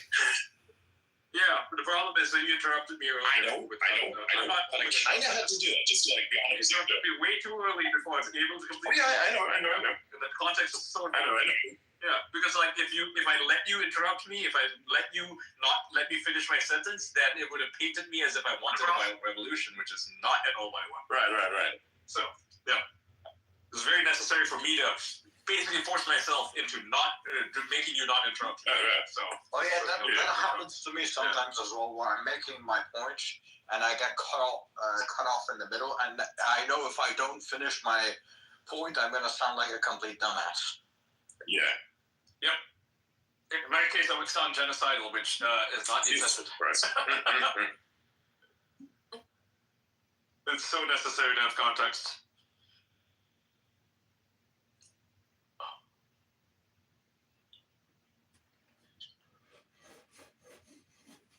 I love my dishwasher. It's so effective. You know how sometimes when you have a shitty dishwasher, I don't know if you've used them a lot, but if you have a shitty one, it leaves like stains, or you have to wash it again afterwards, like manually. Yeah, don't have to do that with these new ones. They're very efficient. I don't have a dishwasher at my house, and it's horrible. I have to wash it by hand. Yeah, you should get one. Like a peasant. I used to wash them by hand. That ever spent on a project before and lost 38,000. I understand where Adrian's coming from. He can't really use one because, solar power and all. Really follows through and starts doing, operations over the border. If you live in a place that doesn't use solar power, you should get a dishwasher. Absolutely should. I think there's a way to make them a lot more energy efficient. I don't really go into the cities too Yes, much. use an interesting thing that the human can do that's called your hands. So it's like this amazing, flash robotic thing that allows you to mechanically engage with the dishes in such a way as to basically wash them without the need for electricity, because you just consumed a bunch of resources that manufacturers your own. God, Adrian's calling me out for being lazy. That's probably the way you can only do that. We're lazy because it's efficient. No. I can't. Look, here's my problem. I'm gonna rinse the fucking dishes. Okay, so it means I'm doing the work anyways, and I put the fucking dishes into the thing. Okay. Who's the thing? Why do you have to rinse them? Because otherwise there are too many chunks on it. Of course, you got that super expensive dishwasher that consumes even more energy. Yeah, more water. I got a super expensive dishwasher. You don't need to rinse anything. Yeah, no, you just toss everything in. Yeah, No, it's actually pretty energy efficient. You don't have to do any rinsing before or after. Doesn't leave any weird stains, none of that. And there's also a garbage collection thing down there. So, like, the only thing you need to do is just empty your dishes. Like, don't put a gigantic chunk of meat in there. It's not going to work, right? Just empty your dishes in the garbage bin and then put it in there. It doesn't matter if it's got, like, rice or gravy. It doesn't matter. It's small. It's fine. And it will handle if it's a more advanced model, then there's a bit of an argument. It's still going to consume a lot of energy, especially for someone like me. It makes more sense to wash it manually, and it's a small amount. It's not a large amount. Look, honestly, I have when I'm doing something. Here's what I get dirty. I get one cutting board. For fuck's sake. Okay, one cutting board, one fork, one knife, one bowl, one pan. That's it. That's all I got there. Yeah, that's all I get dirty from cooking here. And if I have somebody else, that's an additional set of dishes, but that's it. That's not much. That's the whole cooking process, by the way.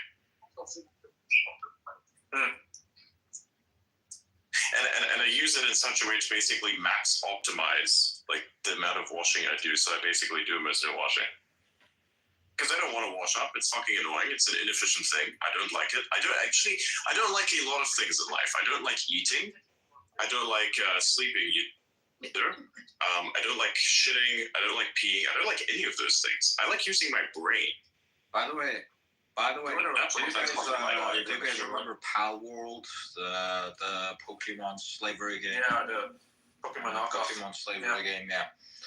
Apparently, someone decided to revisit it, and they found out that you can't throw the spheres to let out your pals anymore. Yeah, because Nintendo. Yeah, now the pals just spawn beside you, so you can't so you can't do things like throw the pal at the opposite side of a boss to avoid the opening attack or a better position. That's so stupid. They should replace it with some other throwing mechanic. I'm sure maybe don't throw it instead. I'm sure Nintendo would get in the way. What if they could just target it or something instead of throwing it? Just have it spawn there like a portal. That would work. Because no Nintendo game has that. I think that would work. I mean, what can Nintendo argue that? It came up with the idea of monsters spawning beside you? No. Literally every game has that. So if you could just have a targeting system that lets you decide on the spot where to spawn a thing, I think that would be a pretty good workaround.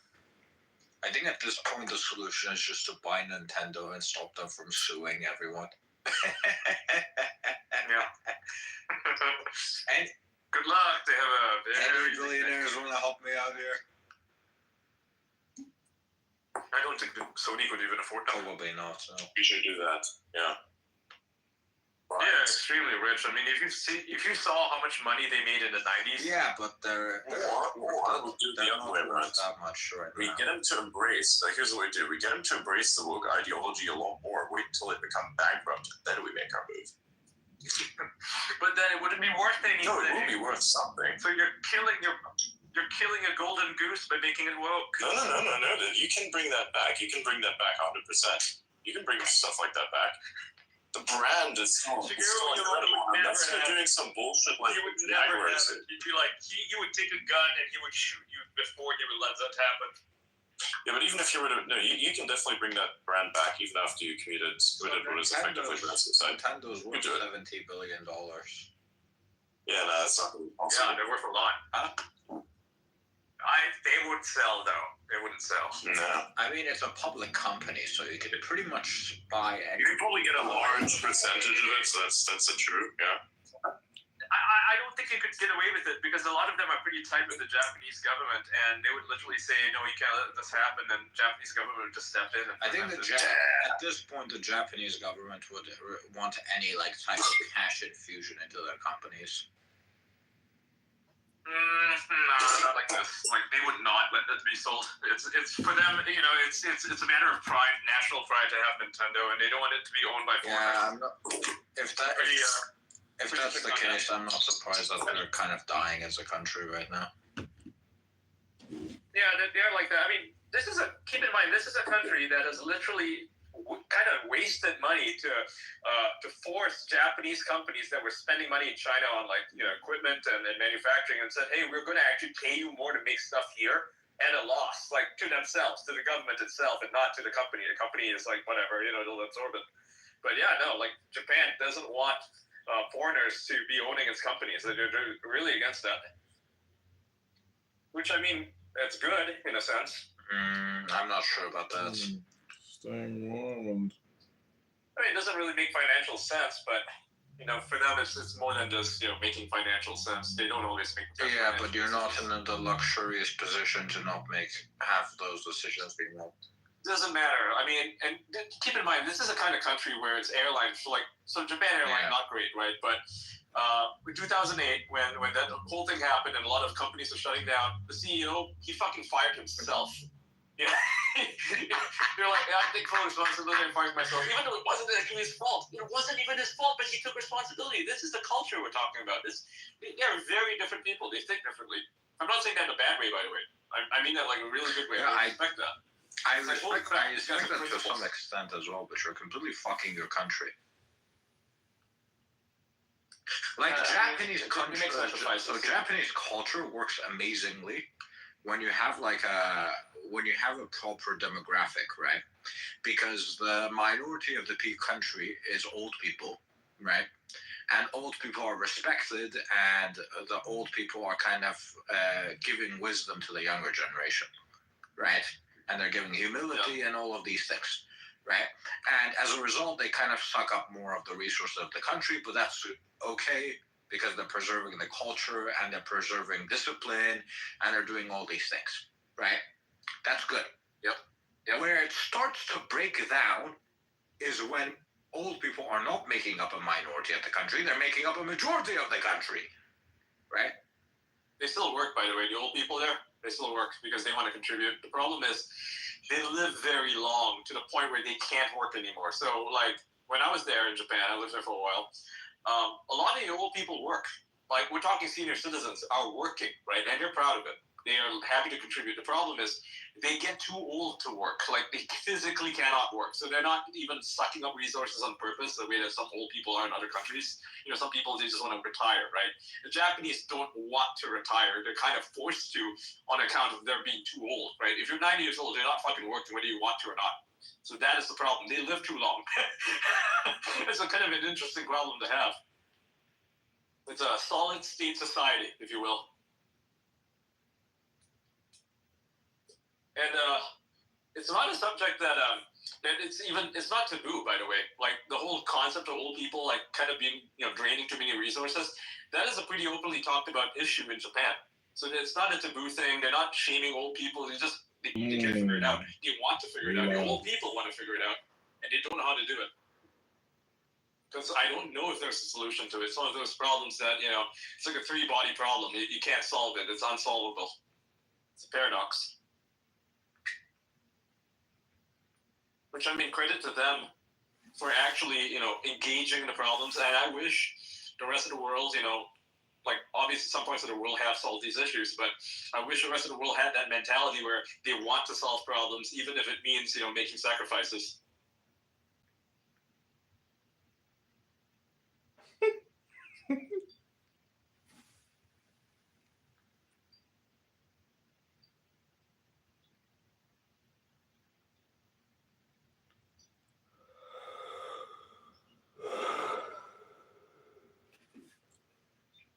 All right, let's see. Let's have a look here.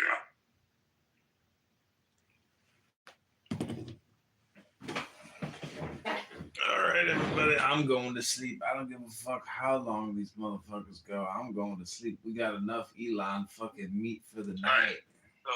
No. Rachel Maddow's coming back for 5 nights a week to help with low ratings. Oh, as if that's going to help. Oh, no. Actually, no. It's going to make it better. It's going to make it better. I can tell you exactly why. People hate themselves.